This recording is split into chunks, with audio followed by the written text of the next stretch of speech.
he the pair that got hauled into tyres?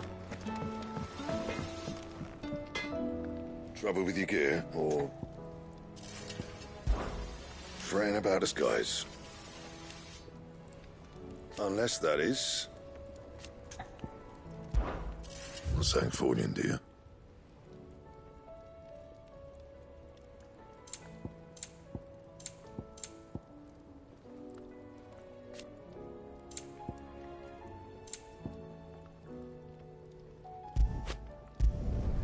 No scratches, right?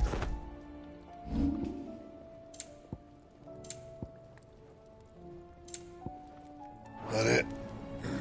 Fine.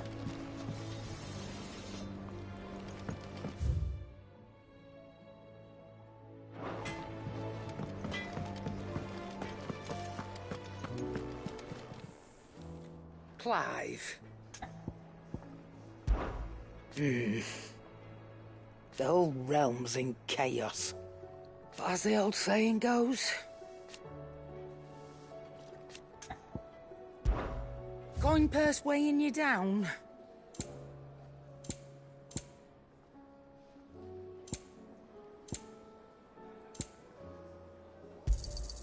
It'd better all be here. You'll not find a better price than that. You're rubbing me blind, you know. It'd better all be here. Come again. Or don't. I'm not much bothered either way. The battle cries of dread one die. In ruin riseless.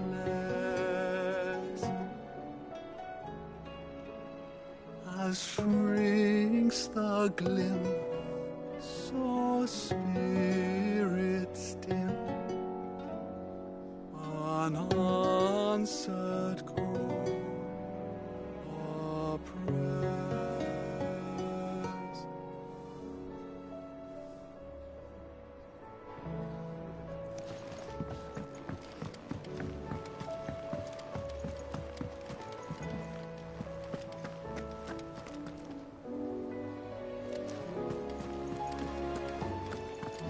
Did you see that? Tell me you saw that.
How are you doing? I don't mean to be gloomy. They need all the help they can get. Anything catch your eye? Think you can help? Welcome to the Patron's Whisper. It's not true. We've lost so much already. May the goddess go with you.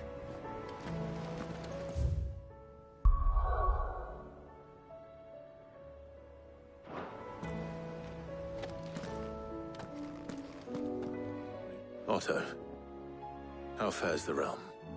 The realm? Oh, she's just fine.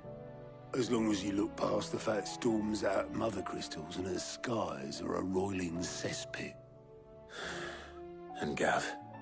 He's with your uncle in the Free Cities, helping Mid with her project. Sent an owl their way the moment the winds turned foul. Still waiting on a reply, though. Do you have any good news. Well, that depends on your definition of good. All right, fine. What do you suggest we do? Oh, no, I'm just a messenger. I leave the scheming to those more suited to the task. Could be that Lady Vivian and Old Tomes have their own thoughts on the current state of things. Could be that they don't. It certainly can't hurt to ask. I suppose not.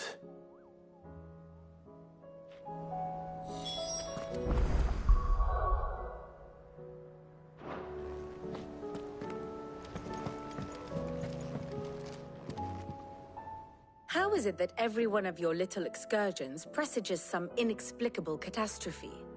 Not that you are to blame for the Dominion's fate. No one could have predicted the actions of the Crown Prince.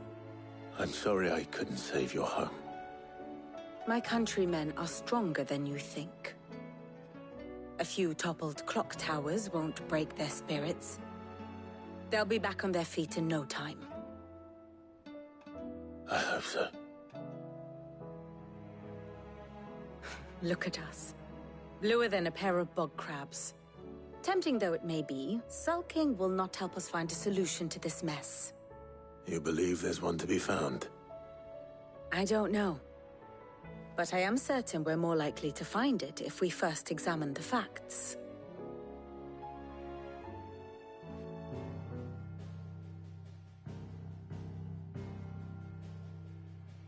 Beneath these darkened skies, fear and confusion reign over Valisthea. Oh, the lands around the fallen Mother Crystals had already begun to wilt for want of ether. But not like this. Crystals that filled wells and fueled furnaces. Now nothing but pretty shards of rock. And those that hang from the people's necks cast nary a glimmer of light to keep the dark at bay. It is only a matter of time before the common folk convince themselves that the end of days is upon us. Yet I fear a swift end is more than we can hope for. While most of the world thirsts for ether, the remainder drowns in it, spawning Akashic in droves. And amidst the hordes of mindless beasts, with magics as like to fail as function, even the strongest nation would falter. Rosaria and the Iron Kingdom teeter on the brink of collapse, while the tragedy in Twinside has all but paralyzed the Holy Empire. Dalmekia fares little better.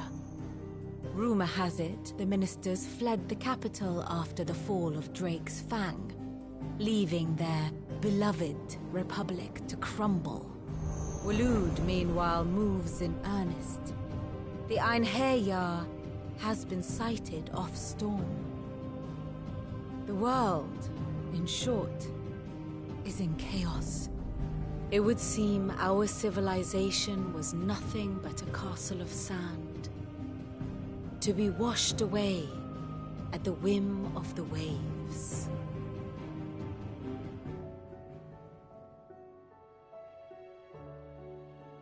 A castle of sand. Not my best flourish, but it seemed fitting. The reports I've received are considerably more blunt in their appraisal. Without the protection of their nations, it will fall to the people to defend themselves against those who would take what is theirs. Which is only ever going to end one way. Defending a farmhouse against a band of chocobo thieves is one thing, but pitchforks and palisades will do little to stall an army's advance. Should the King of Waloed deign to invade, there would be none to stop him. None but us.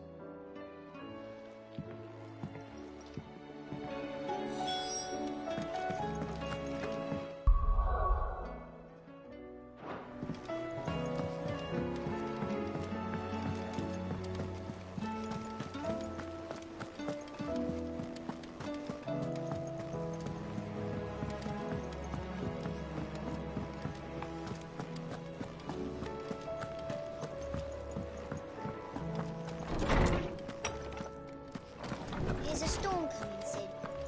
Will there be thunder? Let me guess. You're here about the skies. Is there anything you don't know, Lawsman? It doesn't take a court astrologer to augur the obvious. As for what has disturbed the heavens, that, I believe, is a question the Fallen might be better placed to answer than I. And on the 6th day did the gods tear the sun from the firmament, visiting darkness upon their prideful sons and daughters. But I dare say you remember your childhood lessons on the sins of Zemeckis only too well. You think they're connected? That Ultima was one of the gods responsible? Well, he has certainly exhibited powers that we mortals would associate with the divine.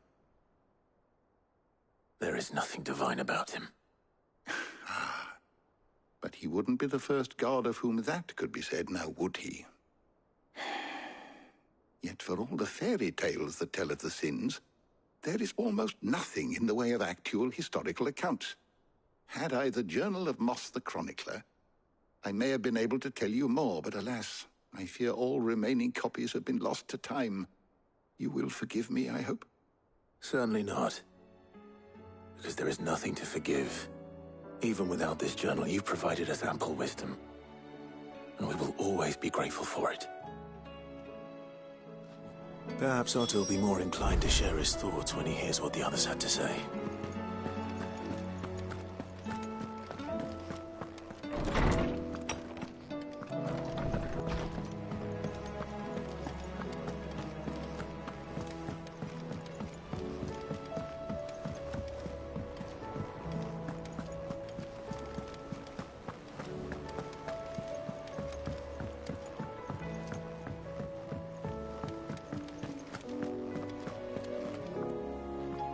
Clive, we have a problem. Only one. That would be a first. It would. Actually, there are 3. We had as many owls arrive while you were at the shelves. Martha's got a Kashik out her gates, and talk of monsters roaming the hills outside of Northreach has put the wind up Isabel and her lot. And don't forget Dalimil. Lubor says the village was raided by bandits. When it rains... It fucking pours. The curse breakers are spread thin, taking stock of the damage in the Dominion. And even if I could get word to all of them, I doubt they get here in time to make any real difference. Which means there's only 2 people who can. Jill and I. Let them know we're on our way.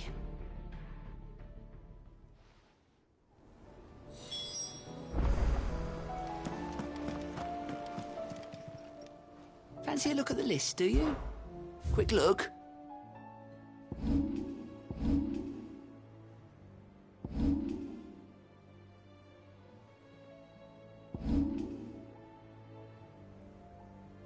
Always something in there.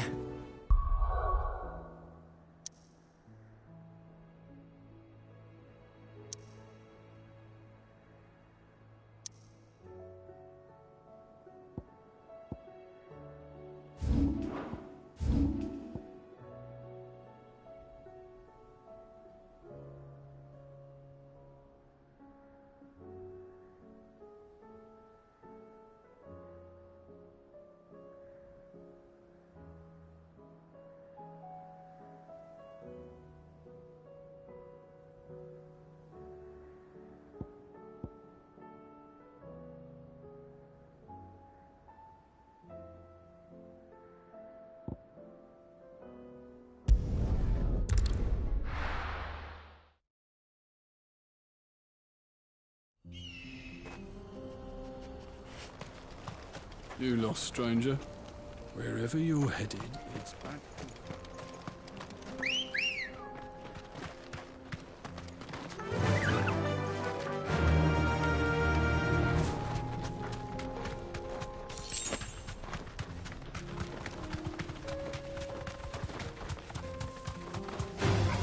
All right.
back to the stables, girl.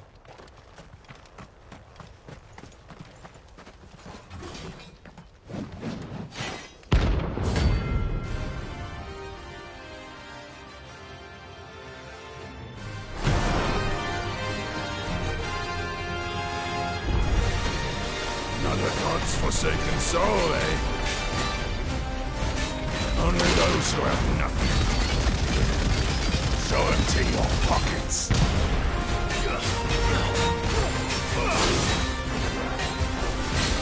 Let's have some fun.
A deserter turned outlaw. We were more similar than he knew.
No more vengeance. No more war.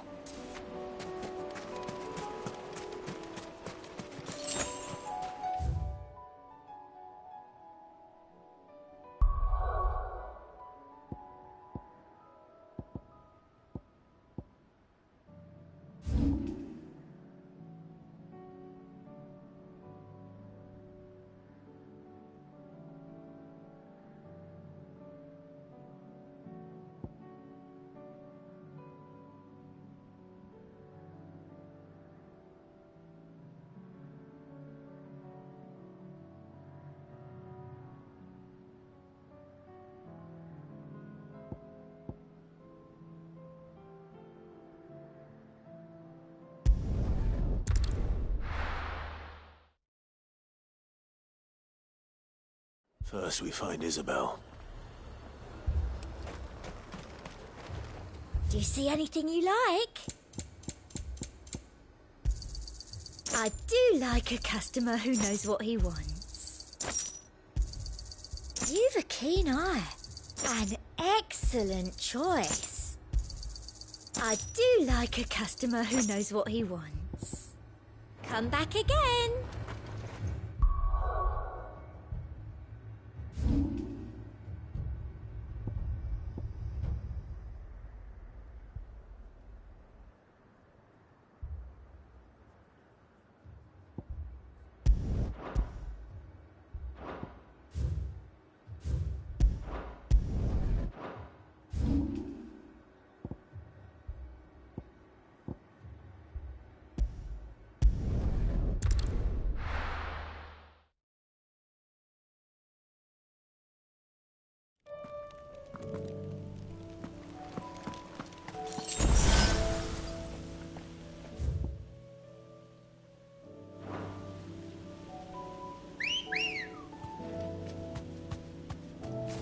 Let's go.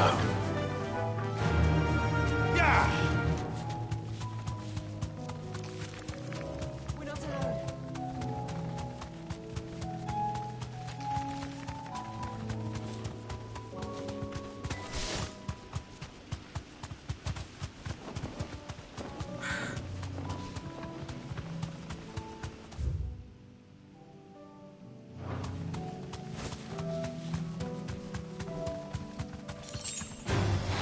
All right.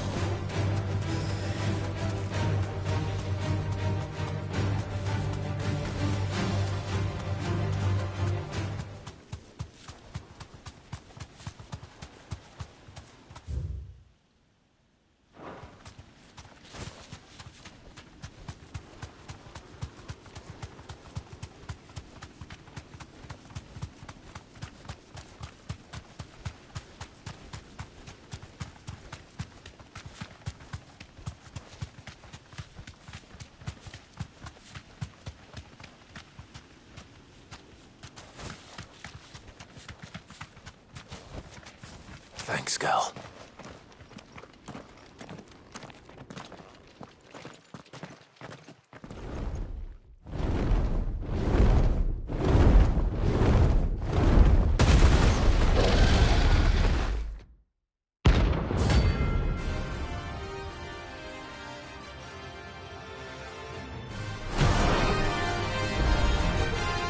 Found her.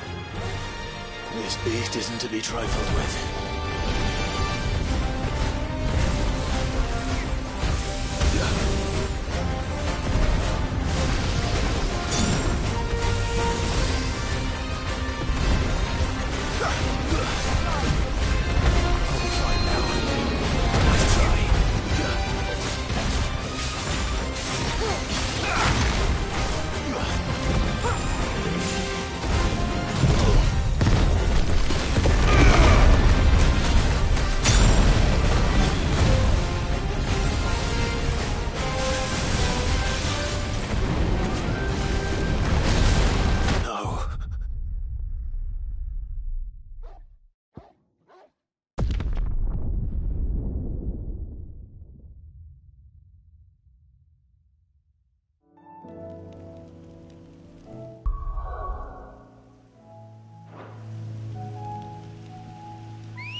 Come on.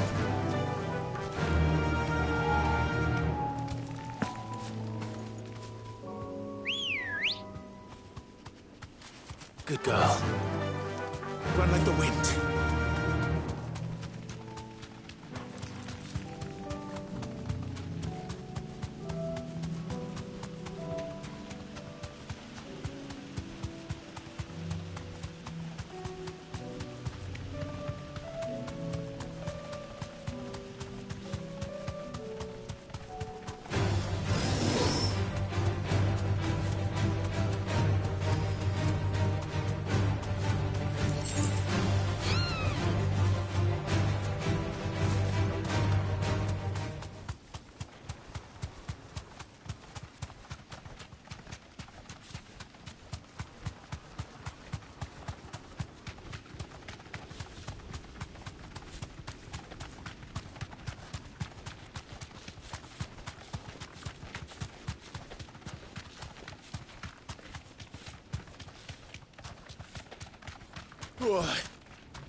Straight home now.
Come on.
Thanks, girl.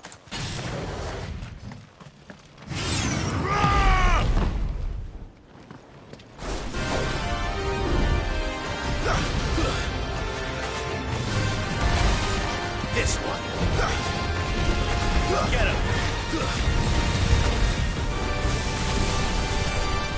All yours, Torgal. Sick.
Fly, Ambrosia.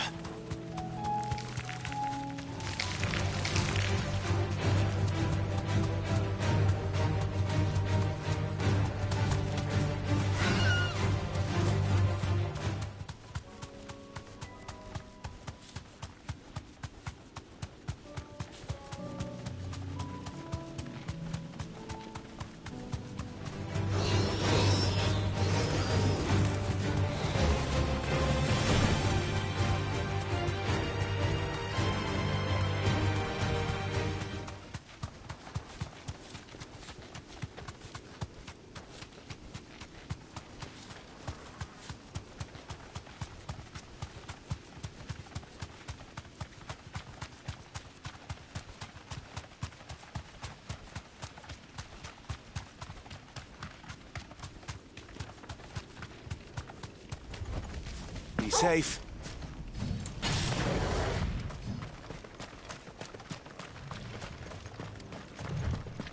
There's no turning back.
Titan! Fine hand.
Definitely not to be trifled with.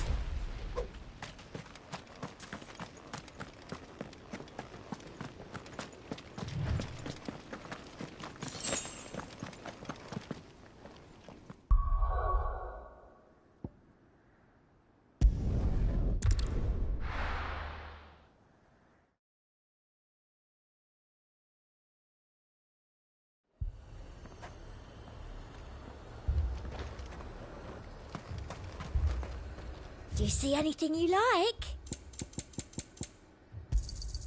You've a keen eye. I do like a customer who knows what he wants. You've a keen eye. An excellent choice. I do like a customer who knows what he wants. An excellent choice. Heard a bloke saying he saw ghosts on the far side of the wall.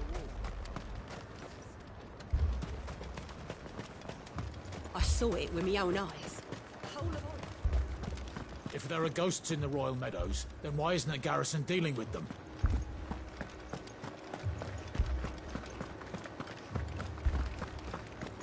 Four left for more on the captain's orders.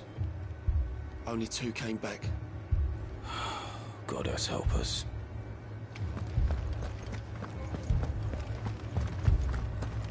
I can't do it. I can't fight those things. But you can. You must. For me. For us.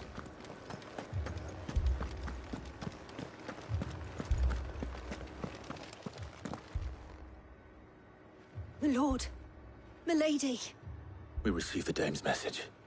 There have been sightings of strange creatures, I understand. With the blue eyes. Yes. Like a Kashik, but different. They've taken so many. I've lost count. Akashic, but different. Ultimus thralls. And what of your mistress? Is she here? Oh, no. She went to the garrison to ask what they were planning on doing about all this. Then we'll look for her there.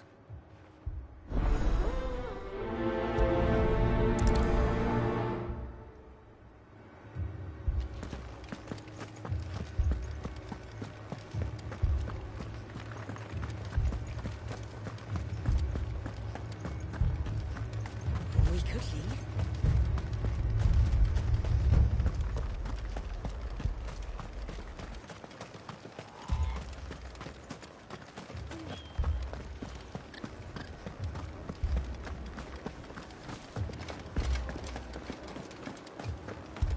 The 2 soldiers were carrying another. He didn't have any legs. What could do that to a man?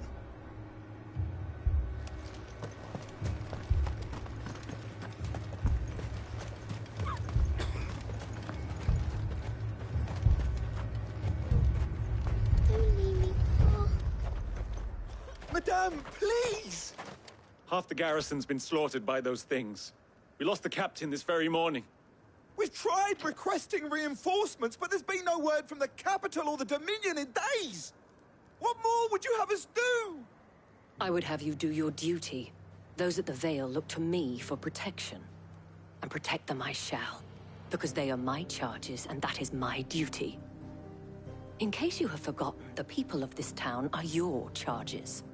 But more than that, they are your people. Your sisters, your brothers, your lovers. So you have a choice.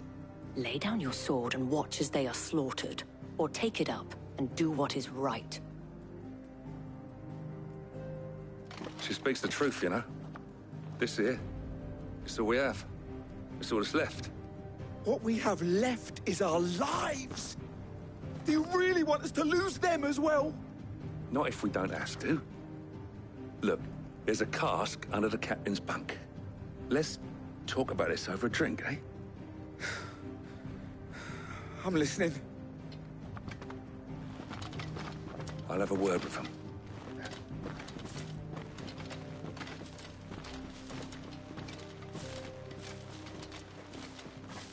Ah, Clive. I didn't expect help to arrive so quickly. And sought to take matters into my own hands.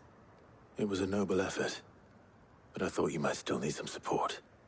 I'd like you to consider my needs. What we need to consider is where the creatures came from. The way the survivors speak of them, one would think they appeared out of thin air. And perhaps they did. It's hard to know what to believe these days. We'll talk to the survivors.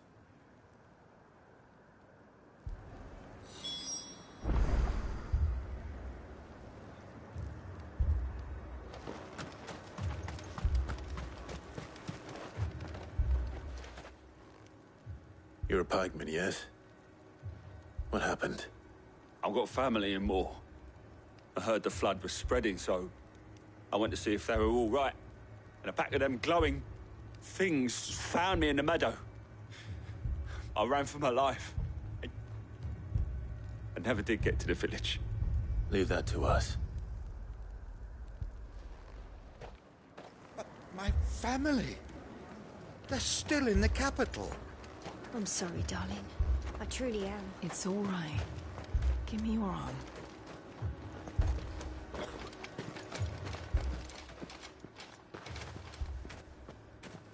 Did you see the creatures that attacked you? Creatures? Yeah, They came out of nowhere. They went for Joseph first, then me, and then they were just gone. Do you remember where you were? On the road from Oriflamme. We just passed Moor when... Where's my Joseph? It's all right. Just rest now. At least we have an idea of where the thralls might be now. We should head for more.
Clive, look.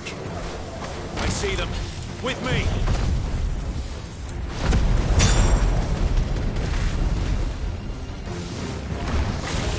All yours, Goggle. You're finished. Goggle, kill.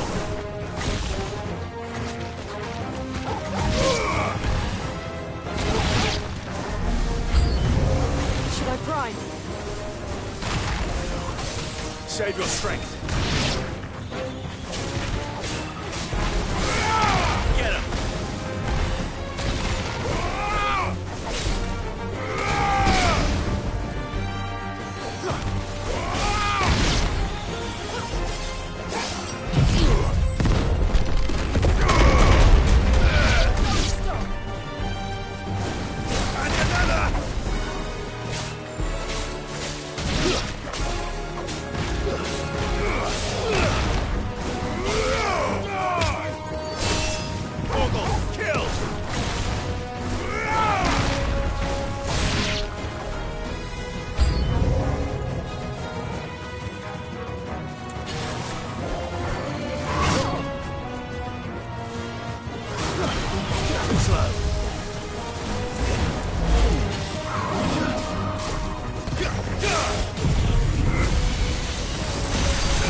Do you think there are more? There are always more. But I'd say we've done what we can for the time being. Then we should let Isabel know.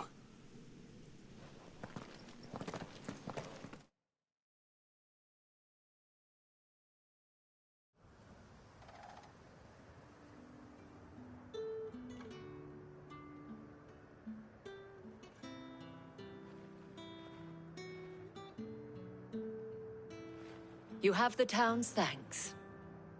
Don't thank us yet. There will be more. Many more. And you'll need to be ready for them. Oh, we shall. Isn't that right, Captain? Yes, milady. The garrison will be ready. Philippe here has convinced most of the men to remain at their posts. For now, at least. Hearing that the Dane would look kindly on any man who committed himself to the task certainly didn't hurt. It's not the most selfless of motives, I'll admit. But whatever it takes, eh? Now me, I never needed convincing. I became a soldier to protect the people I love. And the people I love include the ones standing before me. Handsome and chivalrous. Now, if you don't mind, I have sentries to post. Milady.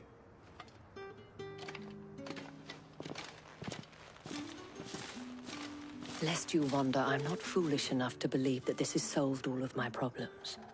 But it has solved one, and that's one fewer than I had this morning. Thank you again, Clive.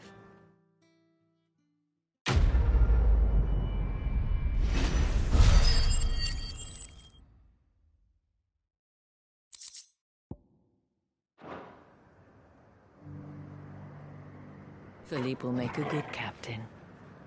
He reminds me a little of you, Clive, but without all the mocks and mows.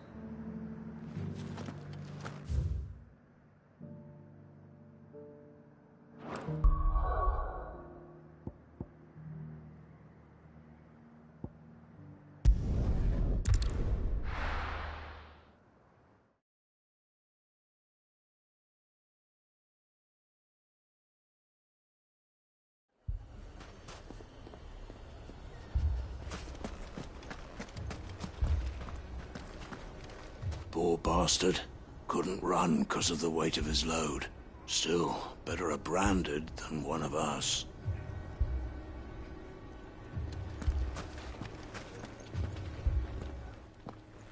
Sid!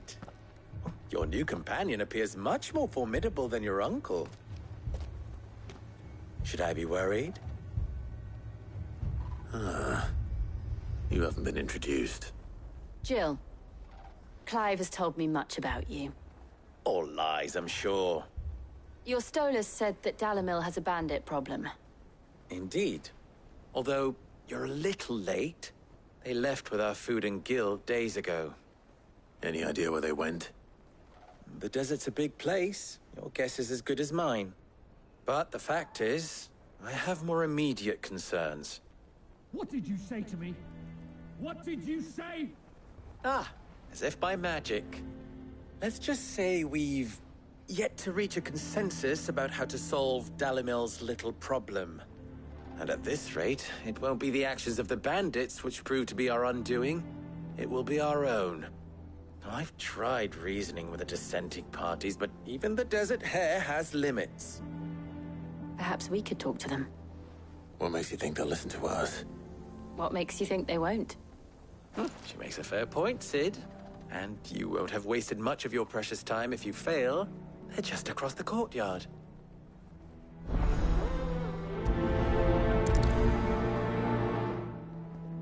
Suppose we just follow the shouting.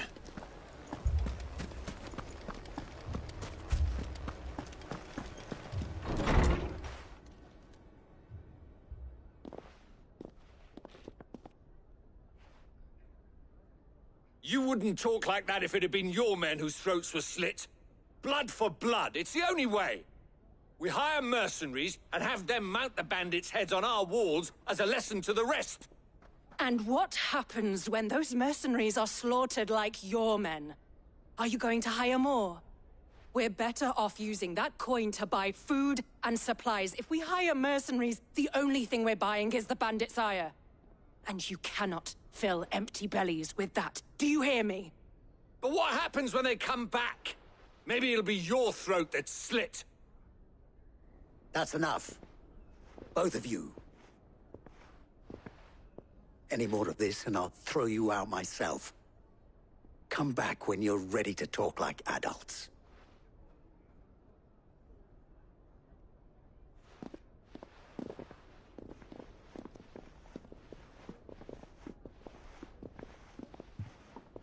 Victor? What's he doing here?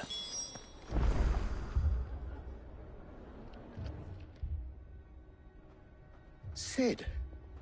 And Lady Jill. What brings you here? I was about to ask you the same thing. Costness is in chaos, and the markets have all but ceased to operate. The Briar's Kiss here in Dalamil is the only place I can reliably obtain supplies. I was here to do just that when Master Lubor told me of his troubles.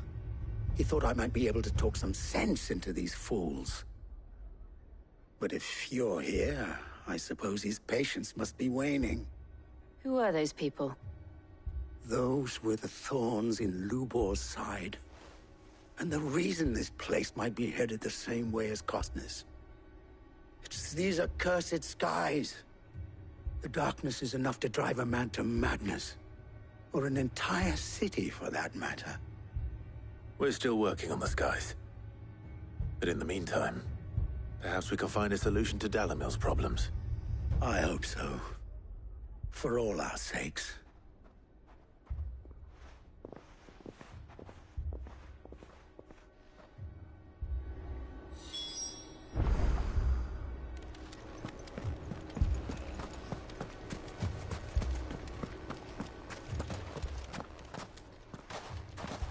So, you see my predicament?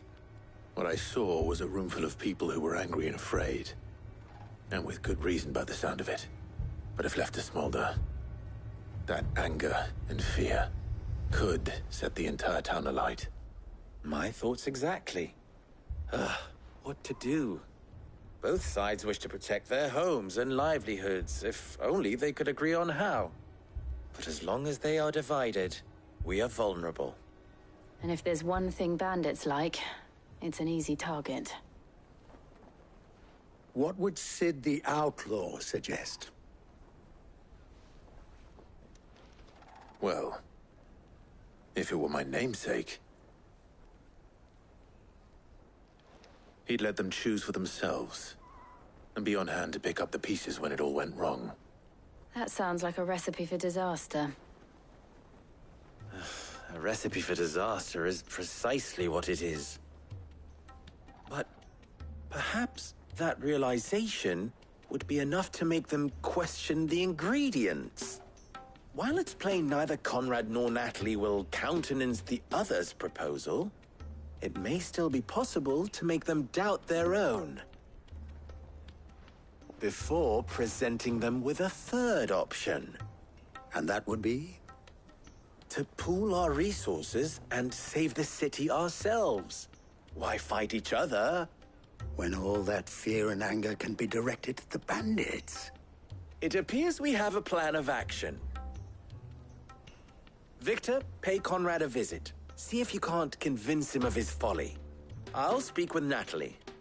As you wish. Your faces are not well known in this town. that may prove useful. Don't worry, Victor and I will do most of the talking. You need only play along. Play along? What he means to say is yes.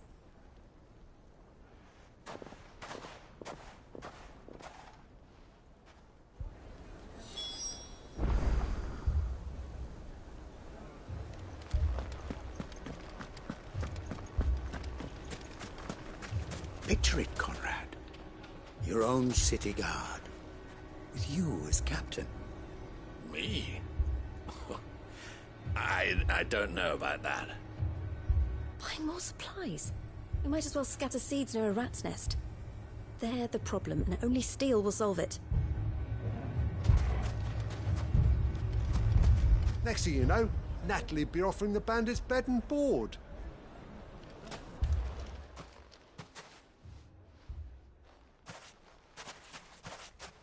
Ah, here she is. The Lady of the Spear herself. Conrad, may I introduce you to Jane, commander of the Red Wings, the oldest mercenary guild in the Free Cities. A pleasure, my lady. The pleasure is all mine. As I told you, I summoned the commander here from Canver to inquire about a contract. Victor says you told him no. That there aren't any men left to hire. Is that true? True as the crystals cracked. Nobles came and claimed every last one worth his salt. And not just from us Red Wings. You know of the 7 high houses. There must be 200 swords assigned each one. Granted, we have a few boys left. If it's boys you're looking for. Well, Conrad, are you saying that Dalamil's finest cannot defend this town better than a gaggle of unblooded striplings? That a band of beardless youths could better avenge the deaths of your brave men than you yourselves? Absolutely not. We'll show those bastards who they're dealing with.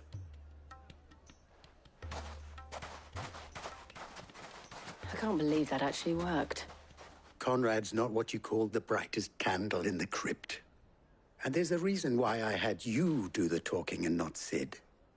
Well played, my lady.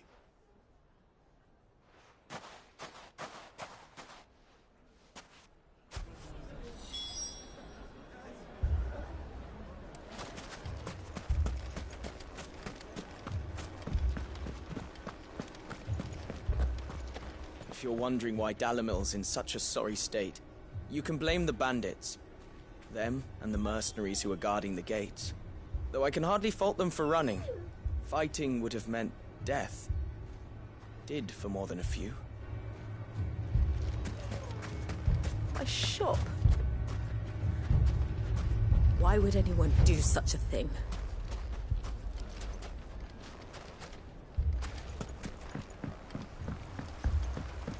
If I had my pickaxe, I would... I mean, it may still be possible to buy something, and we may yet be allowed to keep it. Yes, but... All this after the last sellswords we paid for proved themselves such reliable souls. You'd have us throw good gil after bad.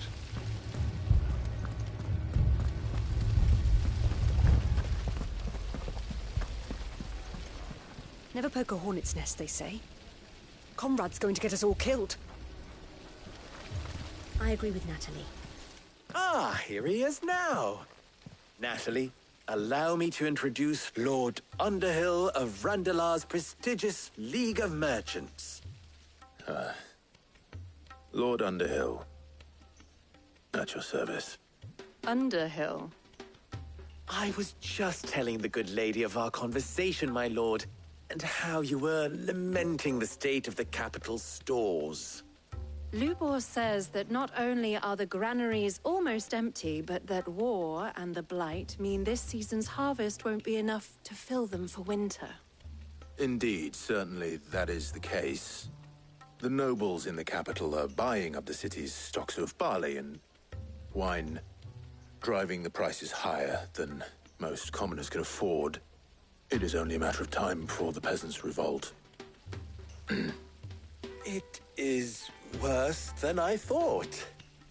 If what Lord Underhill says is true, I fear we have little hope of supplementing our stores, meager though they regrettably are.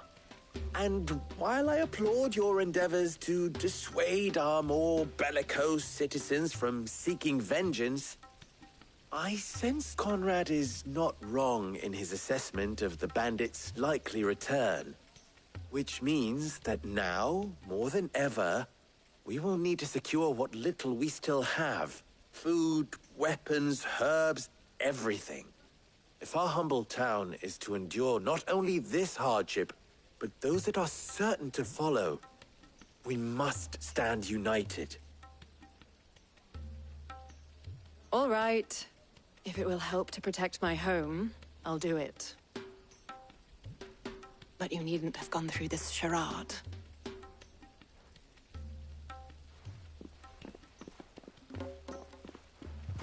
Thank you, Clive.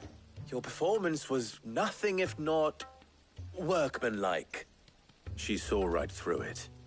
I didn't say it was good, merely that it produced the desired effect. Now, my scouts should be returning shortly. Meet me back at the Briar's Kiss, and we shall see what we face.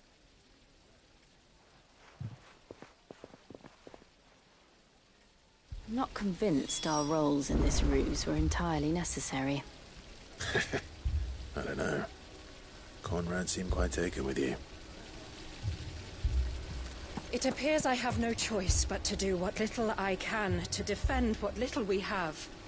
But I would not see any unnecessary blood spilt. We need a plan. There's truly no chance for us to restock our supplies. That's it then. We shall have to do this the hard way.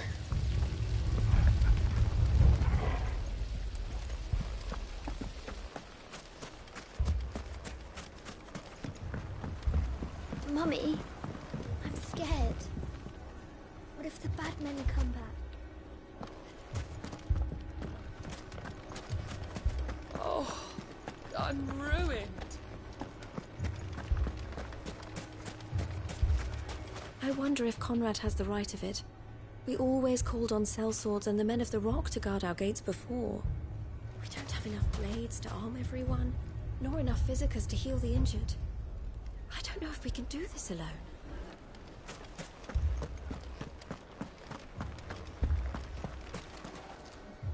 Good news, Sid.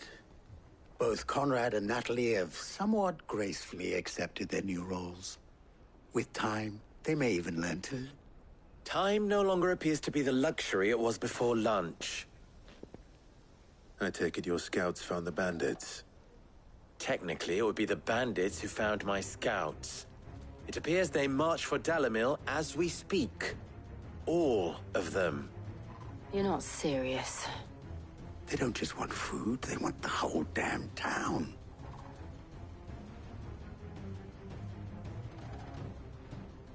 I have a favor to ask. I'm told the bandits march in two groups, one from the south and one from the desert, in a move doubtless intended to stretch our already gossamer-thin defenses. Very well. Jill and I will meet those from the desert. But what of the rest? The rest, my friend, the city shall fight.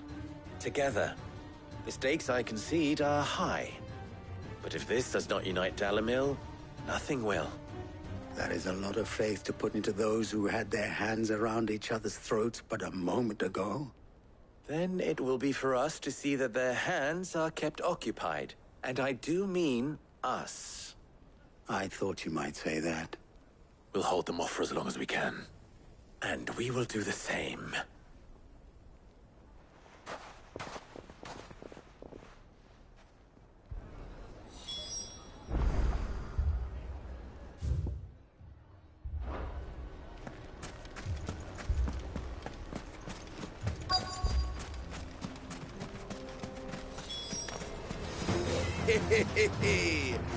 The women folk have come to welcome us.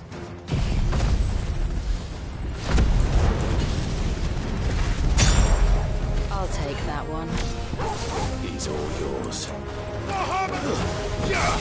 Silence!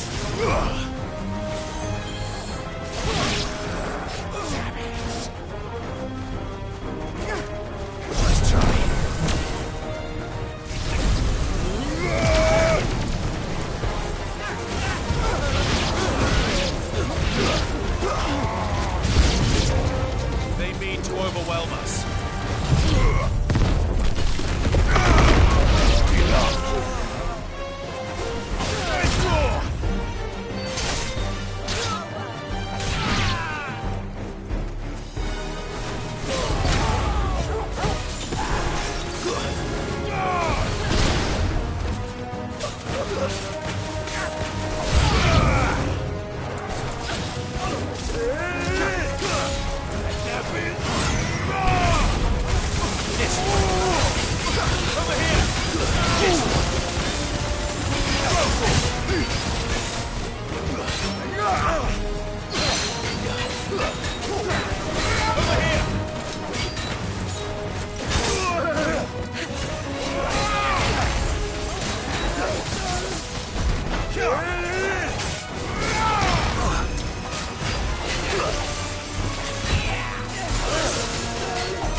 The townspeople. Could they have held out? I don't hear any fighting. What do you think? That we should hurry.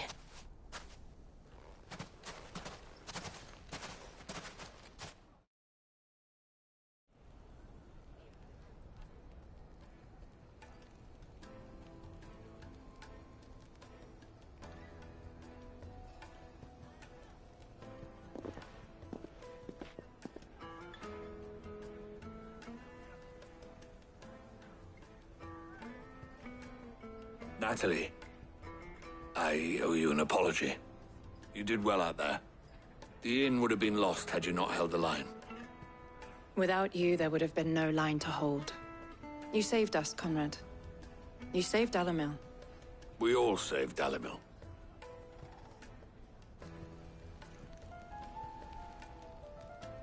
Conrad seems to have had a change of heart. I'd say they both have. I take it from your presence that our visitors from the desert won't be joining us either. Pity. The plan worked, Sid. Granted, it only took an army of bloodthirsty bandits at our gate. Calm now, Victor. Why quibble over the details? We are united, and that is all that matters. As for you, Sid, you fight considerably better than you act. I'll take that as a compliment.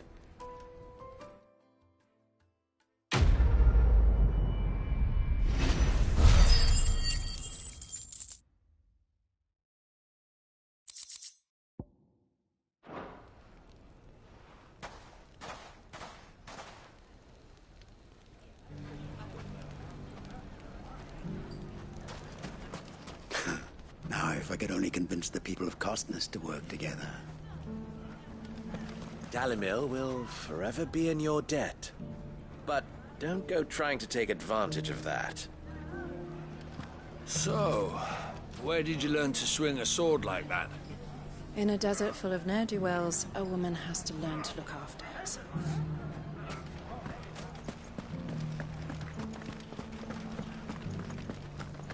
Lubo did One well minute to they're bring at each other's Conrad and throats, Natalie the next together. are the best of It's like friends. herding curls with I him. don't know how Lubor did it, but he did. Seems it isn't just metal the boy can bend to his will.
The Akashic attacked us out of the blue. And there's no telling when they might be back. You best keep that sword handy, Sid.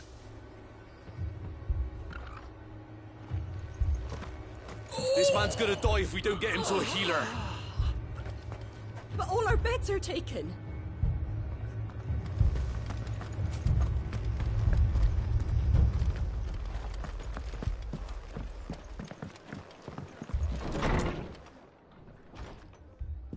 Martha, it's good to see you. And you, Clive. Jill? Otto said you'd been attacked by Akashic. What exactly happened here? Those skies are what happened. Not long after they fell dark, we had our first visit.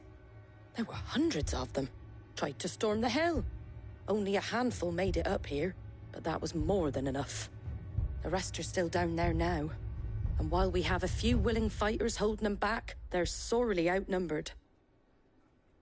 What do you think, Clive? That we join the fight? I thought you'd never offer. Now, where I need you is the Fallen Gate. That's where the fighting is fiercest. Let the men know you've come to help. Something tells me they'll be pleased to see you. We're on our way.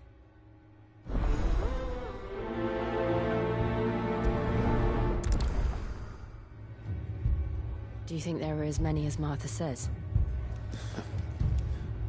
More.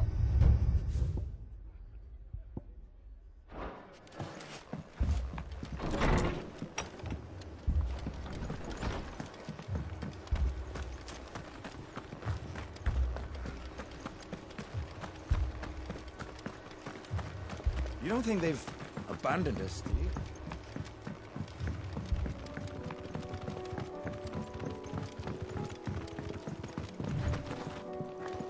The barricades we've set up around the town won't hold the Akashic back for long. Might buy us a few moments to say our last farewells, though.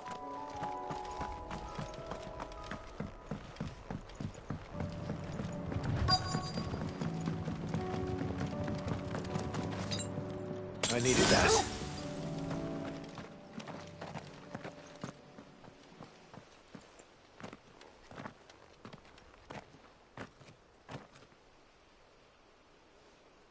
Clive, wounded.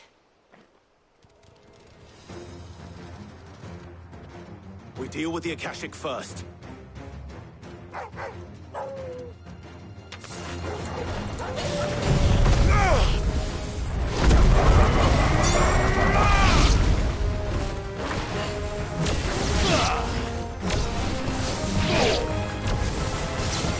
Now, Torgal!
These men don't have the look of hired swords.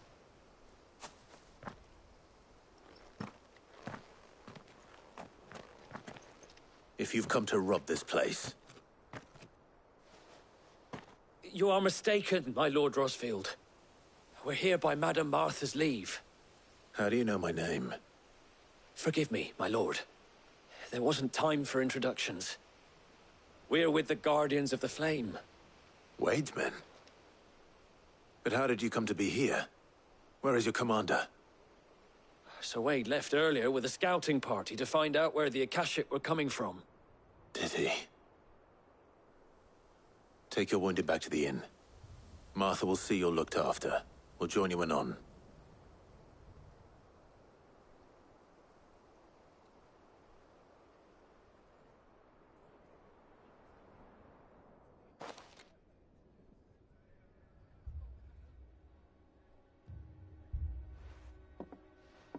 And to think you took them for thieves.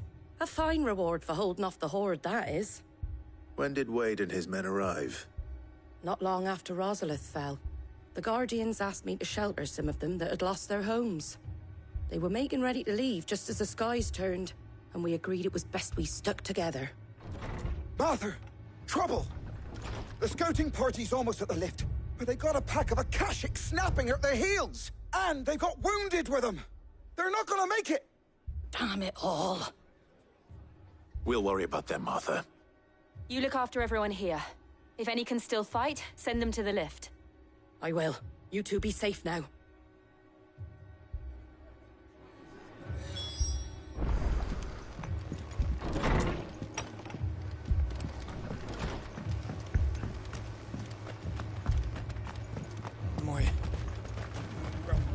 What are you after? Much obliged.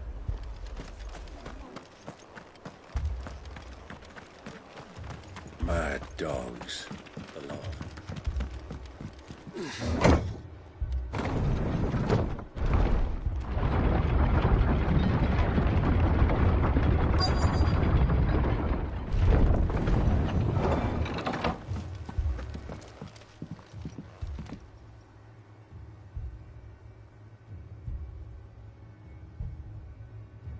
Squire, I need you to get those who can still walk up the lift to Martha's.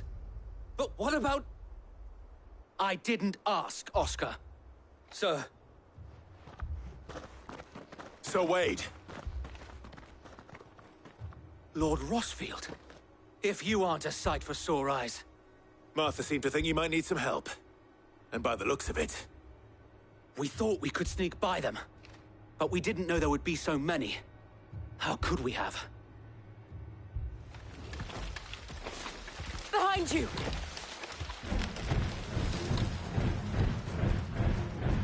Damn it! We need to get the injured to safety. Do you think we can hold them off? We can certainly try. Are you with us, Sir Wade? Always. Then let's do our duty.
Is anyone hurt?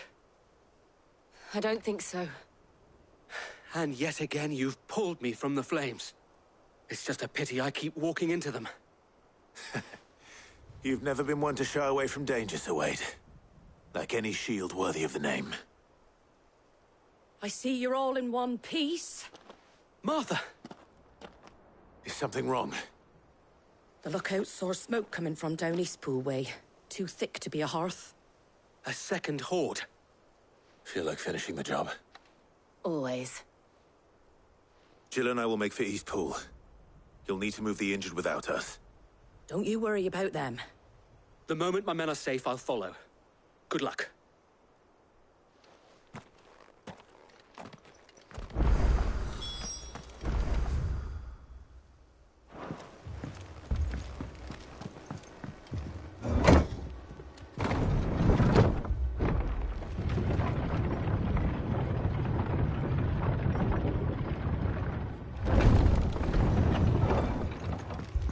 Mad dogs. The law.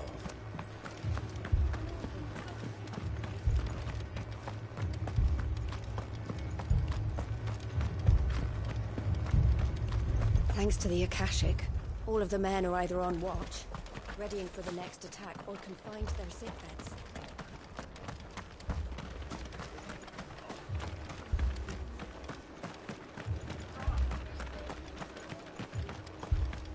Fiends try to climb the walls here, too. You can and get me back out there. Founder knows where we're gonna show their ugly face.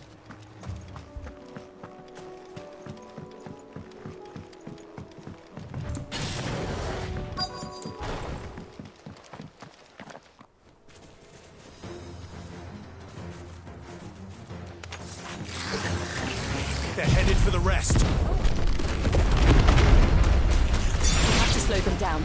Martha and the others won't be ready.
Something's coming. Apologies, my lord. Did I miss anything? Only the first round, Sir Wade. Shall we?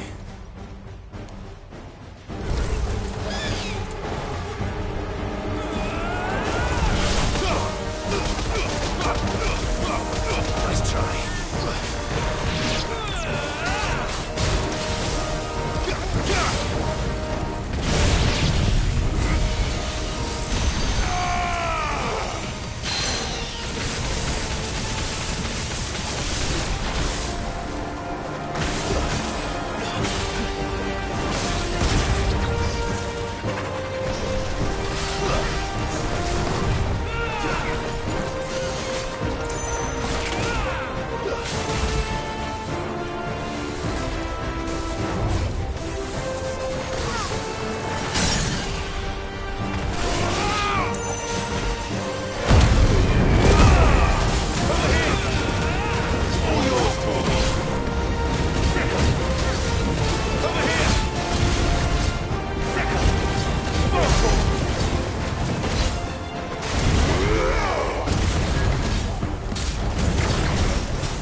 Do you see any more?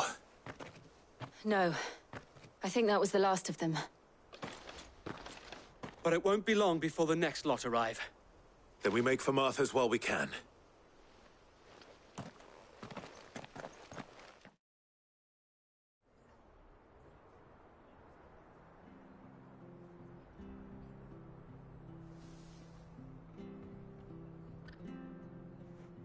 What did you find out there?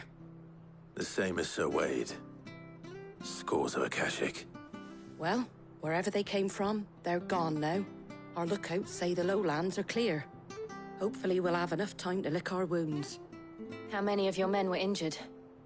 A damn sight less than if you hadn't turned up. Thank you. It was a hard-fought victory.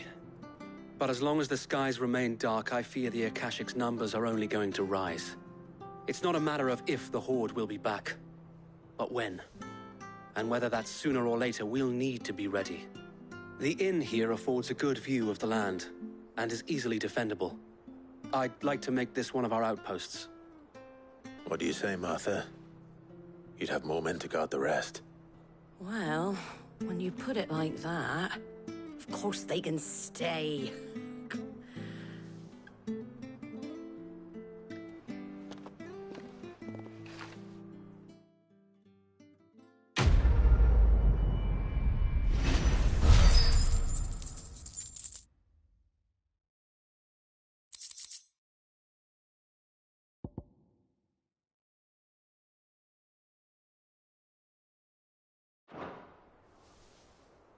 My lord, there's someone I'd like you to meet.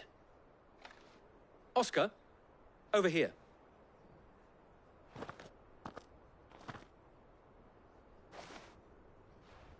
It is an honor to make your acquaintance, Lord Rossfield. I am Oscar. Oscar of House Murdoch. Murdoch? I wasn't aware the Lord Commander had children. Oh, he didn't. But his brother, my father, did. I am Sir Rodney's nephew. Well, go on, then. It's not for me to ask him. Yes, Sir Wade.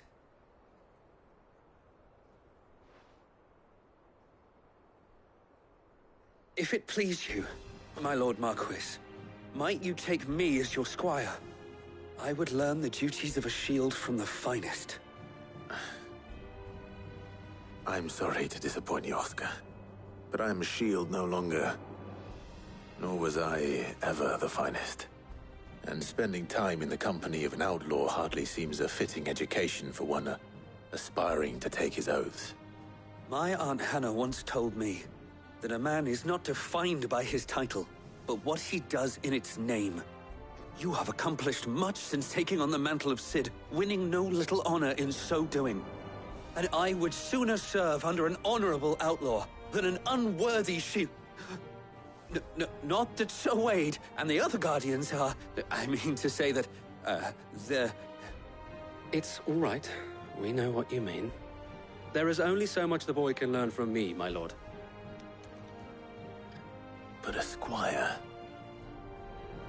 Would that really be so bad? You were a squire once. And I'm certain Sir Rodney would approve.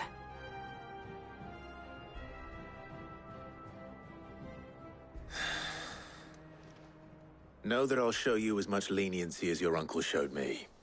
I would not have it any other way. Our friends seem to have things under control. For now, at least. Let's go and put Otto's mind at rest. I will not let you down, Lord Rossfield. You... or my uncle. We shall be staying here for the time being, and not just for the ale. I'll have one of my men escort Oscar to Benimir once he's said his farewells.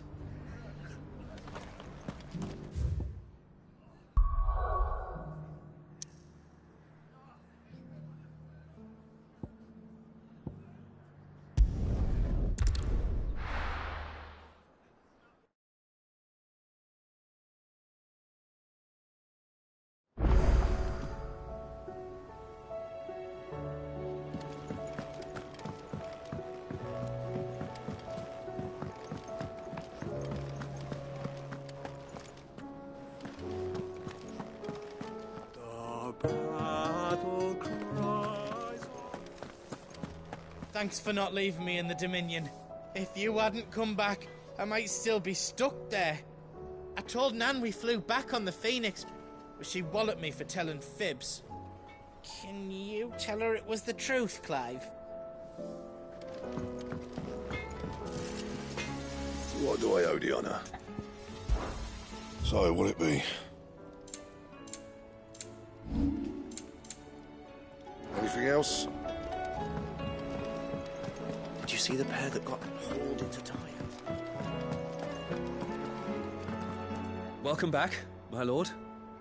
I only just arrived myself. No one seemed to know where I should go, so I thought I'd guard your chambers until instructed otherwise.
Did you see that? Tell me you saw that.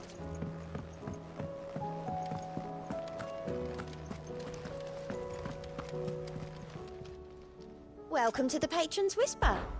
Your benefactors are a generous lot.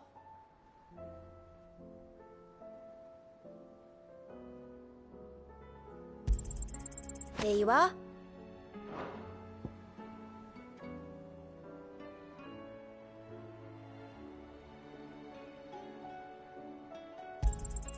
All yours.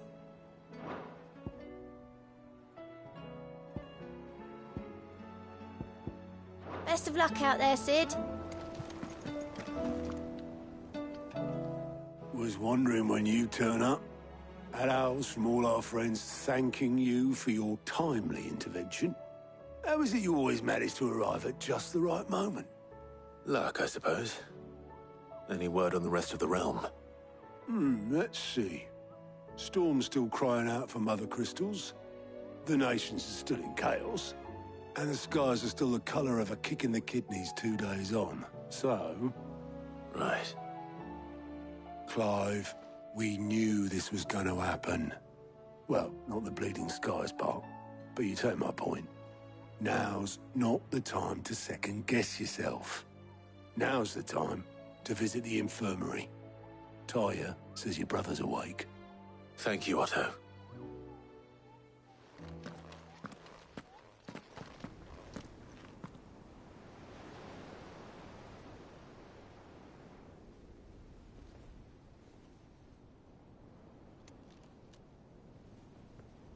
So it was not Sylvester, but Olivier who served as Ultima's puppet.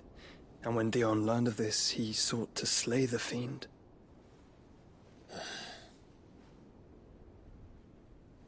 Only for his father to take the spear that would have freed him. Enough to drive a man to madness. Small wonder he hasn't stirred. I would be afraid to wake. Had I but reached out to him sooner, warned him of the threat Ultima posed. But now, both an empire and her prince lie broken. Joshua, what do you know of Ultima?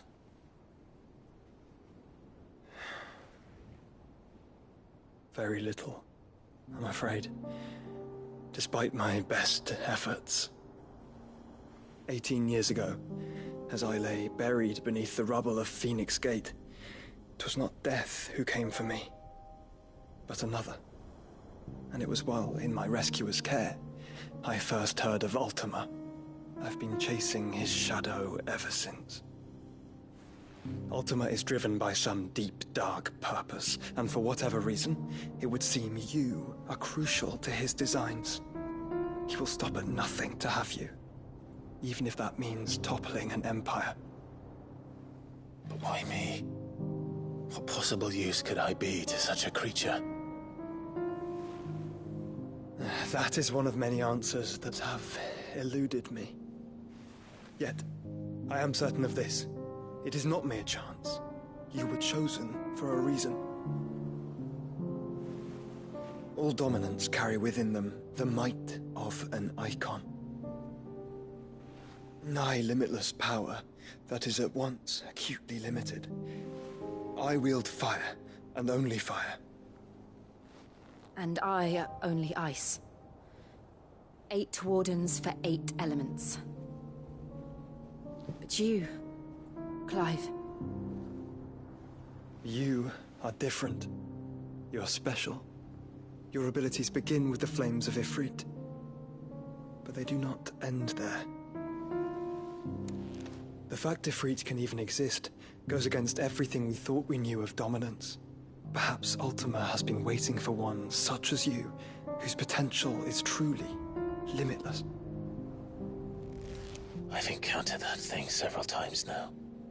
If it or he, as you say, needs me, why hasn't he claimed me as he did the boy? Were I to hazard a guess, I'd say the two of you are somehow incompatible. His mind not properly attuned to your body. His mind? Mind, awareness, spirit, call it what you wish. But I believe Ultima to be an embodiment of the concept. This is why I struggle and fail to contain him here inside me. I'm sorry. Inside you? With every setting sun, I feel my strength wane. And though the Phoenix's flames mend the prison I have made for Ultima, they do so at a cost. We must find a means to bring an end to him before I meet my own. What were you thinking? It was that or let him take Clive. And I've always had a soft spot for my brother. But that doesn't mean you should sacrifice yourself to save me.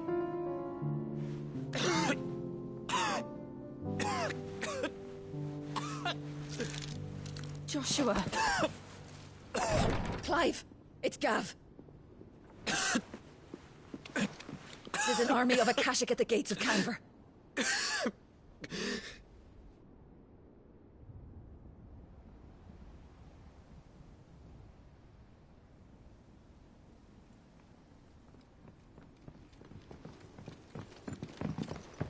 Well, what's the short of it? It's all Tyre told you. The capital of the Free Cities is under siege by an army of monstrosities. The City Guard are doing their best to stem the tide, but numbers ain't on their side. What of Lord Byron and Mid? Were they able to escape?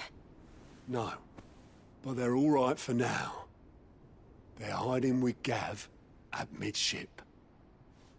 We have to get them out of there. And we shall. Otto, prepare a Stolas. Tell Gav to stay exactly where he is. Understood. Vivian, what's the swiftest route to the Free Cities?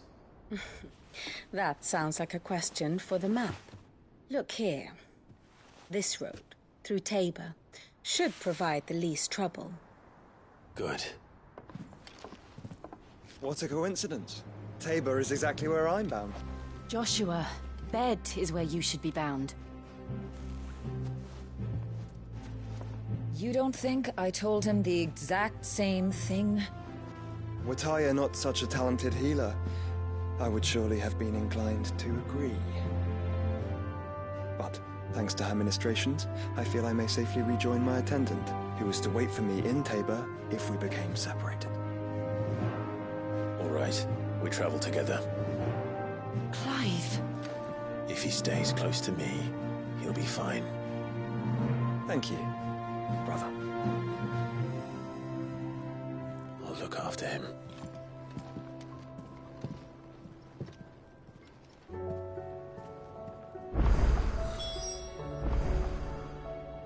My attendant was with me in the Dominion before I primed. She would have watched the battle unfold and witnessed its outcome. I trust you'll be waiting for me in Tabor, where I can finally introduce you. Taya's right. Your brother is in no condition to travel. That's all I'll say on the matter. It's Mid, Gav, and your uncle we should be thinking about now.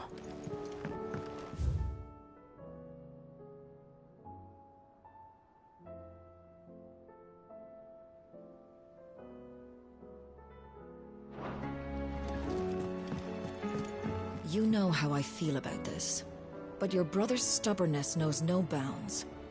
I'm starting to think it runs in the family.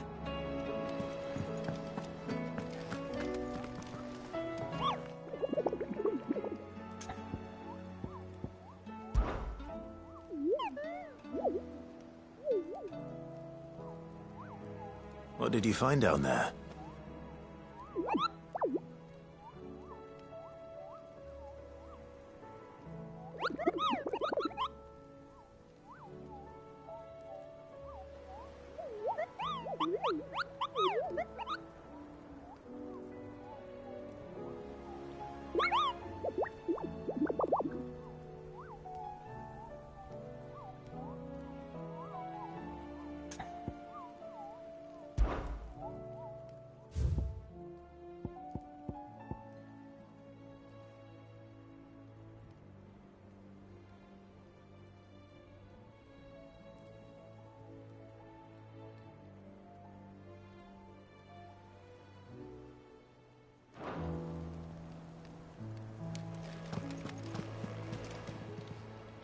Clive!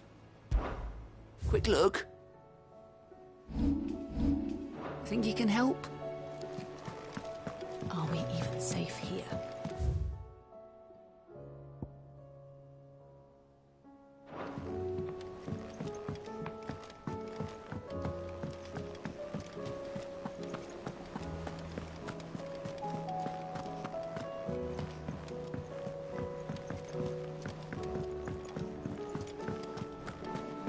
Seems the hideaway's lost blasted its book. appetite. Here, you put me in this situation, Clive. You can bloody well get me out of it. I need a hand with a recipe. Are you sure it's me you're looking for? I'm not much of a cook. I'm all the cook will be needing, thank you very much. What I want from you is a little of your time, right? Oh, and perhaps your sword. You remember Ivan's stew, right? Well, despite the look of the thing, and that awful stench, people wolf it down. So I thought I'd try making one of these supposed masterpieces myself. Had a peek at the book and gave it a go, but, well... It wasn't as straightforward as you'd hoped. Ivan had the same problem. Yeah, but this is my blooming kitchen, and I will not be outdone. So if you don't want to be seen as playing favourites, I suggest you lend me a hand. I've never been one to play favourites, Molly. And I would be only too happy to lend you a hand. So, what's on the menu this time? A fried mortress of skyworm. That's one heck of a name, innit? Recipe seemed easy enough to an old hand like myself. Thought I'd followed it to a T. Only, turns out skyworm livers and drake's mint are not what I thought they were. At least I hope they're not, given the rancid mess they made. Ivan said the recipes in the culinary pilgrimage date back centuries. Who's to say the ingredients even exist anymore? Well, that's a question for a scholar, wouldn't you say? Perhaps you know of one? Kindly old fella who haunts the shelves, maybe? Fine. I'll go and speak to Harpocrates. Perhaps he'll know something. And if he does, I'll see if I can find your ingredients for you. You do that. Lest we forget, you've got a reputation to uphold.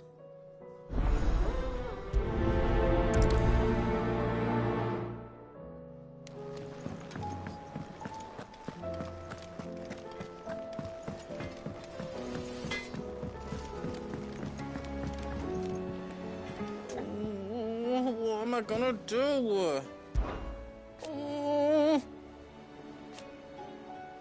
But no more.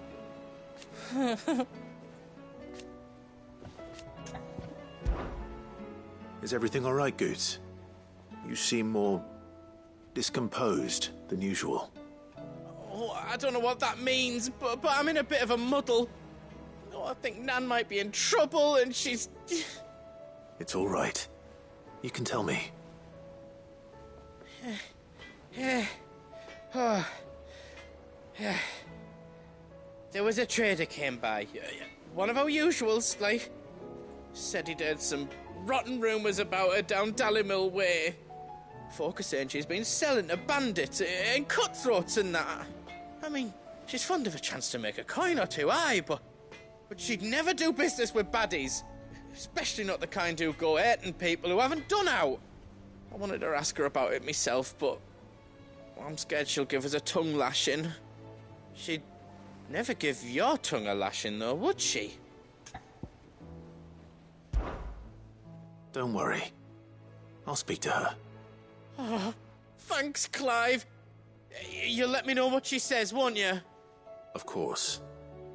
I'm sure it's all just a misunderstanding.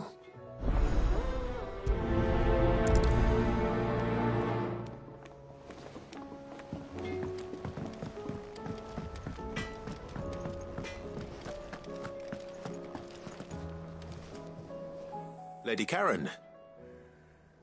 How's business? Not nearly as foul as the weather. You're doing good trade, then? Both in and out of the hideaway? Can't complain. Wait. What exactly are you getting at? Not once in 5 long years do you pay my affairs half a care, but here you are today, raking me over the coals like a bloody popoto? Just asking. Out of interest. All right. I'm here because I was told that certain rumors have been circulating. About you selling weapons to brigands. Oh, are you? And who was it who knows me so well as to tell tales of my evil exploits? I didn't exactly hear firsthand. All I know is that someone in Dallimil has been spreading word to that effect. And what? You believe it? You think I'm profiting off the blood of innocents, do you? Look, I've done things I'm not proud of. Might be there were a time when I turned a blind eye to the wretchedness of the world so I could line my pocket. But that woman is no more. And you'd know that if you'd ever paid the slightest bit of notice. You're right, Lady Karen. I apologize. It was wrong of me to doubt you. Aye, it was. Now, I reckon you've got better things to do than pointing your do-gooding finger at a poor old woman. Of course. Good day.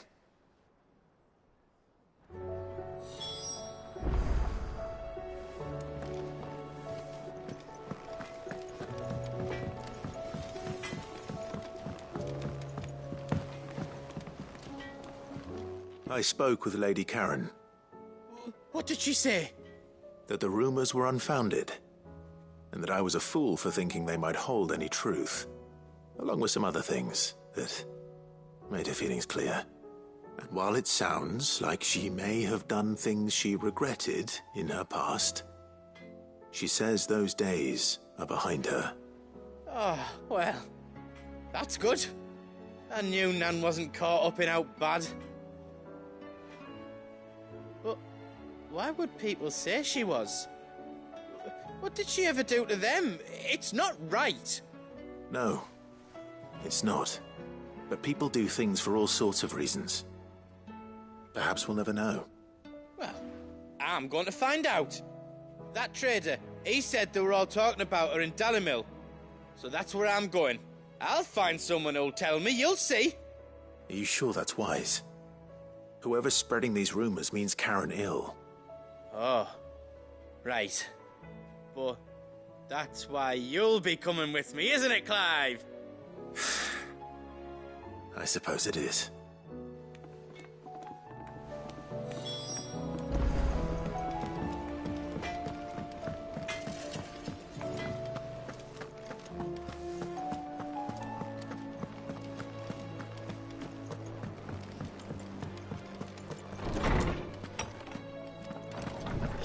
storm coming, Sid? Will there be... Sid, perhaps you can help me solve a mystery. I can certainly try. Who's gone missing this time? It's not who, but what. Mid-scales, the ones she made for her workshop. I borrowed them to teach the little ones about weight, and shortly after the lesson, well, they vanished. My first thought was that they'd taken them off somewhere to play, but when I asked, they swore they had nothing to do with their having disappeared. Which almost certainly means they had everything to do with it. Perhaps a visit from Sid will jog their memories. I think it just might. Thank you. I don't like to imagine that my pupils would lie to me. But if they have, I'll have no choice but to discipline them accordingly. They were in the atrium when I last saw them. As always.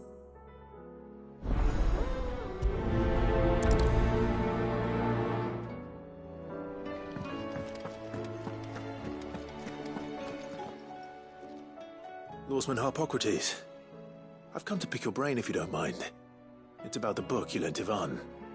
Ah, Valisthea, A Culinary Pilgrimage, a classic. One of my favorites, in fact. The young man did a wonderful job with the Chance's stew. I do hope we shall be able to sample more such marvels in due course. That's actually why I'm here. I don't suppose you know where I might find skyworm livers and drake's mint. Ah, so the fabled Sandbrequois delicacy is next on the menu. Delightful. The descriptions of fried mortress never fail to make my mouth water. Now, skyworm is a somewhat antiquated name for the wyvern, their ground livers being the paste from which the mortress is made. Dragon livers. How very Sandbrequois. One would have thought the disciples of Bahamut would have a touch more reverence for their icon's brethren, but apparently not. I believe the specific dragon the recipe demands is the blueback wyvern, said to be the very color of the sea beside which it resides. So we know where to look for our liver. But what about the drake's mint? Saint's bonnet in contemporary parlance, a herb which grows along the North Reach coast. I gather that one can locate the cheerful yellow flowers by their heady scent alone, so I'm sure you'll have no trouble finding them. I may add that people once believed game was best served with the flora that sustained it in life, in which regard fried mortress of skyworm is undoubtedly a typical dish of the time. Meaning that if I find one, I find the other. To Northreach, then. Best of luck, Clive. And do save me a bite once the dish is complete.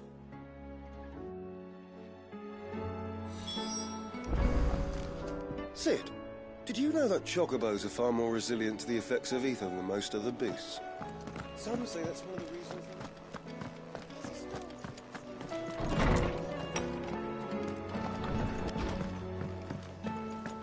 Seems the hideaway's lost its...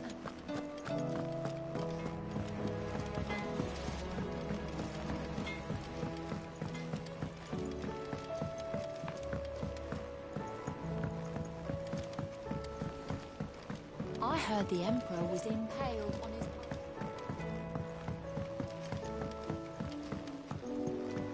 We're all gonna die! You hear me?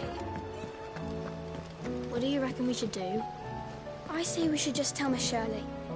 You'll get us all straight. I'm telling you, I can fix them.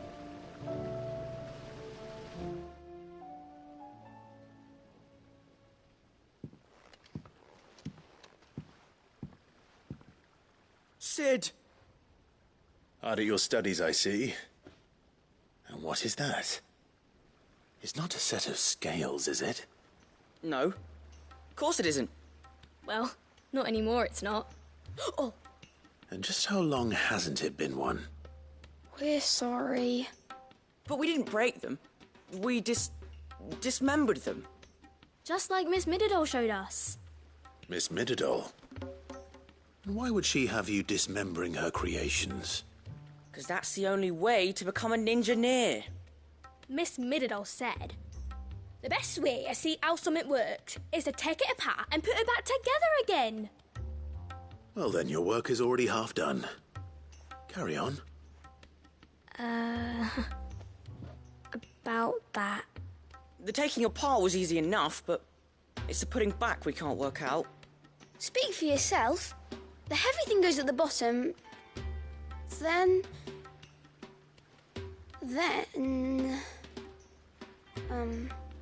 You three need to learn to take responsibility for your actions. So let's have a look at these parts with fresh eyes, shall we?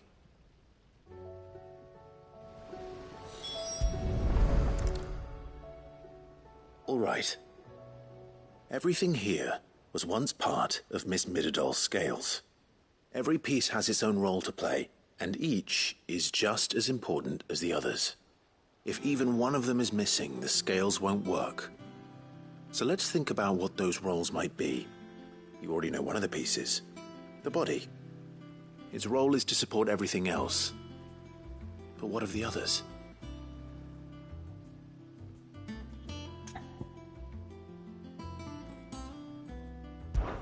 This is called the arm. Why do you suppose that is? It doesn't look much like an arm. You're right.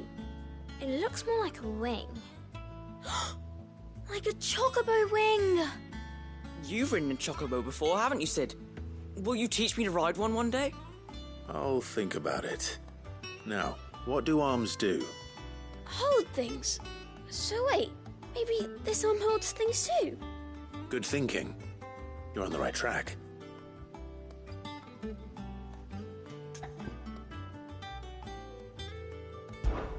These round parts are called the pans.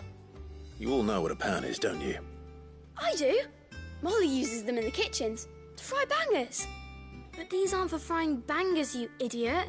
They're for weighing stuff. But what if I wanted to weigh Goots? I don't think he'd fit on that little thing. Probably not. What are the chains for? Holding the pans up? Well spotted. Which means something must hold the chains up in turn.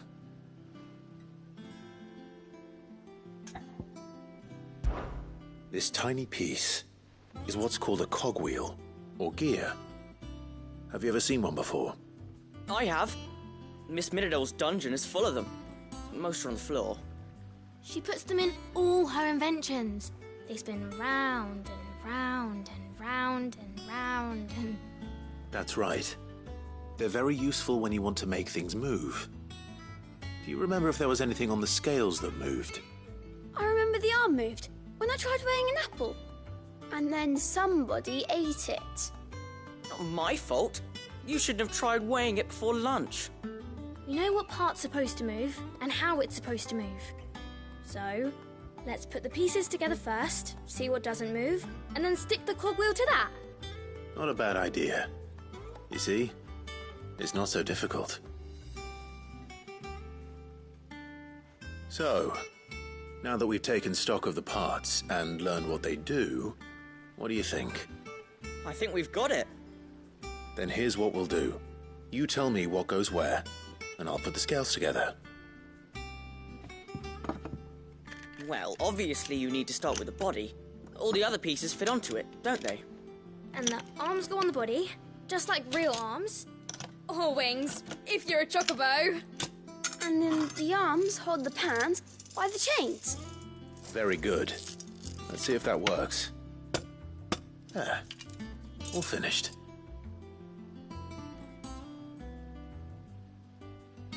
Yes! We did it! Well, with Sid's help. Oh, I just put the pieces together. It was you three engineers who showed me how. That's right. We're Miss Midadol's hares. Her hairs? Yeah, hares for the future. She's showing us her secrets now, so we can help out the hideaway when we're older. What do you think, Sid? Are we almost ready? With a little more help from Miss Midadol and Miss Shirley, I'd say it won't be long at all. You hear that? It won't be long. Until then, though, do try to be honest with Miss Shirley.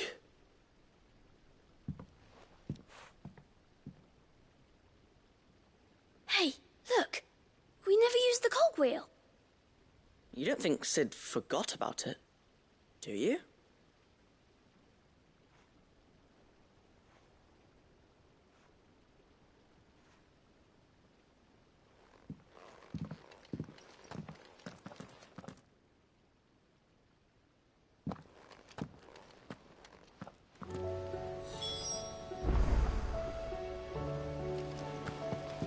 Didn't happen to forget anything, did you, Sid?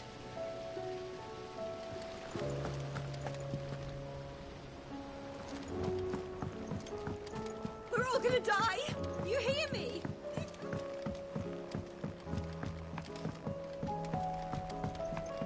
I heard the Emperor was impaled on his...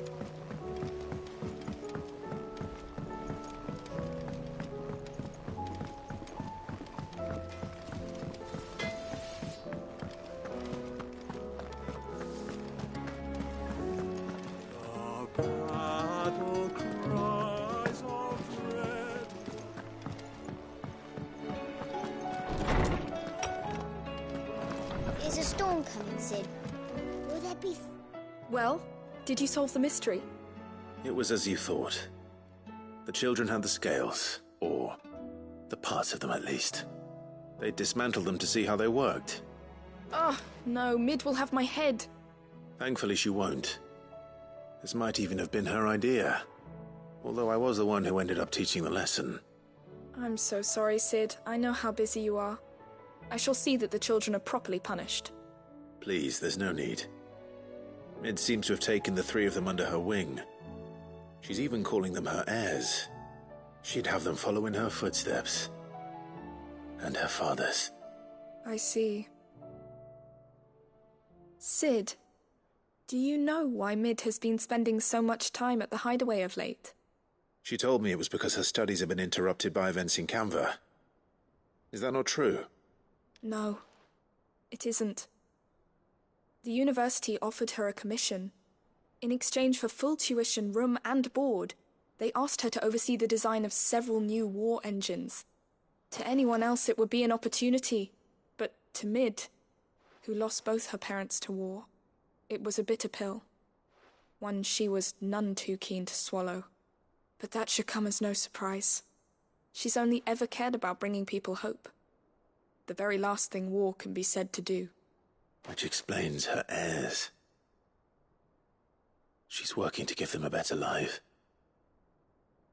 And so should I. What's the odd engineering lesson?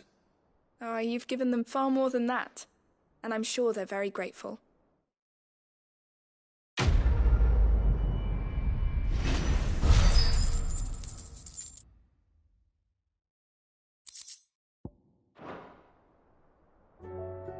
If Mid is teaching my pupils her secrets, I suppose I should brush up on some of them myself.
It's like a dream. The four of us out walking like we used to. Enjoying this, are you? Gav and the others could be in danger as we speak. You're right. I'm sorry. Yote is a fine scout. If Kandor was attacked, she will already have begun gathering information. Tabor isn't far. We should pick up the pace.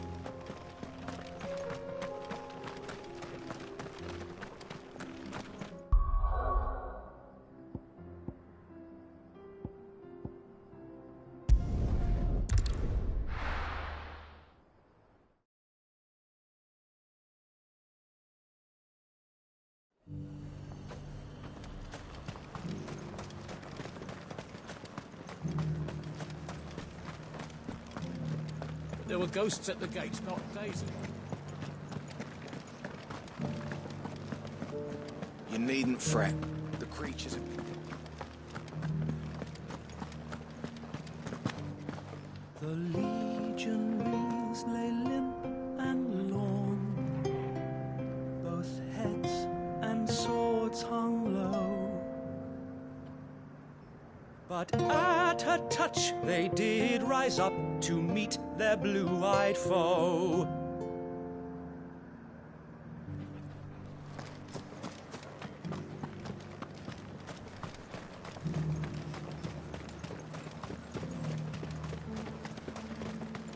You heard the Herald. The Emperor's dead and the Empire along with him. If we're going to survive, we'll have to do it on our own. Captain said it was you who slew the, whatever they were. And for that, you have our thanks. Now that we know how to fight them, I hazard we'll fare a little better the next time they attack.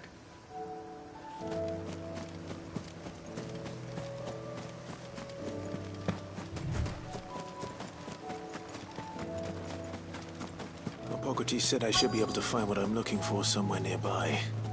Bright blue dragons and bright yellow flowers. Should be easy enough to spot.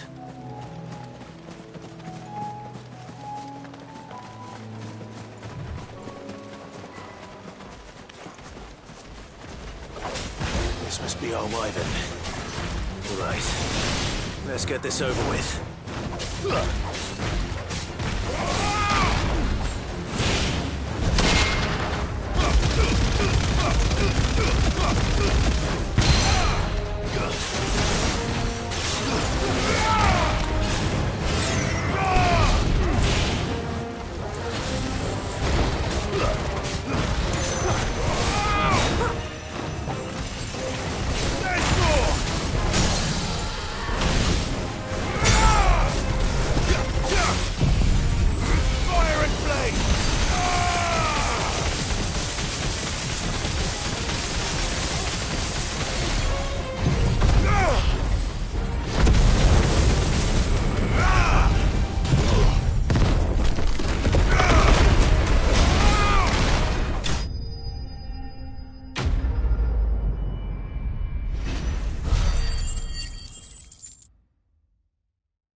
That's the wyvern's liver. Now I just need to find the herbs. Bright yellow with a heady scent.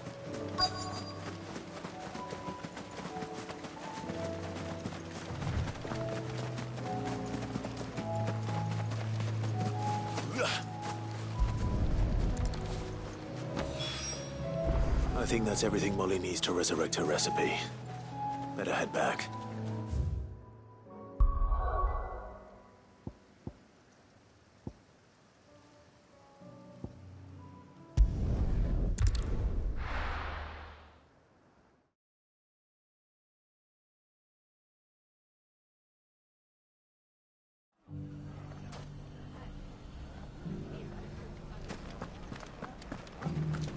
The bandits may be no more, but look what they've left us.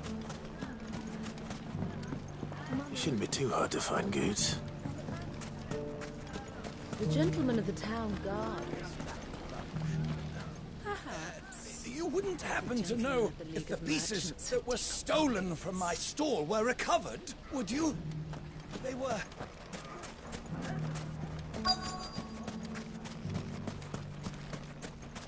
Could be I know something more. What's it worth to you?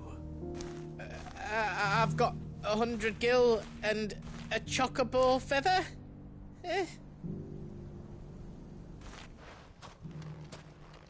Clive, listen! I found someone who says he's heard the rumours about Nan. Have you? Go on. Tell him what you told me. All right. It's like I said. A wizened old crone by the name of Karen's been selling steel to whoever will pay her price, be they knight or knave. Says the more swords and spears she puts in people's hands, the more war they'll wage. And the more war being waged, the more call for swords and spears. And who will they all turn to keep them in steel? Why, the good Reaper herself. And you've seen this Reaper at work? It just so happens I have. You'll find her right here plying her trade most days. Here in Delamil? Where exactly?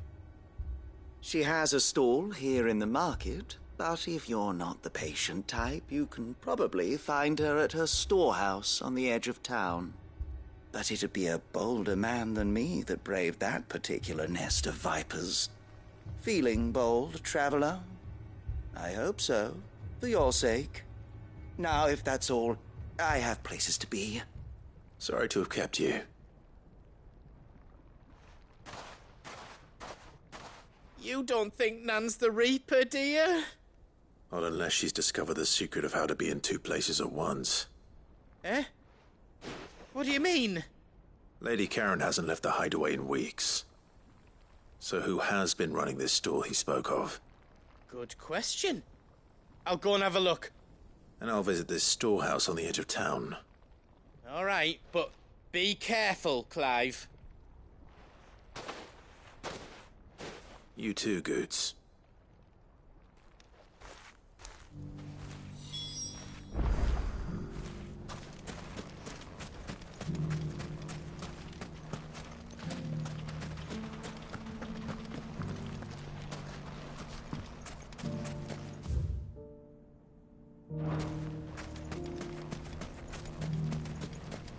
The finest cell swords in Storm couldn't hold a candle to our... Fuck! How the hell did they... The gentlemen of the town guard are strapping. Mummy. What a mess.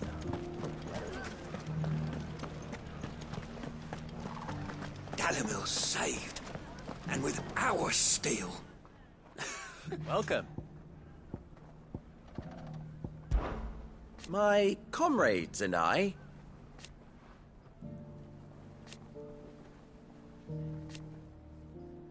and defend Dalamil we shall.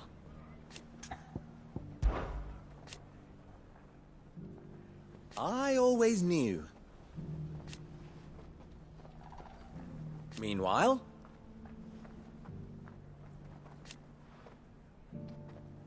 proof, if any more were needed.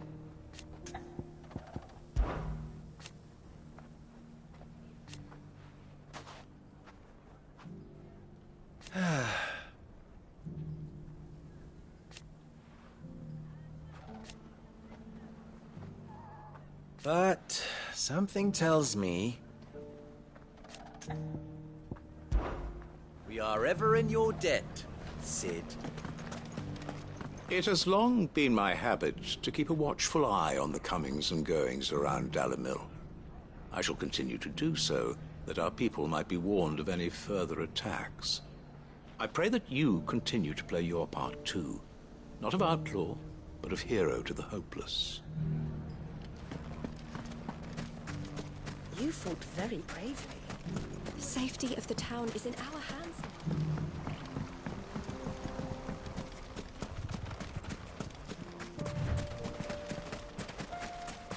Time to brave the Viper's Nest.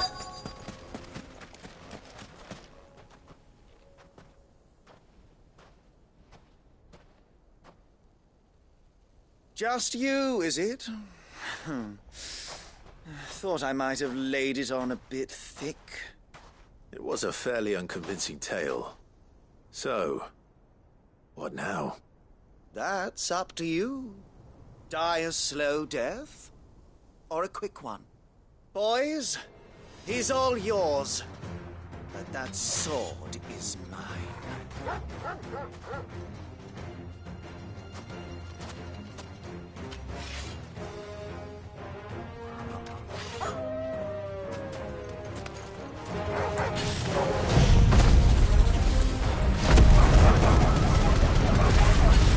Leave now and we can pretend this didn't happen.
You've done it now.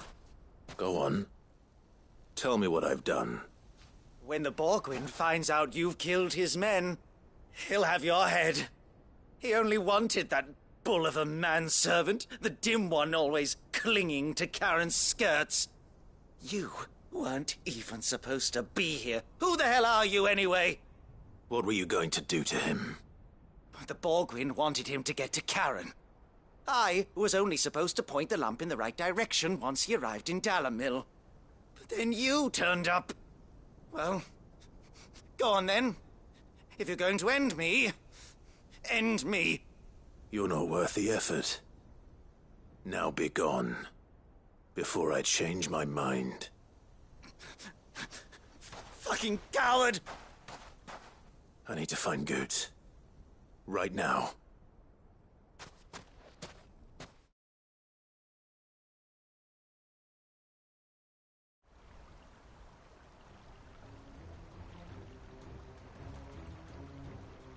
Get your filthy paws off me, you naughty-pated lout! Stop calling me names! And stop spreading them horrible lies about Nan! Well, that will be easy enough. For they are not lies. Every last word is true. And she must pay for her crimes in blood. Blood? Goose, are you all right? He's gonna kill Nan! He said she had to pay in blood! After what she did, it is only right. She ruined my life and the lives of countless others. That loathsome harpy's very existence is a crime, and I will not allow it to continue. Goots, was it? I have no quarrel with you. Only with your employer. Run along now. You need not pay for her sins. No. No? I don't care what she did. I won't let you hurt Nan. Promise me you won't hurt her, or I'll kill you myself! Goots, no. Enough, all of you! Karen. But how did you? You're a sight less clever than you think you are, the pair of you. Did you think I wouldn't notice the two of you slinking off together? Well, the whole thing got me thinking, who in Dalamil might bear me a grudge? And a certain snivelling shit I ran afoul of in my fairy years came to mind. Though it was just Bogan back then, wasn't it? I thought the years might have taught you some sense, but I see you're the same pants-pissing craven you've always been. What was it we called you? Wet legs? You bitch! Everything that happened, it was all your fault! And now you'll finally pay for what you did to me!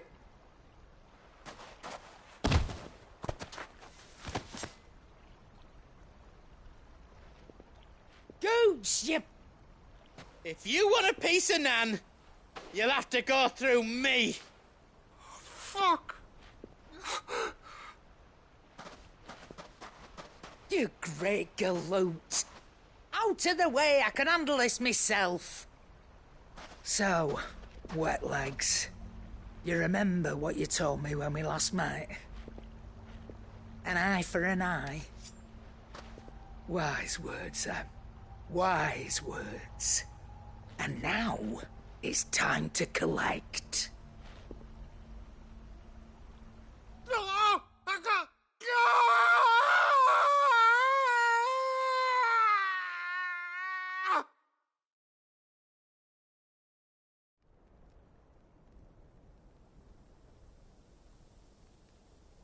Sorry to keep you waiting. Is he... Dead? No. But I reckon he wishes he was. It isn't easy going through life one eye short of a pair. After all, I should know. You don't mean... Oh, don't tell me you didn't notice. Lost it to old Wet Legs back when we were working the same routes. Said I'd stolen from his strongbox. I'd done nothing of the sort, mind, but that didn't stop him taking his little revenge. So I took some of my own. Sorry, lost everything. His coin, his clients. Always knew he'd be back one day to claim his due. But he crossed a line dragging poor Goots into this. He didn't hurt you, did he? No, Nan. Still got all my arms, see? Legs too. But what if he comes back again? What if he does? First we take the other eye, then we work our way down. He'll learn his lesson soon enough. But something tells me that Wet Legs has learned it already. Right. Let's get you back to the hideaway. You've attracted quite enough attention already. Ta-ra, Clive. Remind me never to cross you, Karen.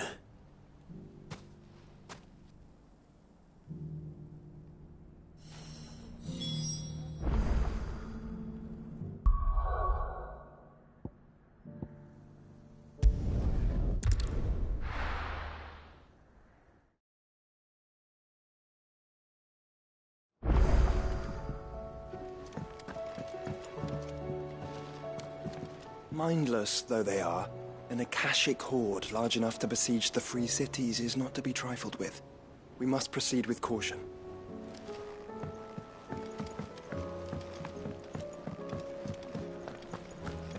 It seems the hideaway's lost its appetite. So, did you have that word with Tomes then? I did, and he was as helpful as ever. He told me exactly where to look, in fact.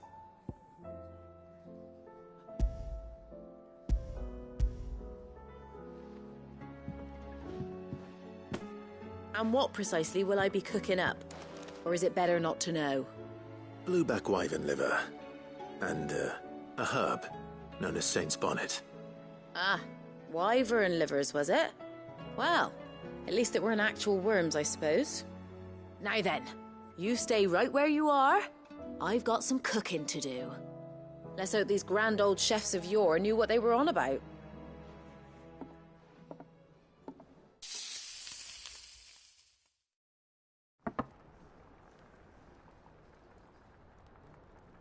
And here we have it. Fried mortress of skyworm. Ivan's offered to make sure it's fit for consumption. Well, I say offered. He as good as begged. And rightly so. Is there any higher honour than partaking in a slice of culinary history?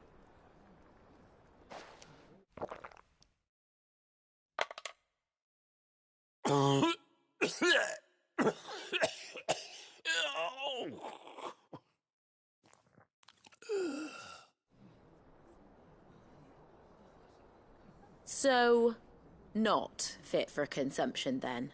What witchery is this? The crackle of the crust gives way to an almost violent richness. Yet, it is the piquant kiss of the Saint's Bonnet that tames this savage dish. It is a tour de force, a force of nature even, a maelstrom of flavour and sensation, a graceful beast emerging from centuries of slumber. I think he likes it. Well, I can't quite tell with all that nonsense he's talking. But I reckon you might be right. It was decent then, I take it. Decent? It's remarkable. And I defy any man to say a word to the contrary. Sid, might I suggest that you command a party of your finest men and women to procure a dozen blueback wyverns forthwith? I'll give it some thought.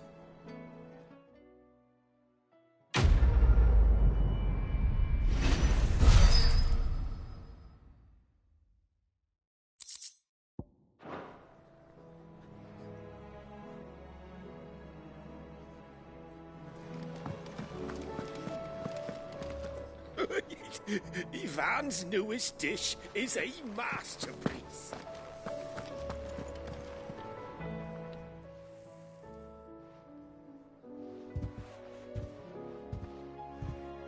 Nothing like a dish of cold vengeance to foul the gut. I'm sorry, Nan. I didn't mean to make things worse. I just thought I had to protect you. Like you've protected me. Aye, well, someone had to. Your parents certainly didn't give a whit for your well-being. Reckon the both of us would be worse off if I'd not taken you on. You've always been me right eye, Goots. And I'd have you stay that way. So don't you dare go looking for trouble again. Well, I will. If you ever need help, I'll do it again and again, and you can't stop me. Why, you big lump. Fine. Play the hero if it makes you happy. Thanks, Nan. I won't let you down. There's nothing he wouldn't do for you. That's as maybe. But if he's ever to make his own way in life, he'll need to start looking out for himself as well. Till then, he'll need people to watch his back, just like you did in Dalamil. Don't think I didn't appreciate that. Of course. His family. Stop it. You make me one good eye, mister. I don't go thinking that'll do you any favours. A potion today'll cost you the same as it did yesterday.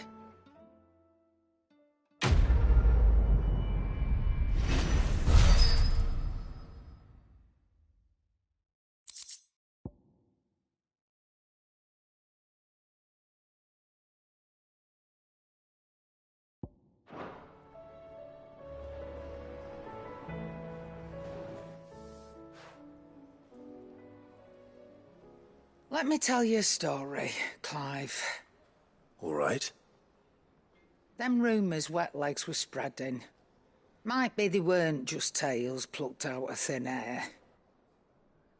You see, there were a time when I weren't too particular about who I sold steel to, so long as they paid me the right price.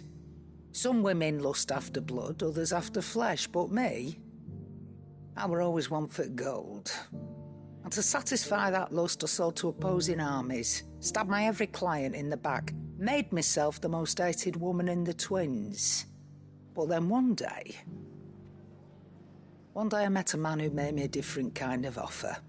Said he'd give me access to a realm-wide community of like-minded individuals in constant need of steel and sundries. On the condition I sold to him and his alone. Was that the first time you met Sid? Aye. And I fell right into his damn trap. He was true to his word, so I ended up being true to mine. And I soon started making the best profits I've seen since taking up the trade. And all without aiding or abetting any outlaws. Except Sid himself, that is. Told me about his plan to topple the mother crystals, you know. Said that with them gone, the realm would want for all manner of things. An opportunity for the likes of me to mint gil.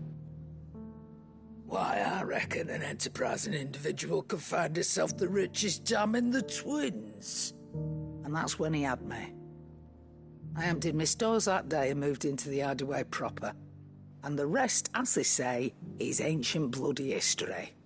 A dozen years on, and I'm still not the richest dam. Not for lack of trying, mind. But I can say that I have never been happier. You've all shown me there are some things more precious than gil. That there are.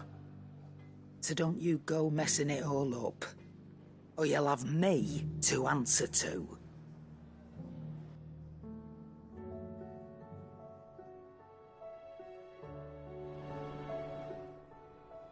Still alive, are you?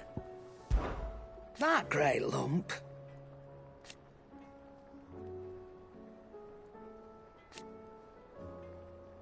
No.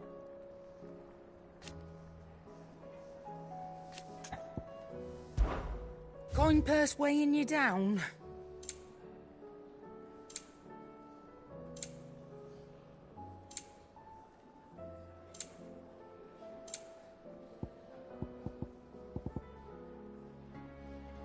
Finished, are you?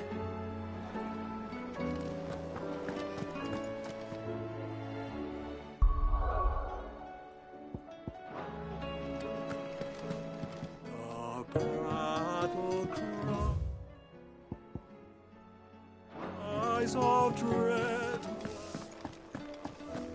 Did you see the pair that got hauled into time?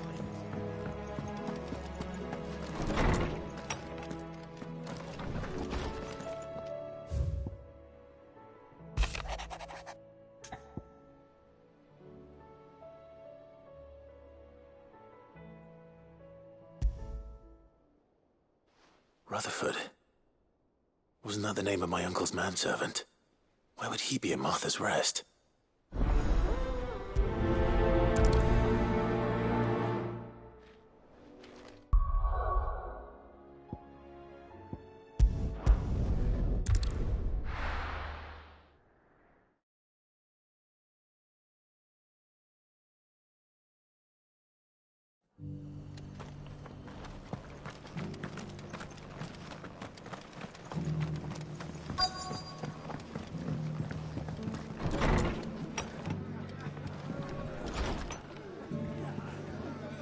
Martha's got a big heart. It's a pity there's so many who are happy to take advantage of it. My lord Marquis, is that you? It is you. Then you received my letter. I am Sebastian Rutherford, Chief Steward of your Lord Uncle's estate. Of course. We met once before. Yes, my lord. Thank you for coming. And what was so sensitive that you couldn't put it in writing? 1,000 apologies, my lord. I did not mean to offend.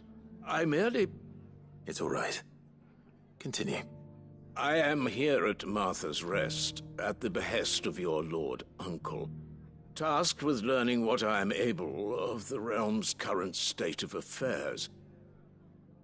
And what I have learned is grim.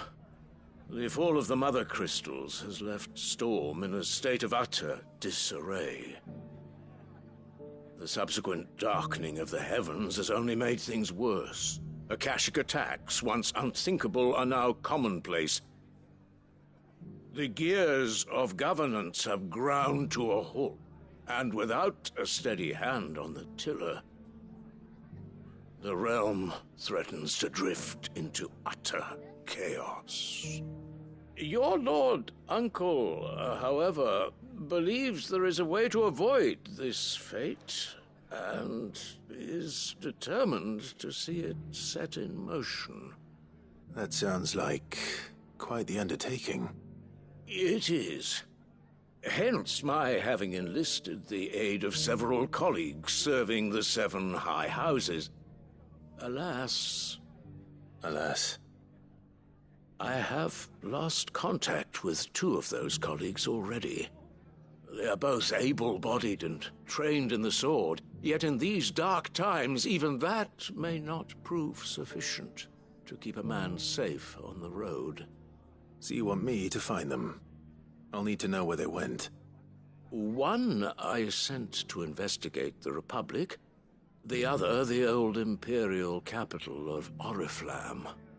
That doesn't exactly narrow it down. I suppose I'll start in Dalamil and work my way east. Thank you, my lord. I shall pray for your success and safety.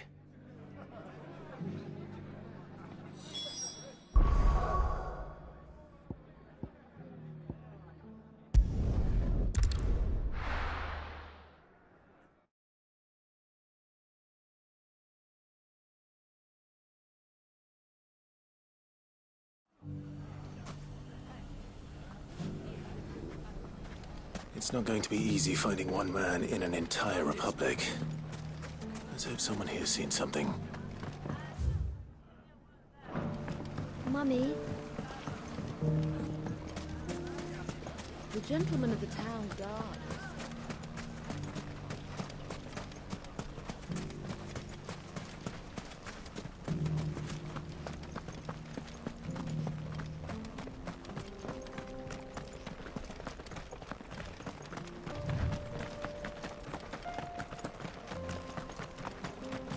Someone's got himself in trouble.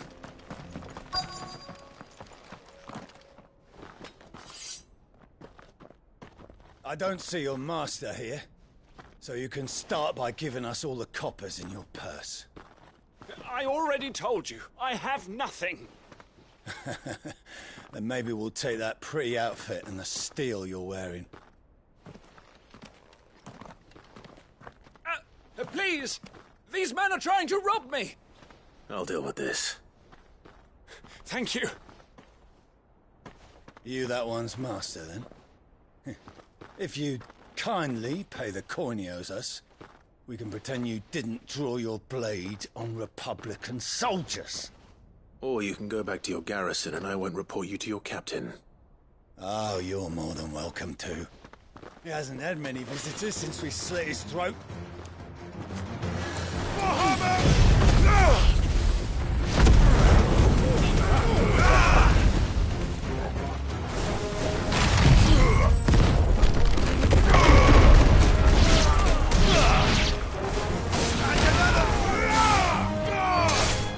It's over. There's more. Stay.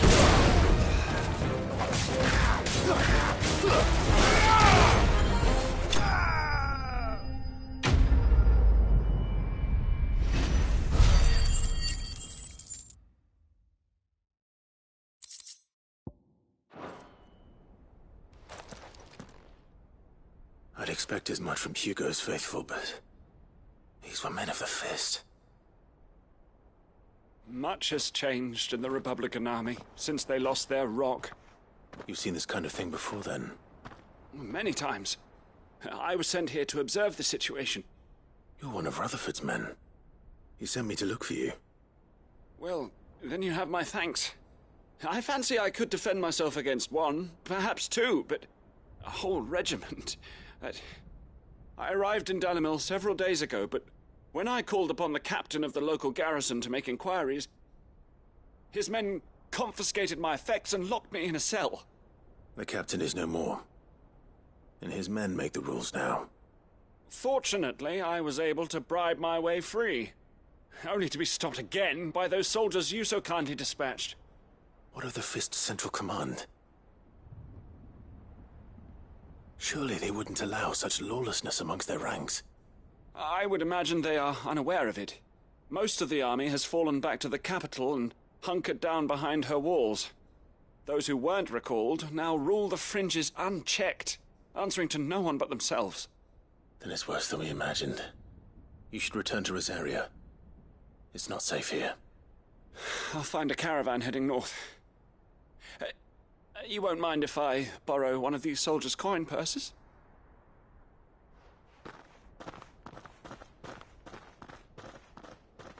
Not at all. Now, to find this second associate of Rutherford's. If he was bound for Oriflamme, I'll start at Northreach and see if I can pick up his trail.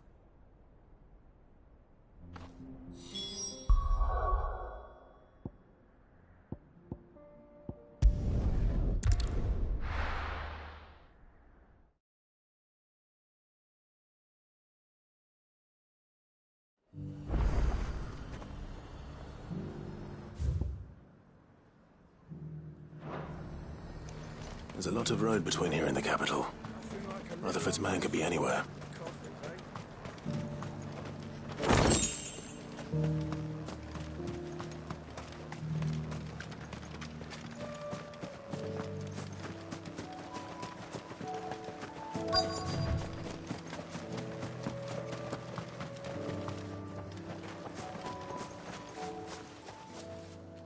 What happened here? If you're with the others, they've already relieved me of my belongings. I'm not. I'm looking for someone who was sent here by a man named Rutherford. And then you found him. I am Alistair Rockford, attendant to the Lady Ariane of House Wellesley. Of the 7 high houses of Rosaria. It's been a long time since last I saw my great-aunt. Is she well? My Lord Marquis? Yes. Yes, she is. The Lady Dowager has granted me leave to assist your Uncle Stuart. I was on my way back from the old capital when I saw some villagers being robbed on the road here. Bandits? They looked more like field hands, but it didn't matter in the end. I did what I could to help the victims, but all it earned me was a pommel to the temple. Which way did they go? South, toward the gate. All right. I'll take care of them. Founder knows I've met enough of their kind. You head back to Northreach, visit the Vale, tell them I sent you. Thank you. I shall. Founder be your shield.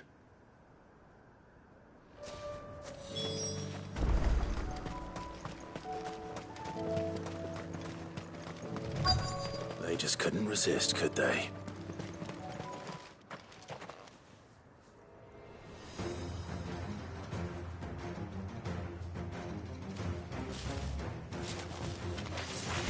This one's ours, pretty boy.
It's over.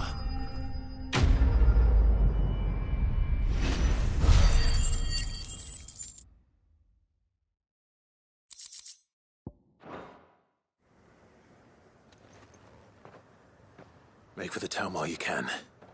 There may be more bandits nearby. You don't need to tell me twice. Many thanks, traveler. This looks to be all of them. I thought I told you to make for the Vale. And stand by as ill might befall the heir to the ducal throne. It's just Clive, and I'm fine. Which is more than can be said for you. I will survive. Strange that the garrison wouldn't intervene in such a brazen attack so close to their gates. The garrison have their hands full inside the city. Some days they don't even send out patrols. There are few hands left to work the fields, and even fewer to transport the grain. The market stalls are nearly bare, and the price for what remains is exorbitant. It's not uncommon to see a fight break out over a crust of bread. When I said the ones who attacked me didn't have the look of bandits, I meant it. They were probably just desperate. Rockford, listen to me. If you are to continue your investigation, you first need to seek the attention of a healer. Of course. I shall return to Northreach right away. But allow me to thank you first. Had you not happened along, Don't thank me. Thank Rutherford. It was he who sent me. I suppose he'll be wondering where I've got to. I shall send a Bistolus as soon as I'm able. Good day.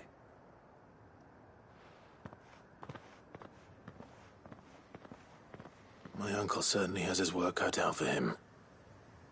If it isn't already too late. I should go and tell Rutherford that his colleagues are still in one piece.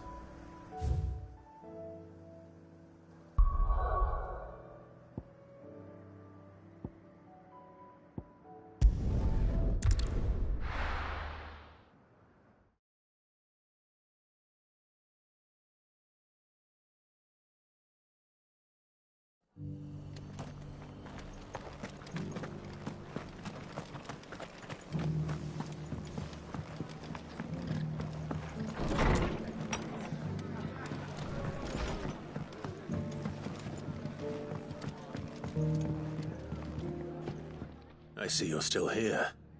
The Rest's location affords a constant flow of traders, and with it, a constant flow of information. Speaking of which, I received word from both my associates. They have resumed their investigations, thanks to you. I only happened to be in the right place at the right time. They both seem to think the realm's prospects rather grim. I am afraid that grim would be putting it lightly. Storm is in crisis, and if we are to free her, we must work quickly. And we must work together. Such is your Lord Uncle's wish. As it is mine.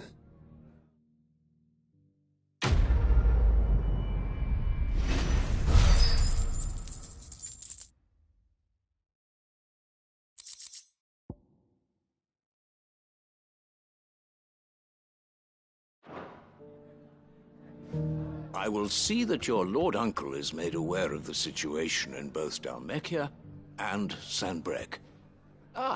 And inform him of your timely assistance, of course.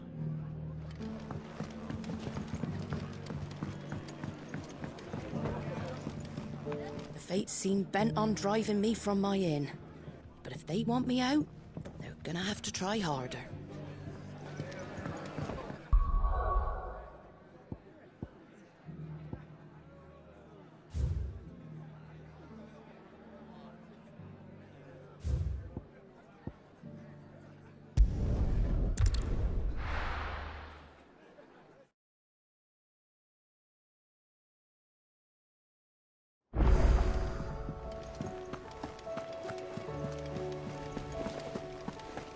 Did you see that?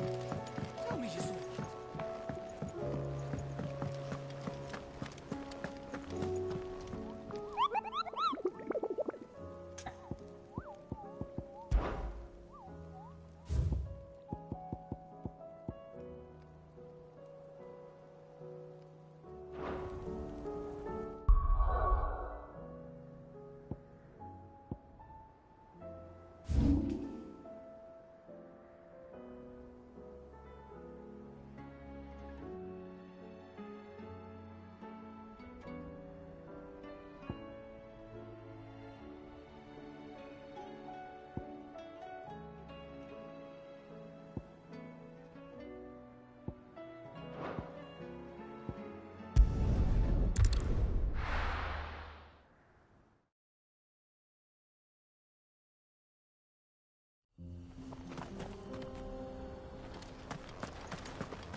We can use the ruins to cross the ravine.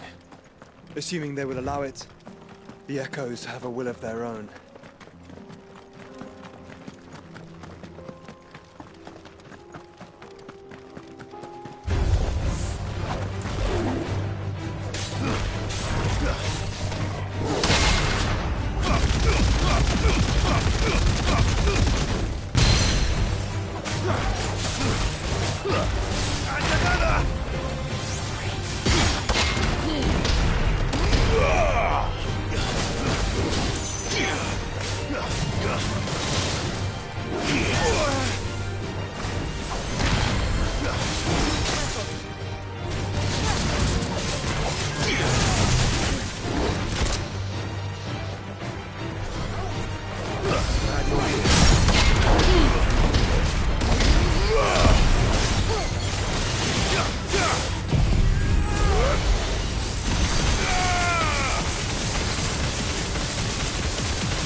Tell us about Yote, Joshua. She's strong-willed, loyal, and deadly with a blade. Much like Clive, but with better manners.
I do. Where are you off to now, then? Bound for the Free Cities, perhaps? Oh, no need to say if you'd rather not. We all have our reasons. Ain't exactly feeling like sharing with strangers myself at the mo. Truth be told, I could do with a bit of inspiration. Don't know which way to turn no more. Was doing a roaring trade back in Oriflamme. Right up until the poor Drake lost her noggin. So, thought I'd try me luck in the desert. And the Fang went the same way. And don't get me started on the mess in the bloomin' Dominion. Suppose I could try Camber next. But knowing my luck, the old place be crawling with the works before I'd even sat out me stall. But as I always say, where there's crisis, there's opportunity. The opportunity to mint Gil, that is. So, where to next? Is there any money to be made in Ash? Do orcs even carry Gil?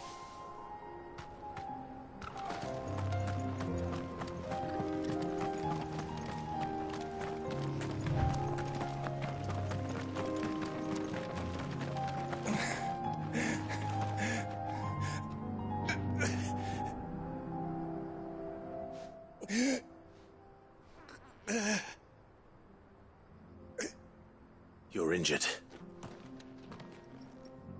What happened here? Where are your comrades? Ether flood. Up ahead. It swallowed our camp while we slept. My own men did this. Turned every last one of them. There's a village not far from here. Tabor. The people were kind to us. It's only a matter of time before they won't stand a chance. We can't let those monsters reach the...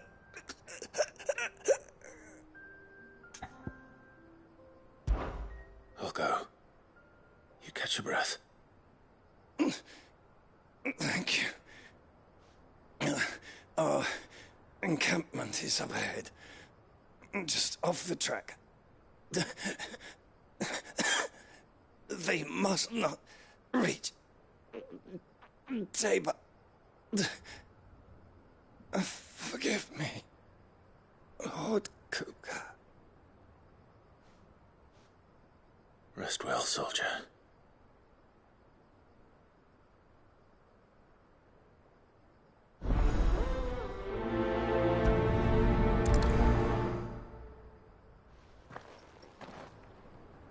You said the encampment was close.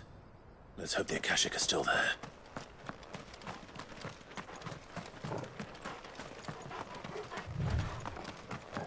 Another ether flood. They're everywhere now. We can't go round it. Then we'll just have to be careful. Right. I got here in time.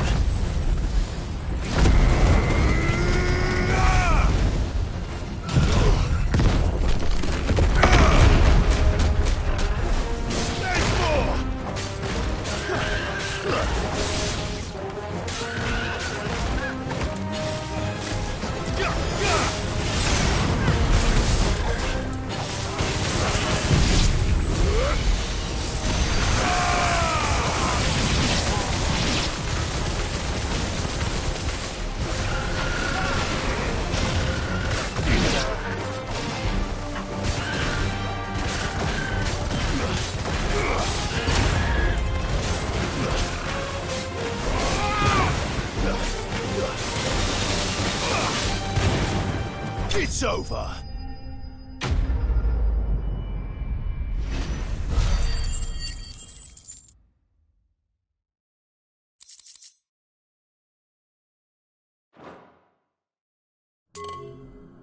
Is someone there? Please, I can't move my leg. That doesn't sound like an Akashic.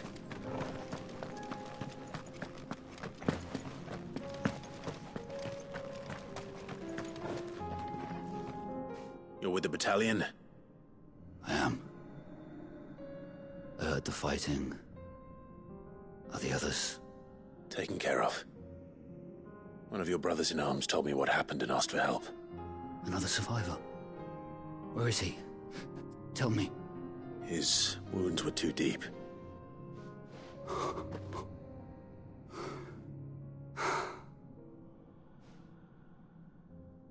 He was right to send you. Those things you slew are no longer my brothers. Tabor is safe thanks to you. Here, you've earned it.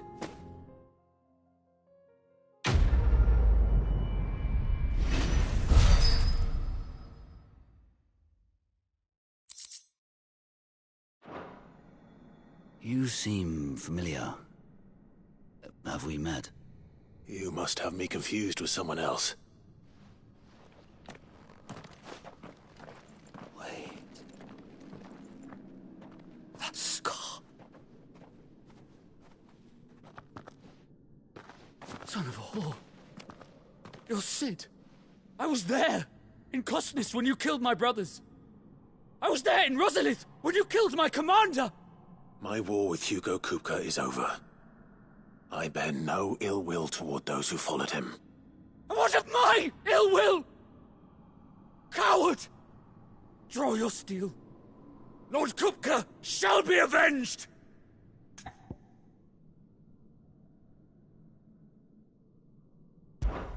When your wounds have healed and your head has cooled, come and find me if you must.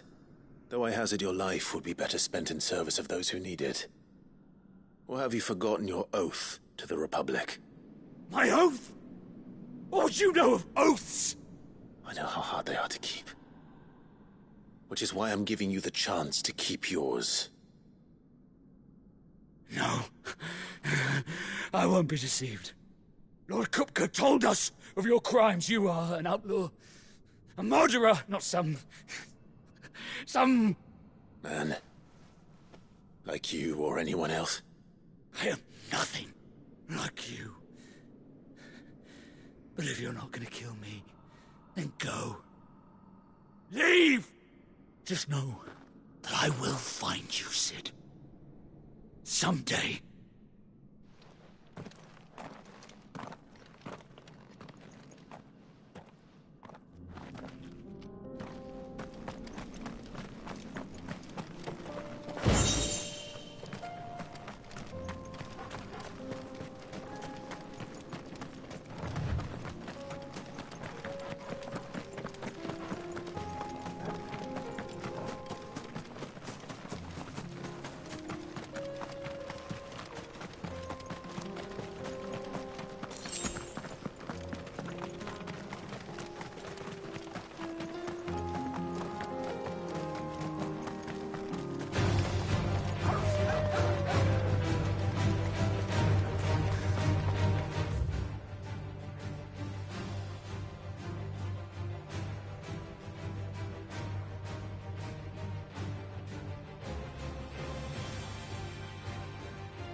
We're nearly there.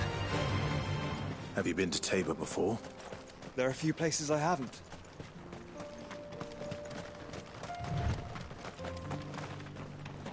Welcome, travelers. We don't get many visitors here in Tabor.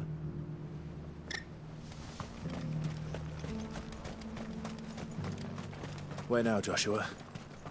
There is a residence just inside the city gates. She awaits us within.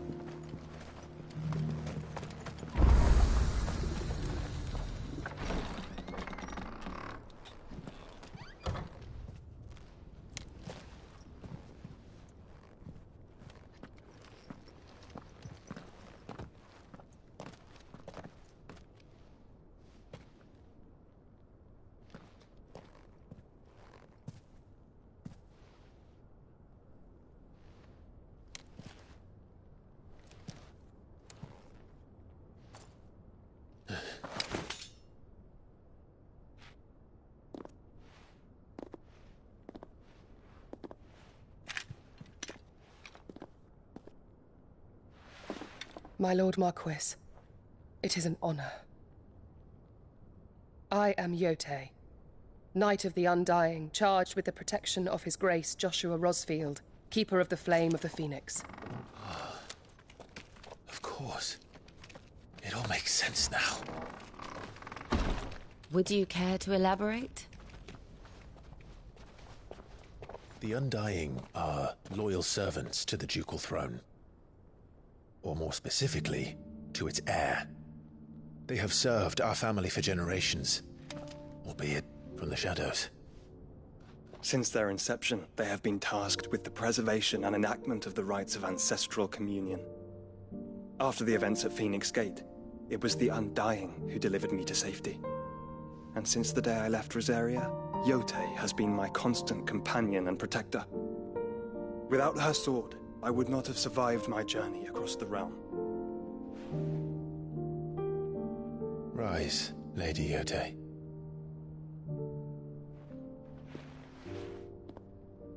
You saved my brother. I owe you a debt I can never repay. I but did my duty. Come now. Tell us what you've discovered. Your Grace. It is as you feared. The vessel we spied off the coast of the Crystalline Dominion on the night of her fall. It was the Einherjar. Beyond any doubt. The Black Galleon. Joshua, the Einherjar is the Royalists' flagship. What business would they have in the Dominion? Upon learning of Waloed's involvement in recent events at Drake's Fang, I sensed the malign influence of Ultima, and bid Yote and the Undying look into the matter. We have reason to believe that the Black Galleon weighed anchor shortly after the fighting began, and set a course due south. For Canva? Then it is Waloeda knights who besiege the cities. What is left of them? Yes. And the Black Galleon sails at but one man's behest. Barnabas Tharm.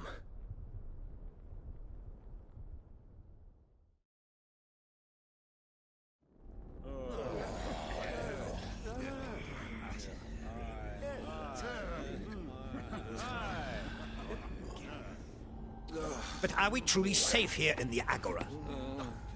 The city guard have been paid, if that's what you're implying. All the more reason for them to run.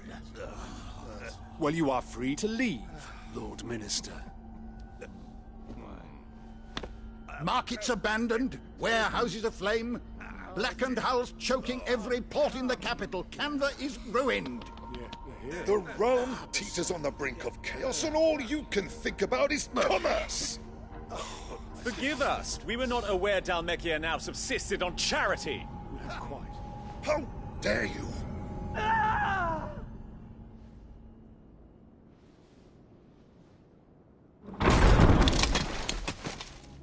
Distinguished members of the Council, you must forgive His Majesty this intrusion. What is the meaning of this? A trifle crowded, but I fear it will have to serve, my liege. Very well. My colleagues, do you not see? The king! He has come to save us from the Akashic!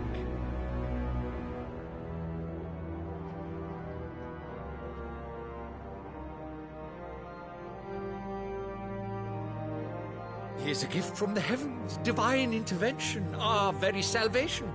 And of course, if it is compensation he requires, we would be most willing to negotiate a fair price for services rendered. Fools! Your ignorance unbecomes you. Your Majesty, correct me if I'm wrong, but I would swear that the fiends washing the cobbles of Canva with the blood of her citizens wear the colors of Waloed. Ha! So you do not deny it. Guards, fetter them, and see our guests to the dungeons!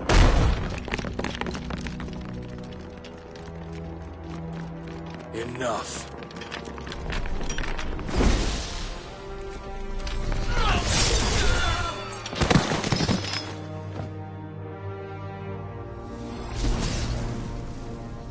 Pathetic creatures.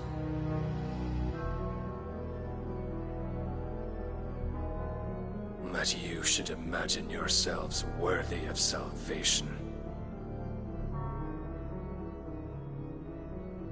The girl is still here, somewhere in the city, her consciousness fair dripping with her late father's hubris. A consciousness to which Mythos is inextricably bound and inexorably drawn. See that he is made welcome. Yes, Your Majesty. Come, Mythos. Surely the prince's light cannot have sated you.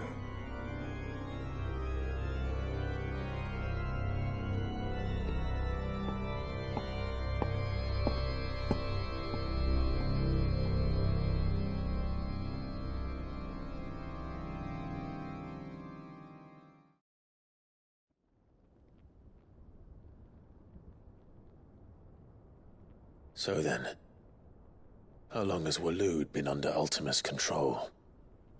How long indeed? Based on what we know of Barnabas's actions, I would guess some few years, mayhap more. But to what end? What does Ultima want? The tapestry. Show them.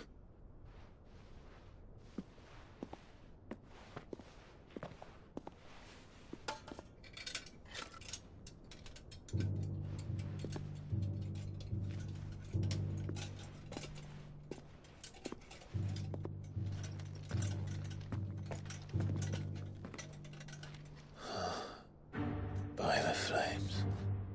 Phoenix Gate, Drake's Breath, and now here. But what is it?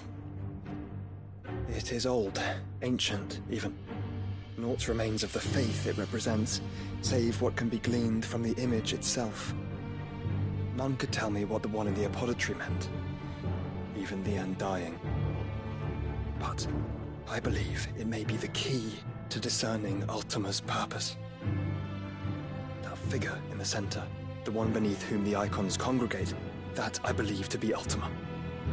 He is a god, or at least godlike. His very existence beyond our ken. The icons, and by extension their dominants, are meant to be his subjects, and while some, like Barnabas, have accepted this role, others have rejected it. Like you, Clive, which is rather inconvenient, as it appears he needs you most of all. And gods don't like to be disobeyed. No, I don't suppose they do. Clive, may I tell Yote of the lake? By all means. Yote, I will be accompanying my brother to the Free Cities. Whilst we are afield, I would have you watch over those Clive has made his wards. Umielos delan tu isag ilith. Though well concealed, the hideaway lacks trained fighters to defend its occupants should they be discovered. But it is my duty to... As it has ever been my brother's duty, remember. If that is your wish, Your Grace. But please be safe. If aught were to befall you, You have my word.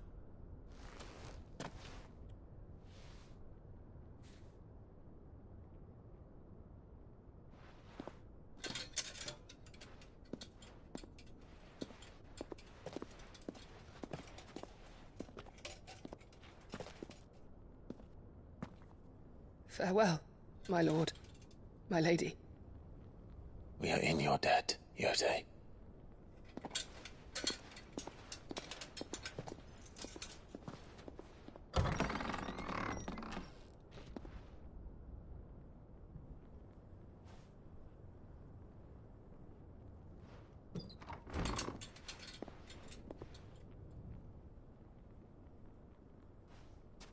Let's find our friends.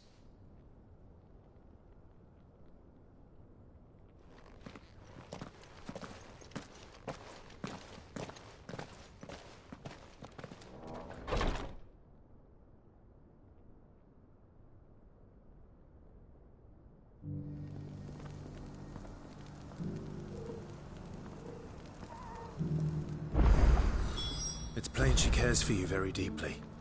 And I her, which is why I had to let her go. Opportunity beckons. Who among you is bold enough to heed her call? Is that blade for hire, perchance? Because I have a mind to make a killing. Figuratively, I hope. Well, yes and no. A passing caravan carried with it a rumor most fortuitous for one in my trade, that an elder Dread Evis had been sighted in the fields of Korava. Dread Evis are aggressive beasts. Compelled as they are to acts of violence, few survive to maturity, but those that do develop a hide of phenomenal value. A hide you want to sell?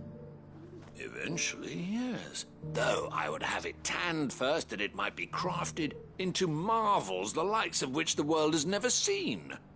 Dread Evis skin is a rare thing indeed. But the worked hide of a well-aged beast, now that would fetch such coin that Gilbert himself might weep with envy. Bring me that beast's skin, and I will share with you the bounty of our combined labors. All right. I'll hunt your Evis. Of course you will. When one lives in such troubled times, it is a fool who lets opportunity slip his grasp. Leave Tabor through the east gate, but take the path that branches west. Once you reach the checkpoint at Tovany, you are a mere stone's throw from the fields of Carava. I eagerly await your safe, and above all, triumphant return.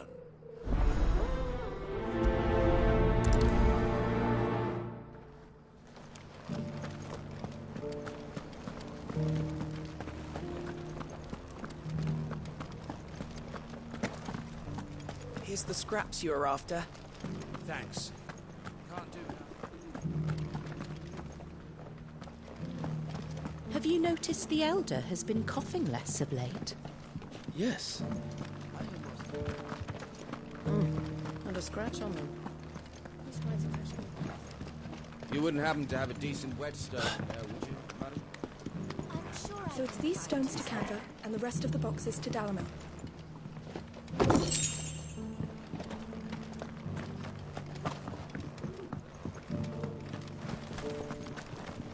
Why won't the sky go back to how it was? I don't like it. Nor do I, dearie. That Cyril fellow's an odd fish, don't you think?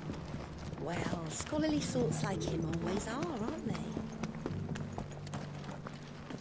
How are those new boots treating you? You there! The strapping lad with the sword. Finally, no one was paying me the slightest heed. Is something wrong? At the university, the students would hang on my every word. Sadly, this far from home, I'm just a vagrant greybeard. The university? You're a scholar. A specialist in ancient cultures. The most accomplished in all Valisthea, some have said. Not that I look the part in these tattered rags. In my heyday, no obstacle could have kept me from my studies. Yet here I am, a wizened windbag, bested by the many steps of Tabor. The answers I seek lying just beyond my enfeebled reach. Would you do an old man a kindness and brave the stairs in my stead? You'll be amply rewarded, of course. Climb the stairs and memorize a few inscriptions for me, assuming you know your letters, that is. Some courteous soul is rumored to have carved clues to Tabor's rich history into stones dotted about the village. 3 of them, to be precise. One each to the north, south, and east. I'm here in the hope that those carvings might shed light on a riddle I've been pondering for some time. Namely, the otherwise undocumented origins of Tabor's unique people. People quite unlike those of neighboring lands. I can't promise I'll remember everything perfectly. Remember what you can. I'll piece together the rest. Make for the domed pavilions, and you'll have no trouble finding the stones.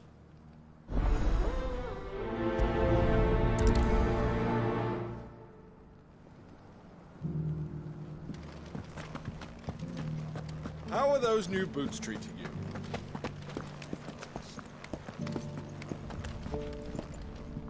That Cyril fellow's an odd fish, don't you think? Well, scholarly sort.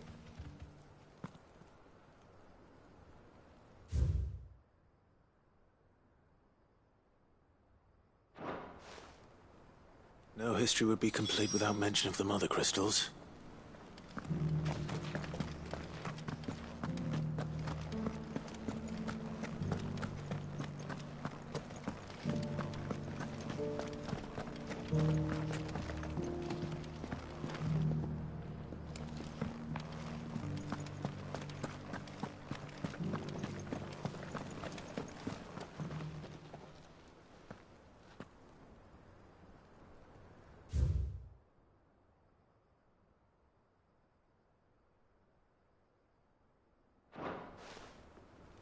Farmers must have settled here in Tabor.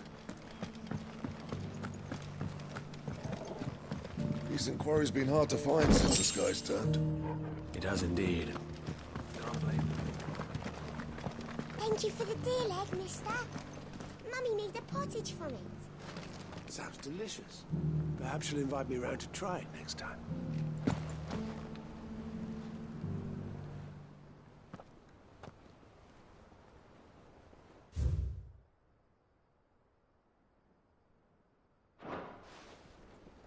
What golden plains might the wanderers have called home, I wonder? I should speak to the old scholar before I forget everything I've read.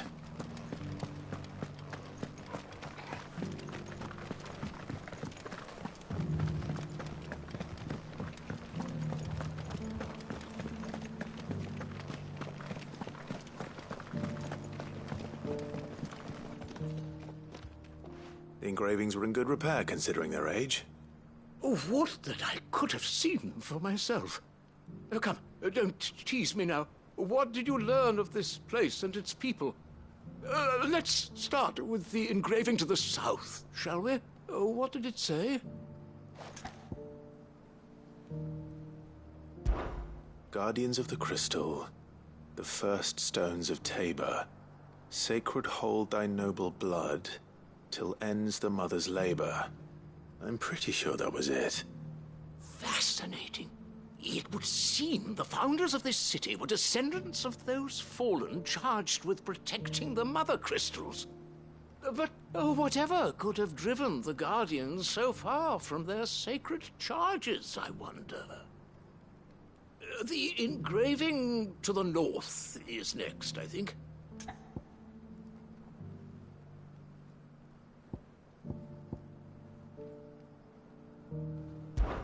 Wanderers of the Golden Plains, lay your roots in stone. With pride recall thy noble past, and make these rocks a home. Or, I think that was it, at least. No doubt you're right. There are vestiges of nomadic customs in Tabor its guardian roots could never account for. This is proving most enlightening. Now, for the final stone.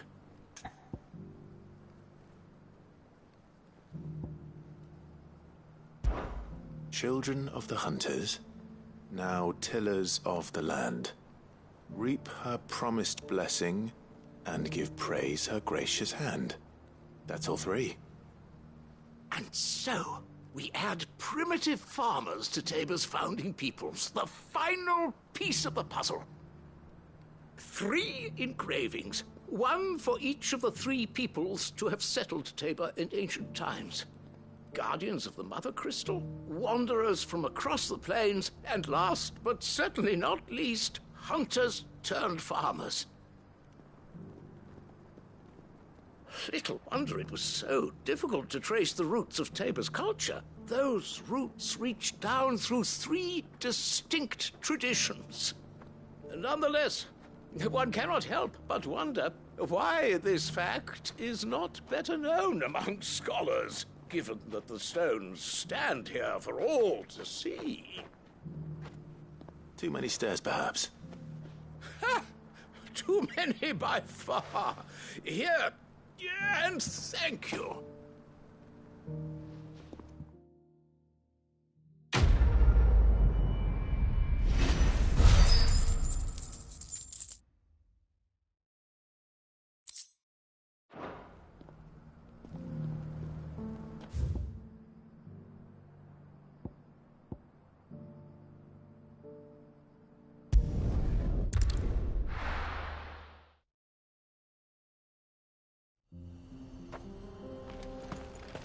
You lost, stranger.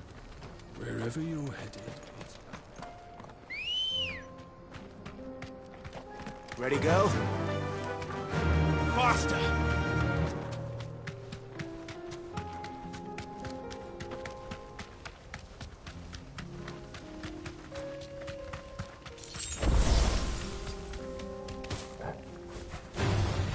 No mistakes.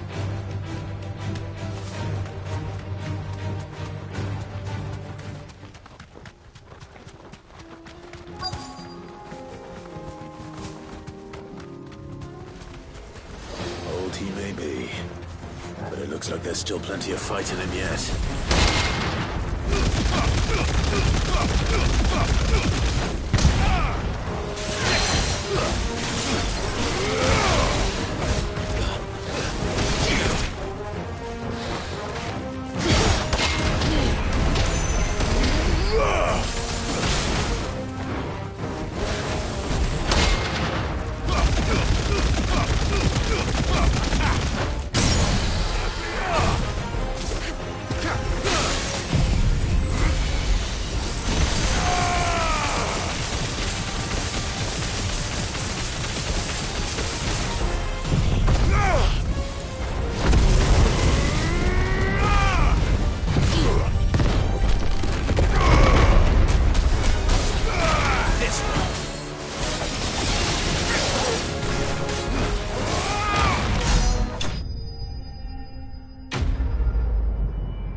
The sooner it's off my hands, the better.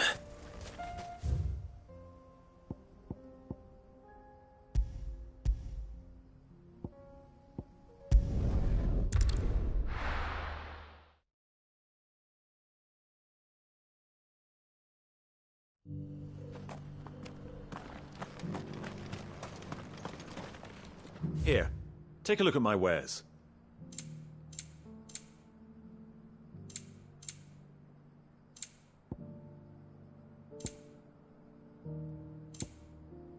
Go safely.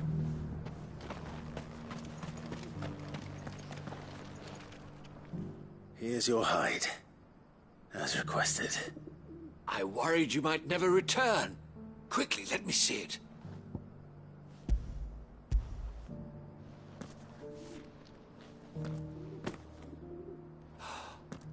Oh, as supple as a maiden's cheek, yet as adamant as her virtue. This is everything I had hoped for, and more.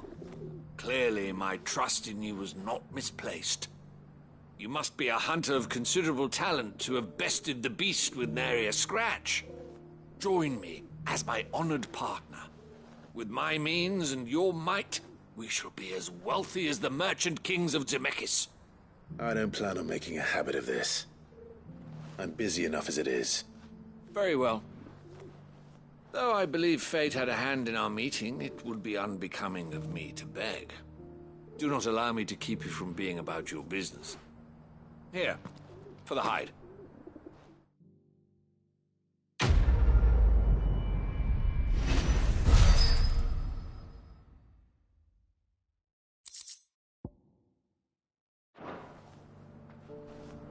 This is hide unlike any I've had the pleasure of handling. My clients will pay a fortune for the merest scrap. What brings you to our humble village, young man? If it's our artisans you're here to see, then please. But do try not to interrupt their work. I feel like I've fleshed 100 skins today. Stay focused, will you?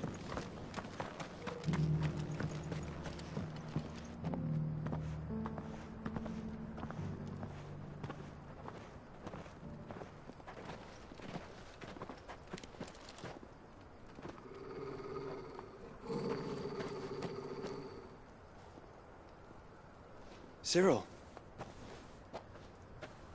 How fares the search? Well, Your Grace, my report shall be with you ere long. Ah, yes. Yotei is otherwise engaged, at my behest. And the duty of wardenship? Fulfilled. For as you see, I've been reunited with my first shield. I am Cyril, Knight of the Undying and bearer of the Burning Quill, charged with chronicling the mortal deeds of His Grace, Joshua Rosfield, Keeper of the Flame of the Phoenix and rightful Archduke of Rosaria. I entrusted Cyril here with overseeing the investigation into Ultima's origins. Findings from his brothers and sisters afield are delivered here to be collated and catalogued. Just how many Undying are there? Not nearly enough, milady. Yet we are glad to give our all in service to the Phoenix. Such is, and has ever been, our creed. I see. You have your associates, I have mine. But you may now think of them as ours. That won't be a problem, will it? The Phoenix is our sun, and we but the shadows that quicken in his radiance. It is from the darkness that we serve, both him and now you.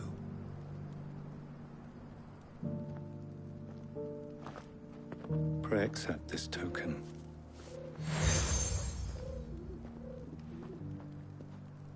For as long as you bear it, members of our order will reveal themselves unto you, if there is nothing further. No. You are dismissed. Your Grace.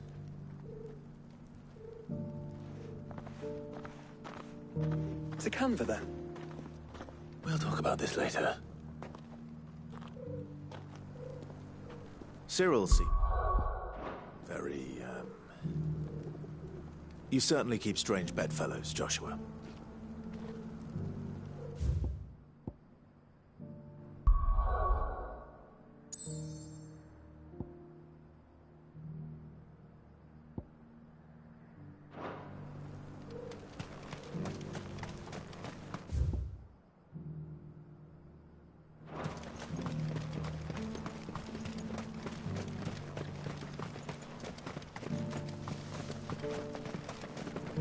Ah, Lord Rosfield. I'm afraid I cannot stay to talk. I must leave to collect the reports of our spies in the field. Now that you wear the Phoenix down, our brothers and sisters will no doubt reveal themselves to you too. Farewell, my lord, and may the Firebird's flame burn ever in your heart. The free city's under siege? Who'd have thought it? Master Cyril, luckily. Thank goodness he told us before we set out.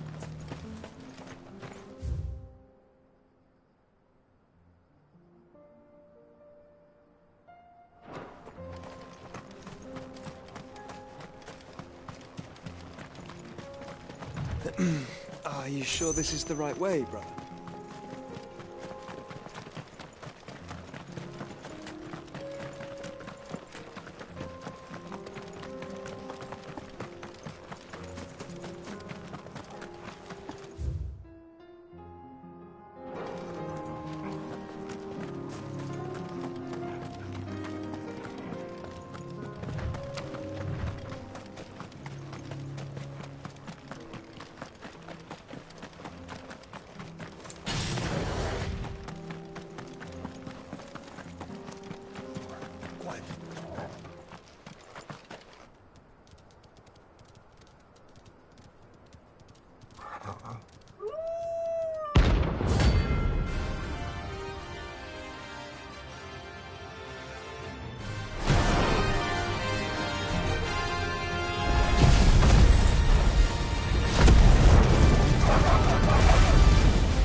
Don't mess with the leader of the pack, eh, boy?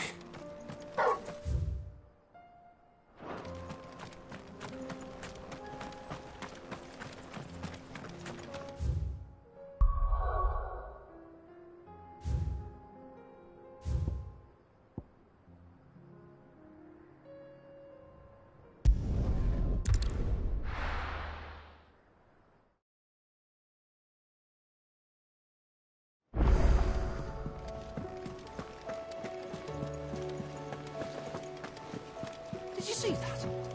Tell me you saw that.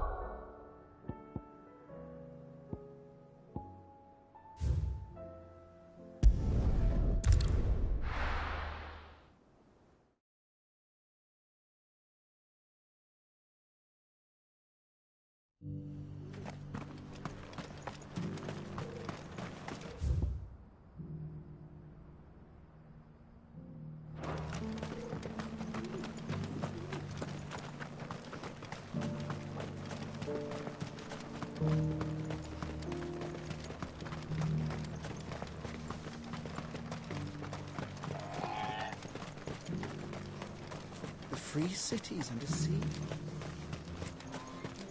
There are horrible beasts down that way. Ashen terrors who'll kill you as soon as look at you.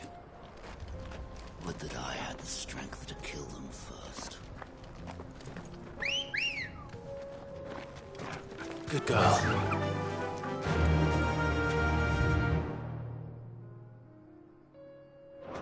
Run like the wind.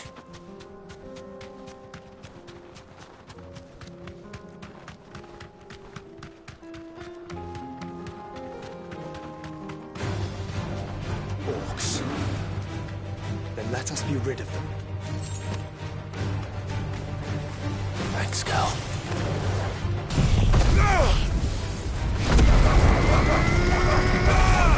Soil and stone!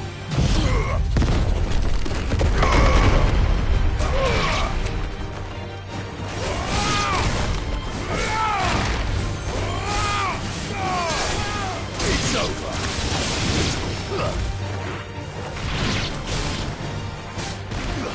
Farewell!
Clive. Smoke. Is the city fallen?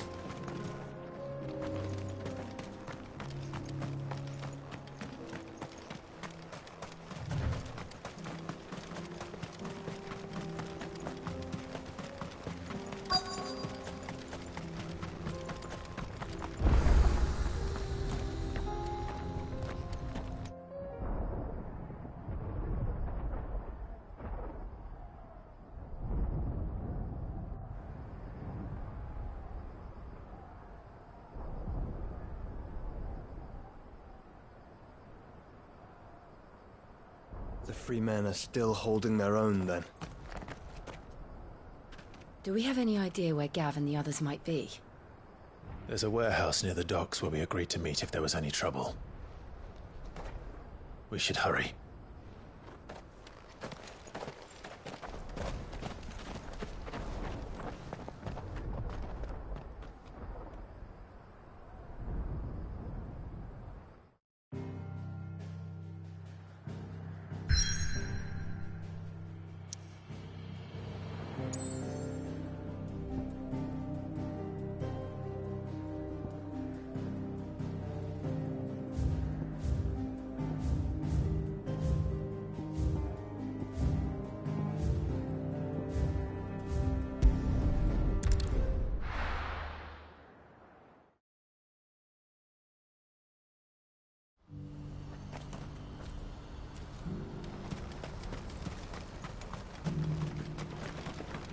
If we're going to do this, we'll need... Clive, your timing is impeccable. It just so happens that right at this very moment, we're in need of someone with your talents. And what talents would those be? Why, your fearlessness, and your skill with a blade. I'm listening.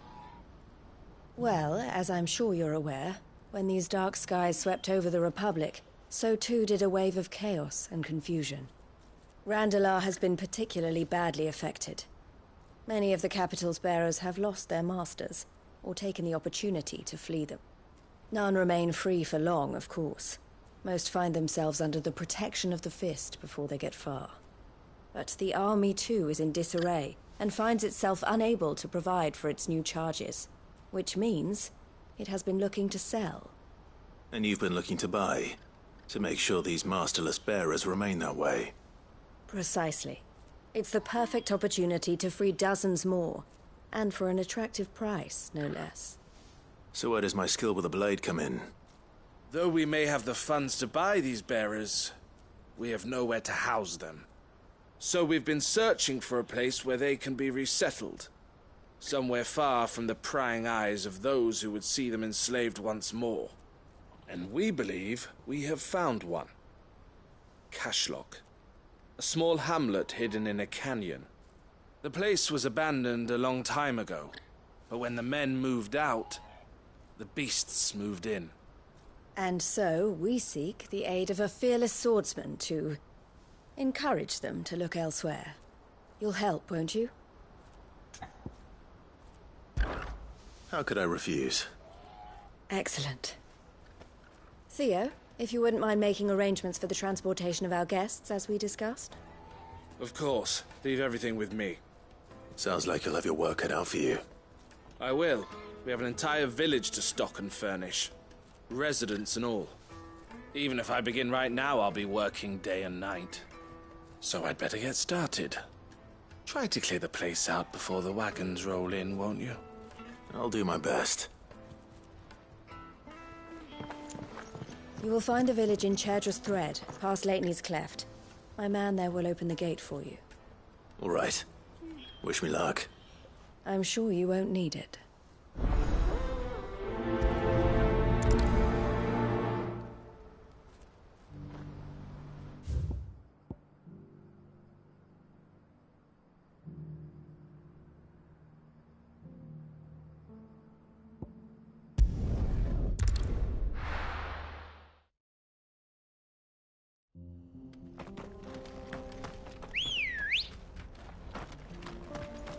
Ready, go?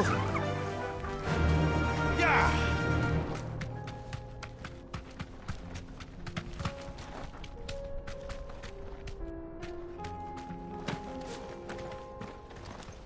You're a friend of the Crimson Caravans. And by the look of you, I'd say you were the help they told me was on its way. Cashlock's just down there, if you'd be so kind.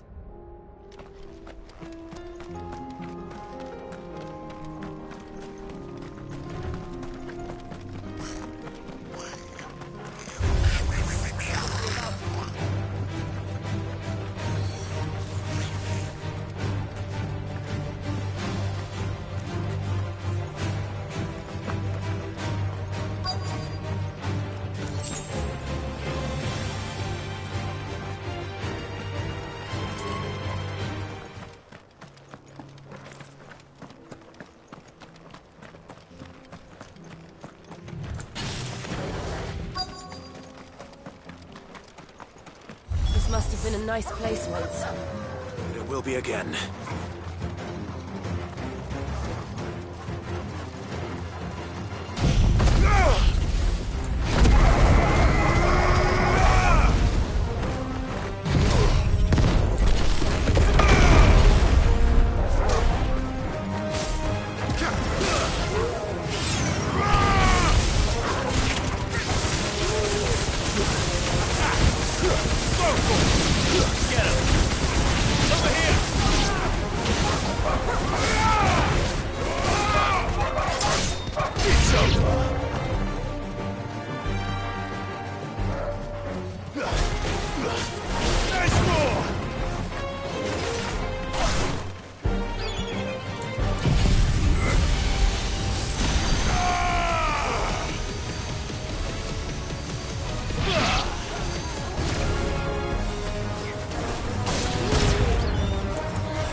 I think that's the last of them.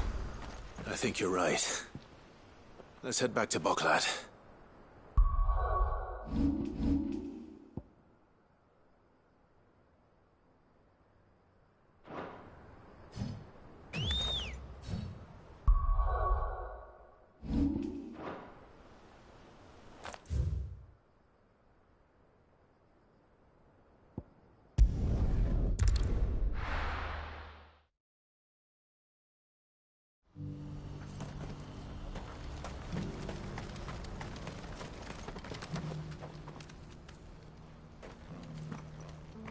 Is something the matter, Theodore?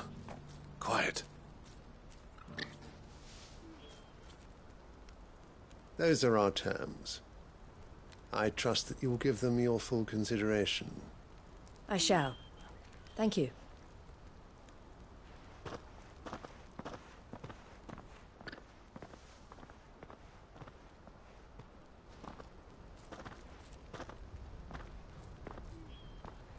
Him again. Someone you know? Yes. And, no. But enough about him. How did you fare down in Cashlock? It's done. The village is safe now.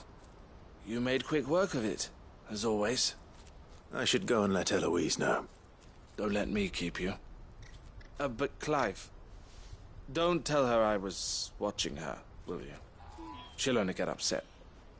I'll explain everything once you've finished with your report. All right. We'll speak then.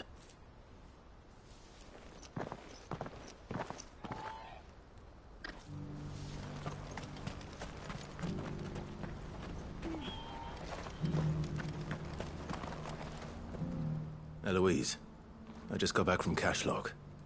The village should be safe now. Thank you, Clive. Here, something for your trouble. Well then, now that you have laid the groundwork for our little project, I suppose we'd better finish the job. The first thing we'll need to do is make sure our offer for the bearers is accepted. You're still in negotiations? We are. A trusted colleague has been dealing with the Fist on our behalf, but things have been trickier than we anticipated. I suppose it's to be expected. This is the army we're dealing with. Fighting's what they do. But we shall emerge victorious in the end. Well, if you need any help, you know where to find me. I'm not sure I do, but thank you all the same.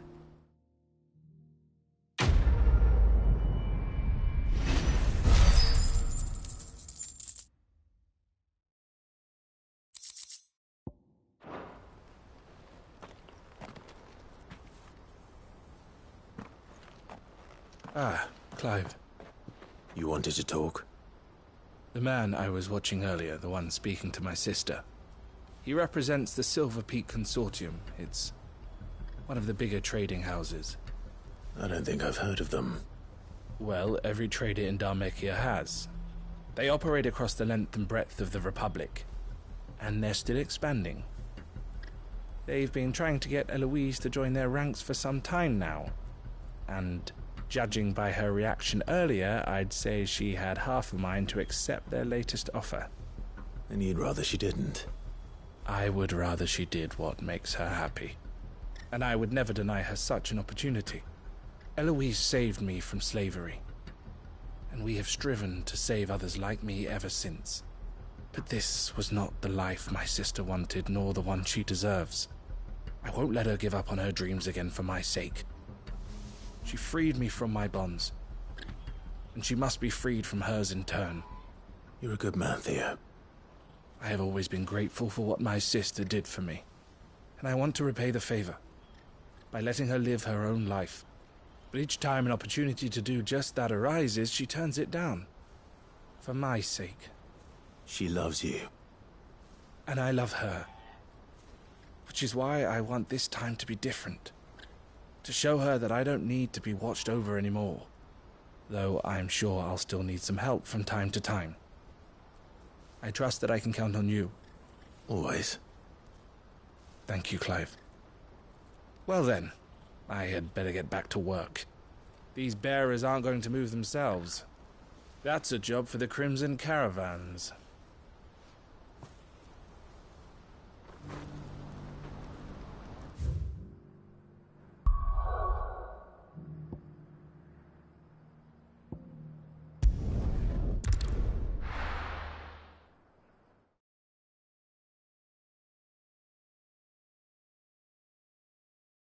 I'll be taking you all to a storehouse in the Bales. Leave anything you don't need behind.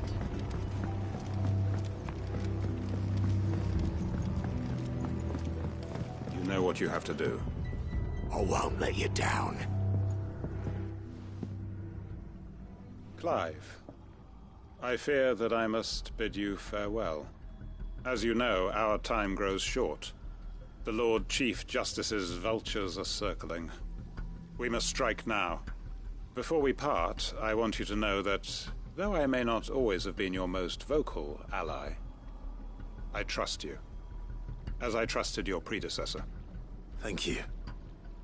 I appreciate the sentiment, and I understand more than anyone how you feel. But is revenge really the answer? It is the one I found, and it is all that I have lived for since that day. But what of Lostwing? Everything you've built. I built Lostwing to achieve this aim. Once it is done, the village will have served its purpose. My comrades and I are sure of our cause, and we shall fight to the last, come what may. But there are those among us who cannot fight. Children, the elderly, bearers afflicted by the curse. I would place Lostwing in their hands, if I thought it would do them any good. But a village home only to the frail and the infirm is not likely to stay a safe haven for long. And so, Clive, I find myself turning to you once more. Will you take them to your hideaway, that they might live even should Lostwing die? I will. Thank you. I will not have it said that I did not see to the well-being of those who rallied to my cause. The people I speak of have withdrawn to Gotan's Bales, away from danger in case the Black Shields strike. Understood. I'll make sure they get to the hideaway safely. Then the last of my preparations are complete. Fare you well, Clive. And may Griga guide us. All of us.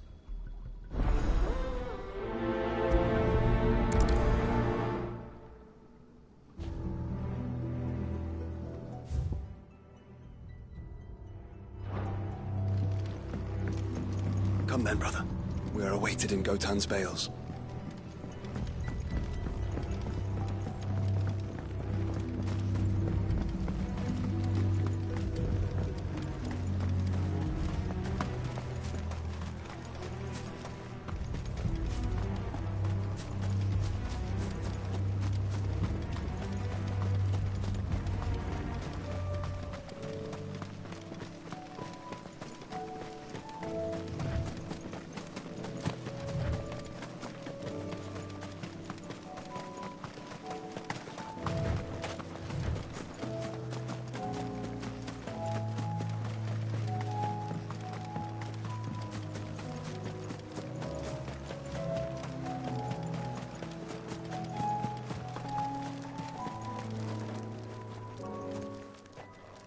Everyone, Quinton has asked that you come with me. He can no longer guarantee your protection, but I can. There's a safe place I can take you to. Well, if that's what the Master thinks best. Sid, none of us would be standing here today if it weren't for Master Quinton. We owe him our lives. So we ain't about to start telling him what he should do with his. If he's saying we ain't safe in Lostwing no more, it's 'cause he ain't coming back. And if that's what has to happen, then so be it. I only hope he can see this through to the end. That we get to see justice done. I hope so too. Oi! You lot! Where's everyone else? They ain't already left, have they? They've gone with Master Quinton. Fuck! Fuck! Fuck! What's wrong? I've just come from the Justice's manor. We have to get Quinton to call off the attack. It ain't just the Black Shields protecting the place. He's got a guard dog and all. A fucking monster. They don't stand a chance against that thing. If I don't get the message to them, they're all gonna fucking die. No. We can't let this happen. Sid! Don't worry about us. You've got to catch up with him. We can't let Quinton die before that bastard does. All right. I'll do what I can. Where is this manor? It's way over to the east, through the woods. Heaven Hall, he calls it. Promise us, Sid. Promise us you'll do what you can.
Clive, look. No. Don't tell me we're too late.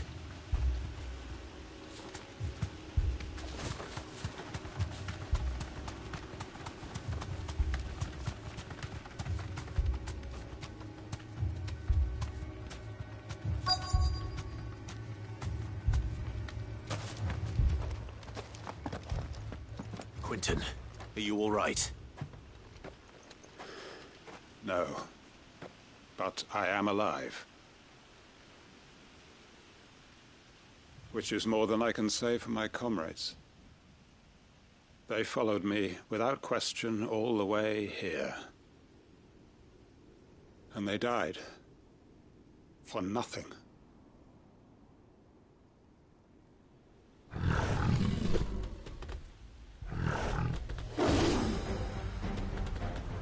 This must be the guard dog. Quentin. I'll hold it off. You go. But... your comrades didn't die for nothing. They died for you. Don't let their sacrifice be in vain. I won't. Come on, then. That is no mere guard dog. No. Just a rabid beast that needs to be put down.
If only we'd arrived earlier.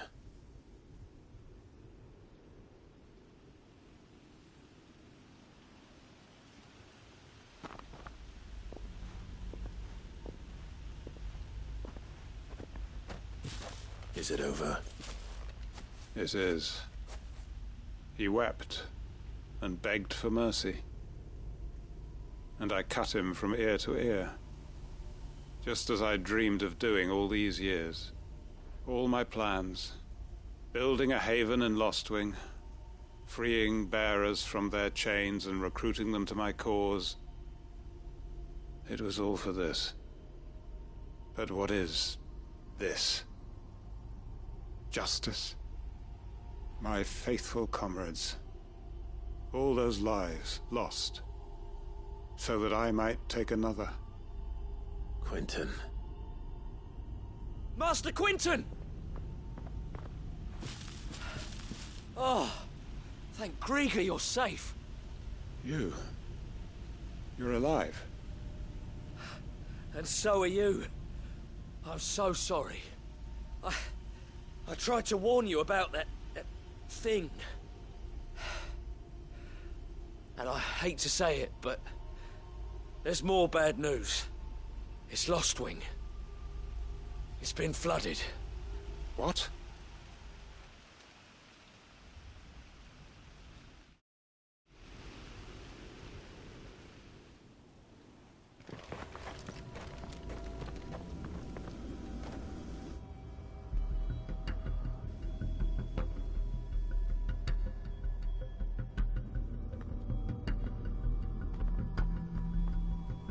Lostwing.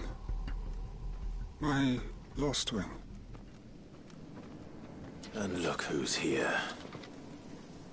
They must have stolen in after we left, just before the flood struck. What if there are still people in there? Don't be a fool!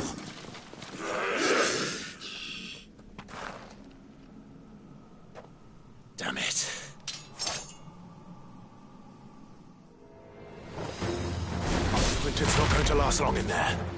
Then we finish this quickly.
Out of here!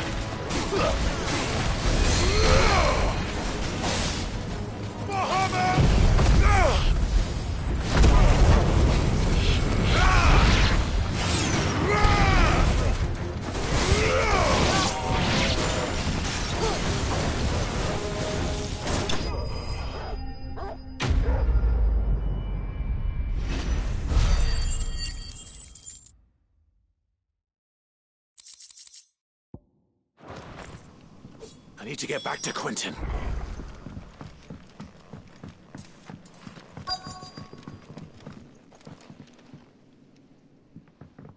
Quinton! Quinton! Look at me!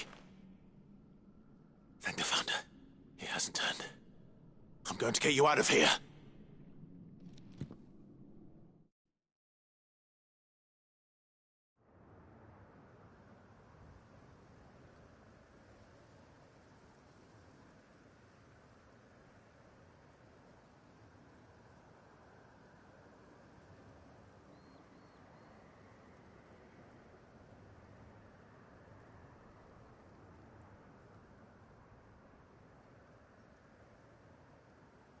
Welcome back to the land of the living. Is Lostwing? The flood has filled the valley. I see. Then all is at an end. A strange way to achieve one's life's ambition. No, Master Quinton. Save your strength. Why?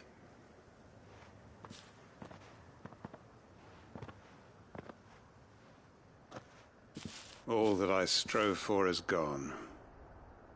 Only emptiness remains. I have nothing left to live for. What the heck are you on about? You've got us, ain't you? Don't try telling me you only freed us so you could get revenge. We're more than that to you, and we all know it. I thought you weren't coming back. But I prayed, and you did. There's got to be a reason for that, right? Can't we just go back to how it was? You know, you looking after us all. Your work ain't over yet, Master Quinton. We believed that you were the right man to lead us, and we still do. Your village may be lost, but it seems your people aren't. So long as you remain to guide them. But why? After what why would anyone follow me? 'Cause we're family, aren't we? Family? Yeah. And all our comrades who went with you, they felt the same. Lostwing weren't just a village. It was all of us. It was. And as long as we're still here, it is too. We can start again. Build a new Lostwing. Right here in the Bales.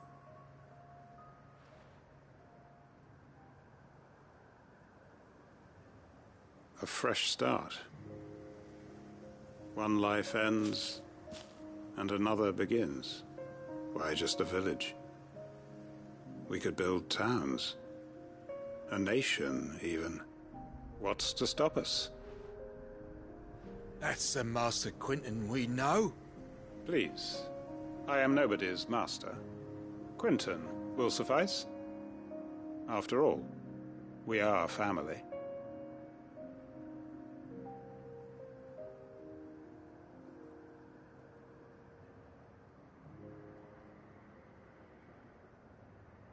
Permit me to withdraw my request.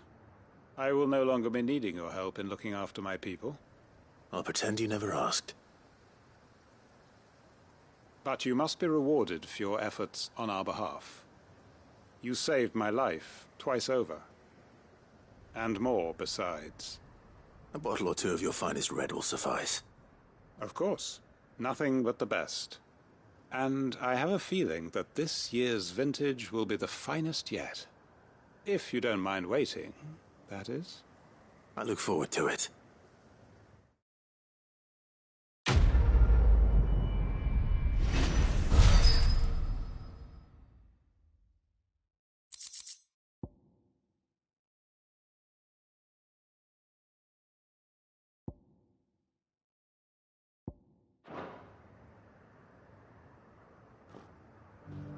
They are right, you know.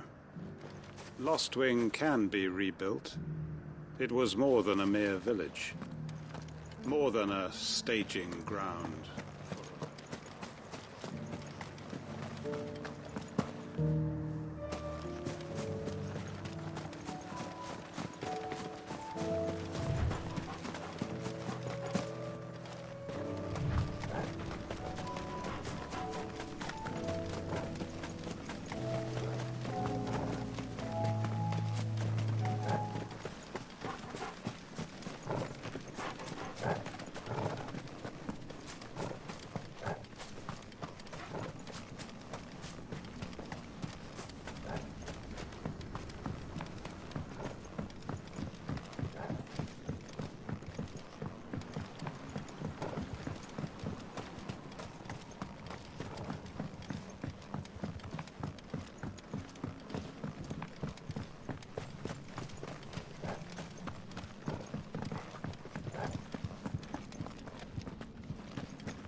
Wonderful creatures, chocobos are.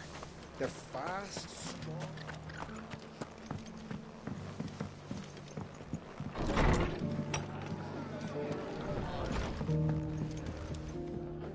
Ah, Clive. Just the man I was hoping to see. Oh? And why is that? You remember how some of Sir Wade's guardians took up residence here after the Akashic attacked? Well, now the rest have come to join him. Seems their barracks in the Lazarus have been lost to an ether flood. Now, I don't mind having a few more brave boys around to keep them animals at bay. I ain't daft after all. But we ain't got nowhere for 'em to bed down. Poor buggers are having to make do with haylofts and chocobo pens. I'd build 'em a new barracks here if I could. But where would I put 'em? There just ain't enough room up here on the rock. Which leaves us in a bit of a pickle. The people we're counting on to keep us safe are living like beggars. I see. And it isn't just that lot. There's bears to think about too. There's been more and more of them turning up lately, coming from all over looking for safe haven. But there's only so many we can shelter with the room we've got. We can't keep cramming more and more people into less and less space. What we need is a new home for our new arrivals. And that's what I was hoping you might help me with. If it ain't too much of a burden, of course. It's no burden. Thank you, Clive. So, where were you thinking of making this new home? Well, I reckon we could do a lot worse than Eastpool. Eastpool. It's been a long time since I thought about that place. It was a tragedy, what happened. And if any of us could have done anything to stop it, we would have. But what's done is done. And those who lived there wouldn't have wanted the village they loved to be left in ruins. I suppose you're right. The blight might be pressing in, but I reckon it's got a good few years left in it yet. There's just one problem. A band of cutthroats have made it their den, and they don't seem like they'll be moving on in a hurry. Nasty bastards they are too. I've lost some good men to their raids. Would have sent someone to clear 'em out sooner, if my boys didn't already have their hands full fending off the Akashic. But now we've got a few more Guardians of the Flame to call on. I reckon it's time we made our move. What do you say? Fancy leading a raiding party? I do. Eastpool was once home to people I loved. I won't have bandits sully those memories. I'll gladly drive them out of there. And I know the men will gladly follow you. I've already shared a few thoughts with Sir Wade about how we might be able to win the place back. And I dare say he's got some ideas of his own too. Why don't you go and talk to him? Of course.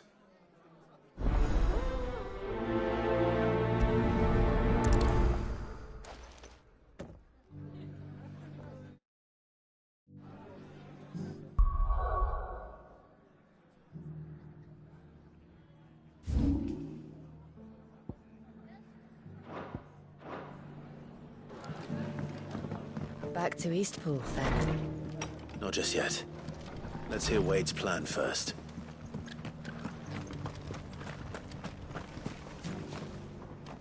So, Wade, it's good to see you well. And you, Lord Rosfield. And you. I spoke with Martha. She tells me you have plans to free Eastpool and make it your own. That's right, though it was mostly her idea. I rather fear my men have been treading on her toes somewhat since joining us, not to mention each other's. And then there are the bearers, men and women who found the courage to flee their masters and sought refuge here. We need somewhere to settle them, and I can think of worse places than Eastpool. As can I. Which is why I agreed to help you win it back. That's very kind of you. I'd be most grateful if you would.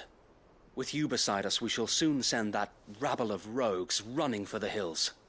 So, what can you tell me? That thankfully there aren't too many of them. Fewer than a dozen at our last count. And rather less, thankfully, the road that leads there will more than likely still be crawling with Akashic. A small force would suffice to clear the village, but if the Akashic were to follow them in, that force could end up trapped between a rock and a very hard place indeed. I'll head into Eastpool and deal with the bandits. You and the Guardians can stay outside the village and fend off any Akashic who come too close. Make sure I'm not taken unawares. I can't ask you to bear all that risk yourself, my lord. The Akashic are the bigger risk. I can handle a few bandits. Well, if you're sure, I shall summon my men at once. Shall I wait for you here? No need, my lord. You go on ahead. We'll be with you before long. All right. I'll meet you at Eastpool then. We shall see you there. And may victory await our coming.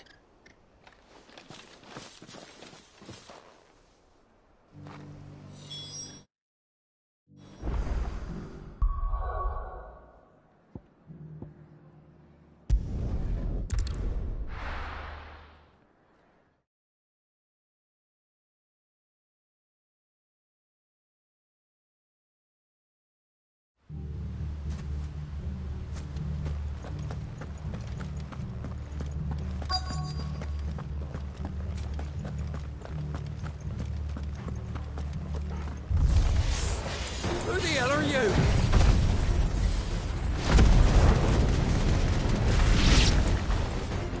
Kill them! You will leave this place. You'll face the consequences.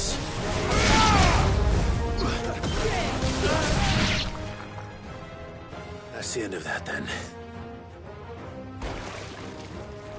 Or maybe not. What's that thing doing here? Doesn't matter. It goes too.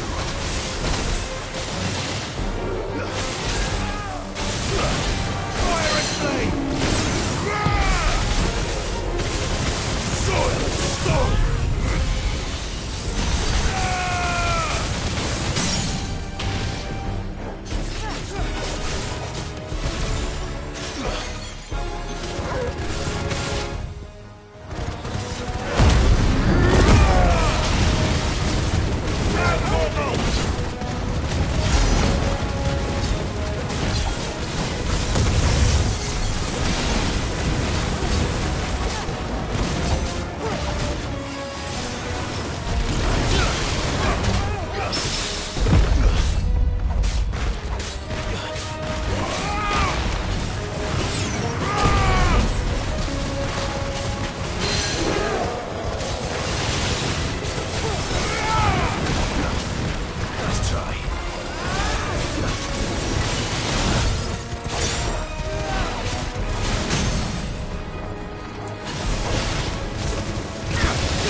Any more surprises? I'll take that as a no. Bravo. A magnificent display, my lord.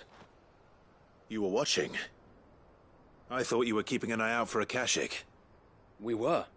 Put down more than a few on the road, then arrived just in time to see you slay that... whatever it was. Let's hope it was the last of its kind. Though I expect you and the Guardians will be up to the challenge should another appear. I would hope so, my lord. Your men will be bringing the bearers who'll be living here, I assume. It might be best to send word for them to come right away, before any other unsavory characters move in. Of course. I'll send orders for them to depart immediately. Leave it with me, my lord.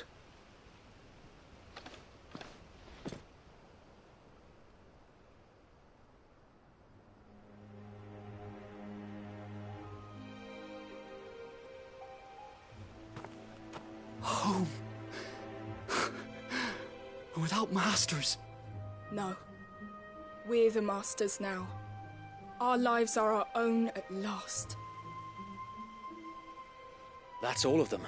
And not a single Akashic in sight. Now to begin the important work of rebuilding the place. It won't be easy, especially not after 5 years of beasts and blackguards having their wicked way with the place.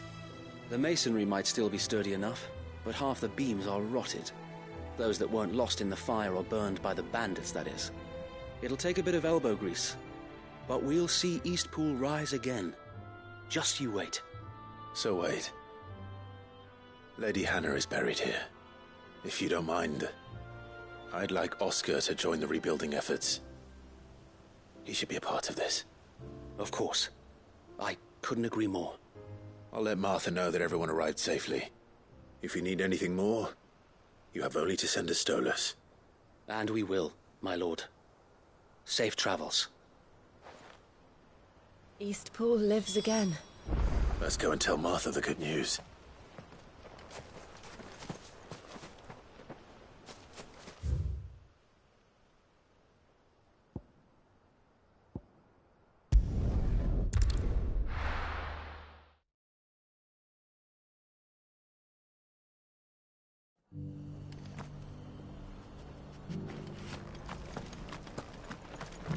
The Guardians of the Flame were true friends to the rest. They fought our enemies, manned our barricades, joined us on our patrols.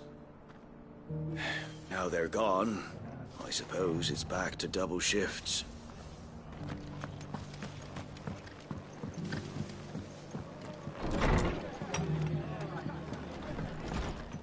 Can't say it wasn't a relief to see the better part of the Guardians finally taking their leave. We barely had room to breathe, what with them and us and all the others all crammed in together. They were good lads, though. I'll miss not having them around. Are the bearers taking well to their new home, do you know?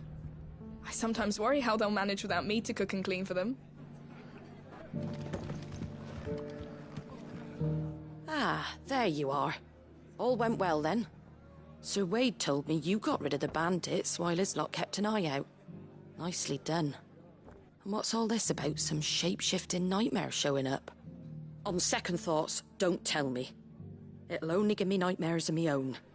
What matters is you did it, and now we can build our new village. I suppose it will be. What will you call it? What else? Eastpool. Sir Wade said it best. There's plenty bad happened to that place, but that don't undo the good that happened there. No need to throw the baby out with the bathwater. Did Wade say that? Well, something along those lines. Anyway, the poor souls might have made it to Eastpool, but their work ain't done yet. So the way I see it, neither is mine. If it's food or lumber or strong backs they need, the rest is ready to provide it. Thank you, Martha. No, thank you. You didn't have to help us. I wanted to.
Sounds like thunder.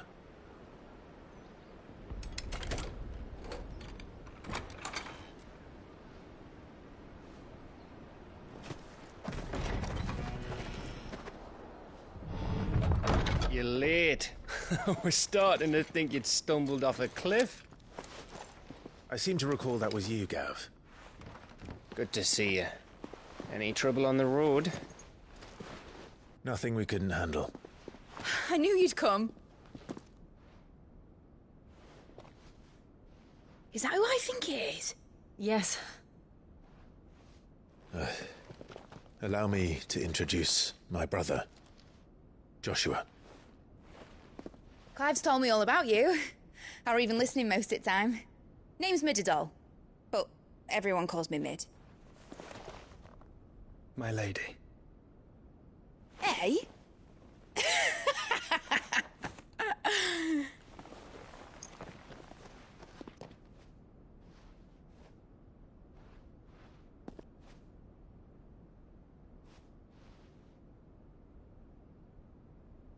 My boy. Uncle Byron. It's really you. I never thought I'd see the day.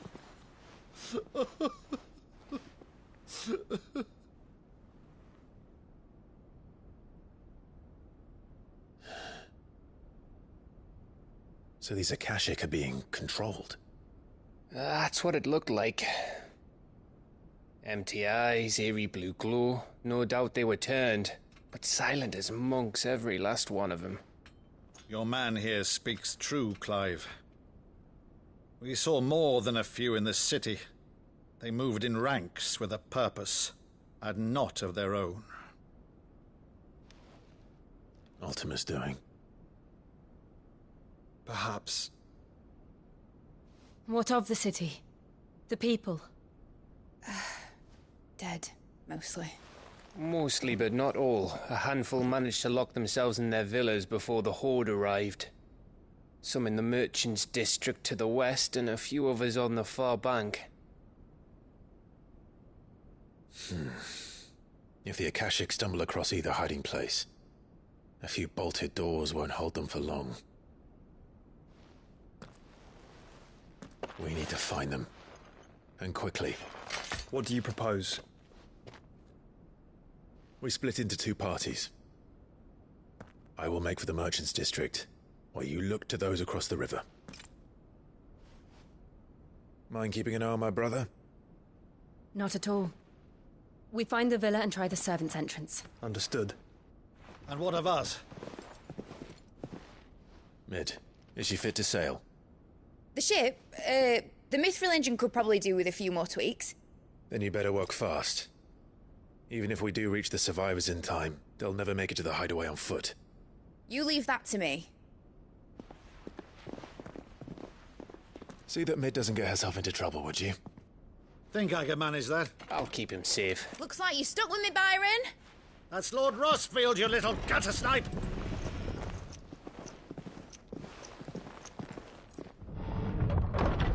Shall we then?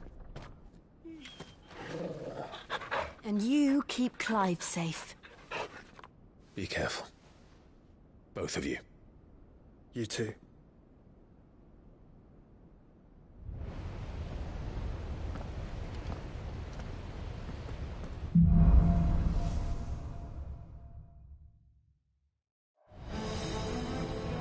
All right, Torgal. Let's find those survivors. They don't stand a chance against those things.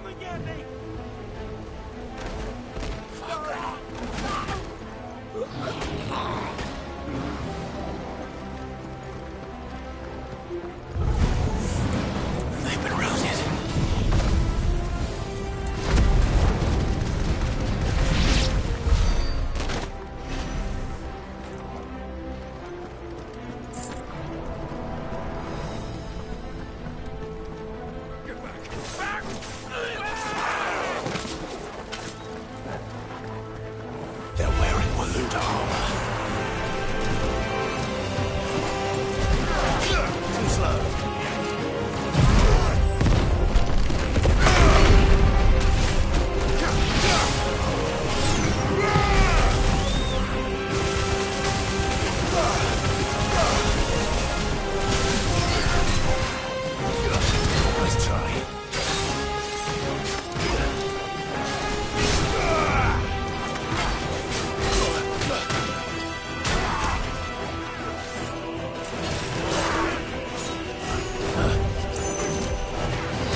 happened to the Royal Army?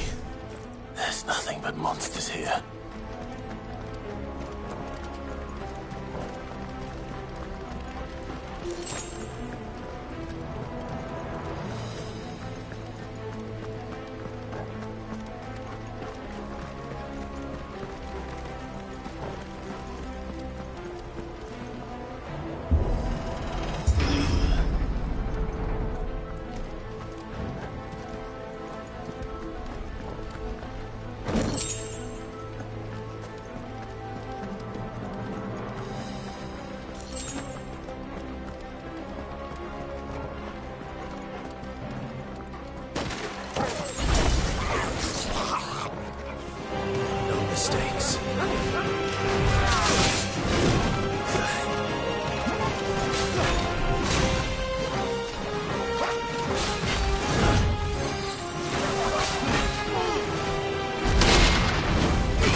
Sounded big.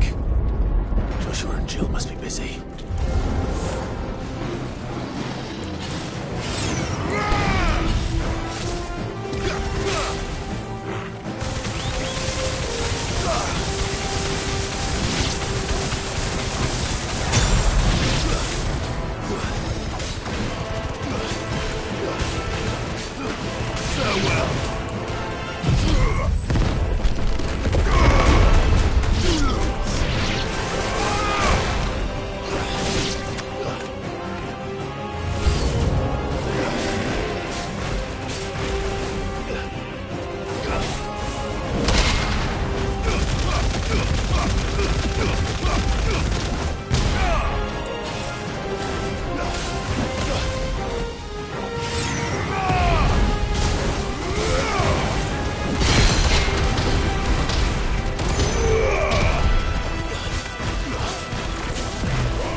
may still be survivors inside.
What does he want?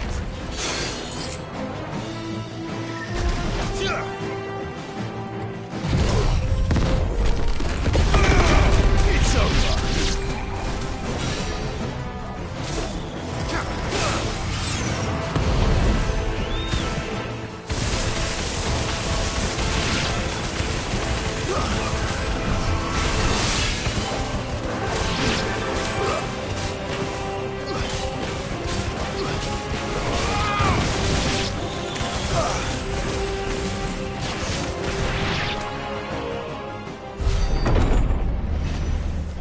You've caused quite the commotion.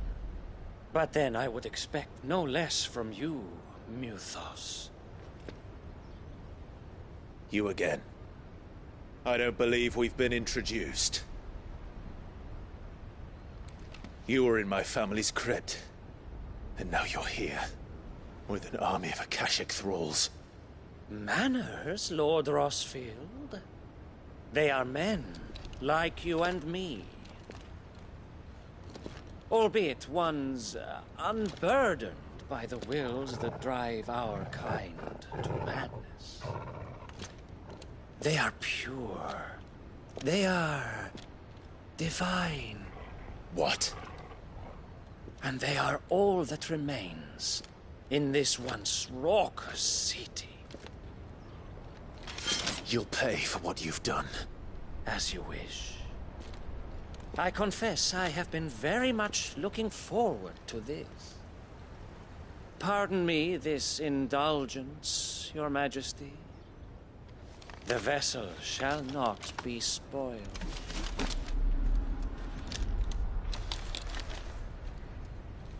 I am Sleipnir of House Harvard, and you will yield. Or not. As long as you don't hold back.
trick.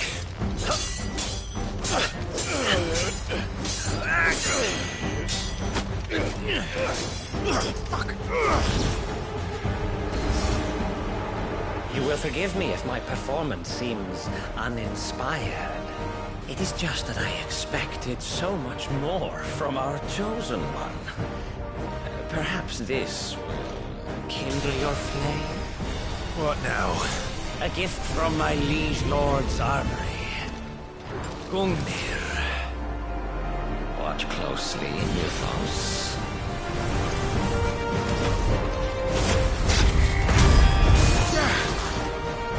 Yes! Yes!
Actually, I wouldn't.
The vessel is strong. My liege.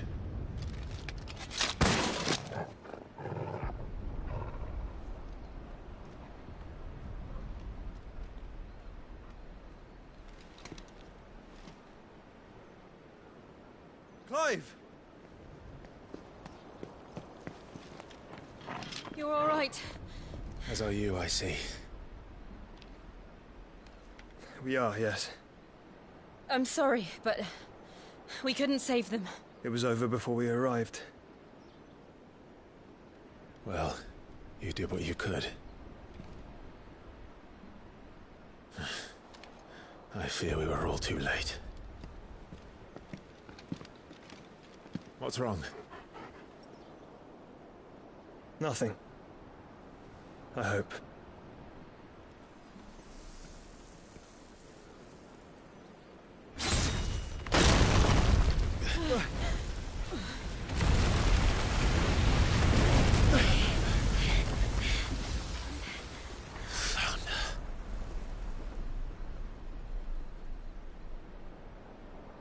Leaving so soon, Mythos?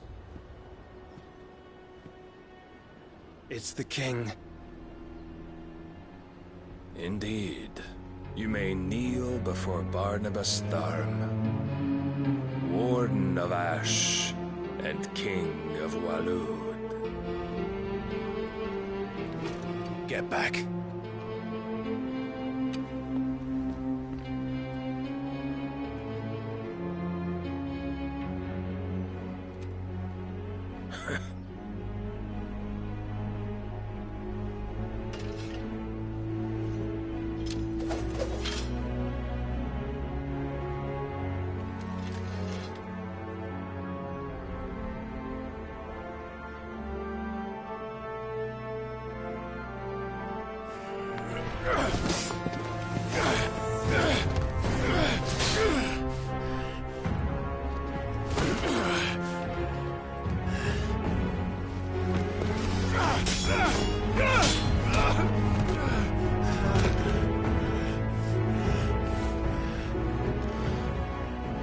Wild and impetuous.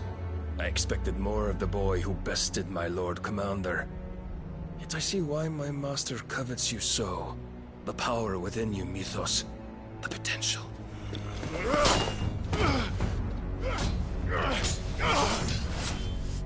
Stop calling me Mythos.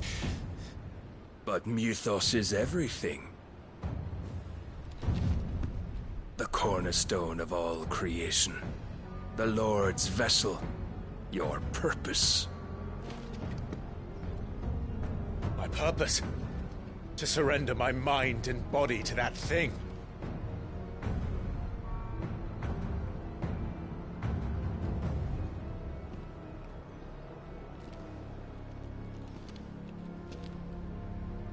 No, Your Majesty. My purpose is my own. I made a promise to my friends, to my people. And nothing is going to stand in my way. You would allow this delusion of free will to bar your path to greatness? Truly, your volition is a cancer. One that must be excised.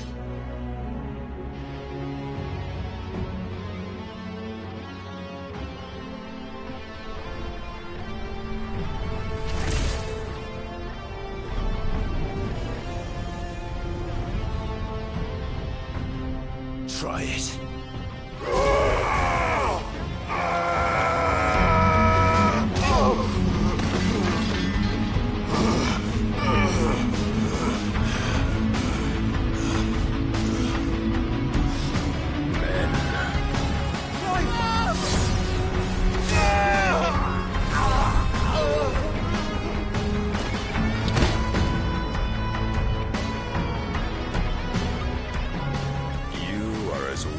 All the rest. Joshua!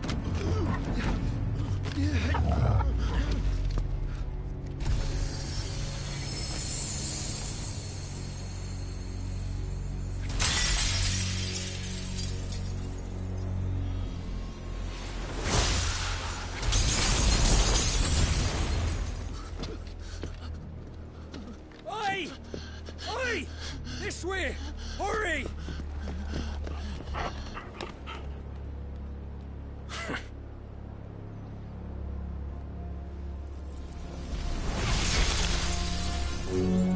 Power beyond reckoning, and they use it as a crutch. Such a waste.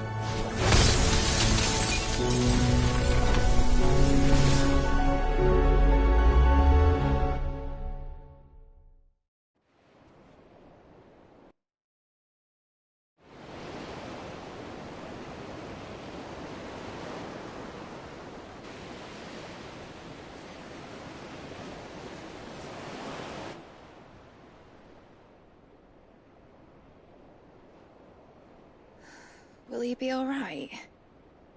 The phoenix can mend flesh, but the spirit must recover on its own. I'm afraid the rest is up to him. This place is remarkable. Outfitting it must have been no small feat. But why go to such trouble? That beauty's belly's filled with wonders the world ain't ready for. If the guilds caught wind of what we were up to, they'd all want a piece. All right? And how is he? Do not blame yourself. He was barely breathing when you brought him here. We would have lost him if it were not for you. No. Barnabas may have severed nigh every sinew in my brother's body. But he made certain the wounds were not fatal. Nigh every sinew? Allow me, your lordship. Don't know what I was thinking, putting you to the trouble like that. 'Tis no trouble carrying comestibles to my ailing nephew. I know, but you've already done so much for us. Pouring your gil into the hideaway and now the ship. I don't want to take the piss. You risked your life. And for what? Some girl you hardly know. Why'd you do it? You not mad or something? I wouldn't go that far. Clive! You're awake, my boy. Oh. All I want to do is help. And the world won't save itself. It was Sid. Your father, who taught me that. Sounds like him. Don't you dare do that again. What of the Royalists? Fucked off, the lot of them, along with the galleon. With the king on board, no doubt. Behind here, I wouldn't sail without him. Clive. Jill didn't come back. What do you mean? She kept the king busy while the others dragged you out. It's all right, Mid. Jill is fine. The ether of her icon endures. And as long as it does, we can be certain she is alive.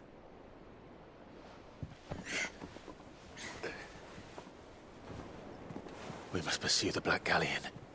Jill will be with the king, I'm sure of it. Well, good luck catching him, because my ship's going nowhere. It's the Mithril engine. She's got a kick like a wild chocobo and a mind to tear the hull in half. But do you have an idea? Well, of course I do. My dad'll have seen this coming a league off. If I had his old writings... If you had his old writings, you'd be sitting under a fuckload of rubble. The ones Otto didn't save anyway. I suppose he might still have a few pages in his stores. We'll have to hope it's enough. Do what you can to ready the ship. I'll speak with Otto. In your condition, you really are mad. Perhaps. But the world really won't save itself.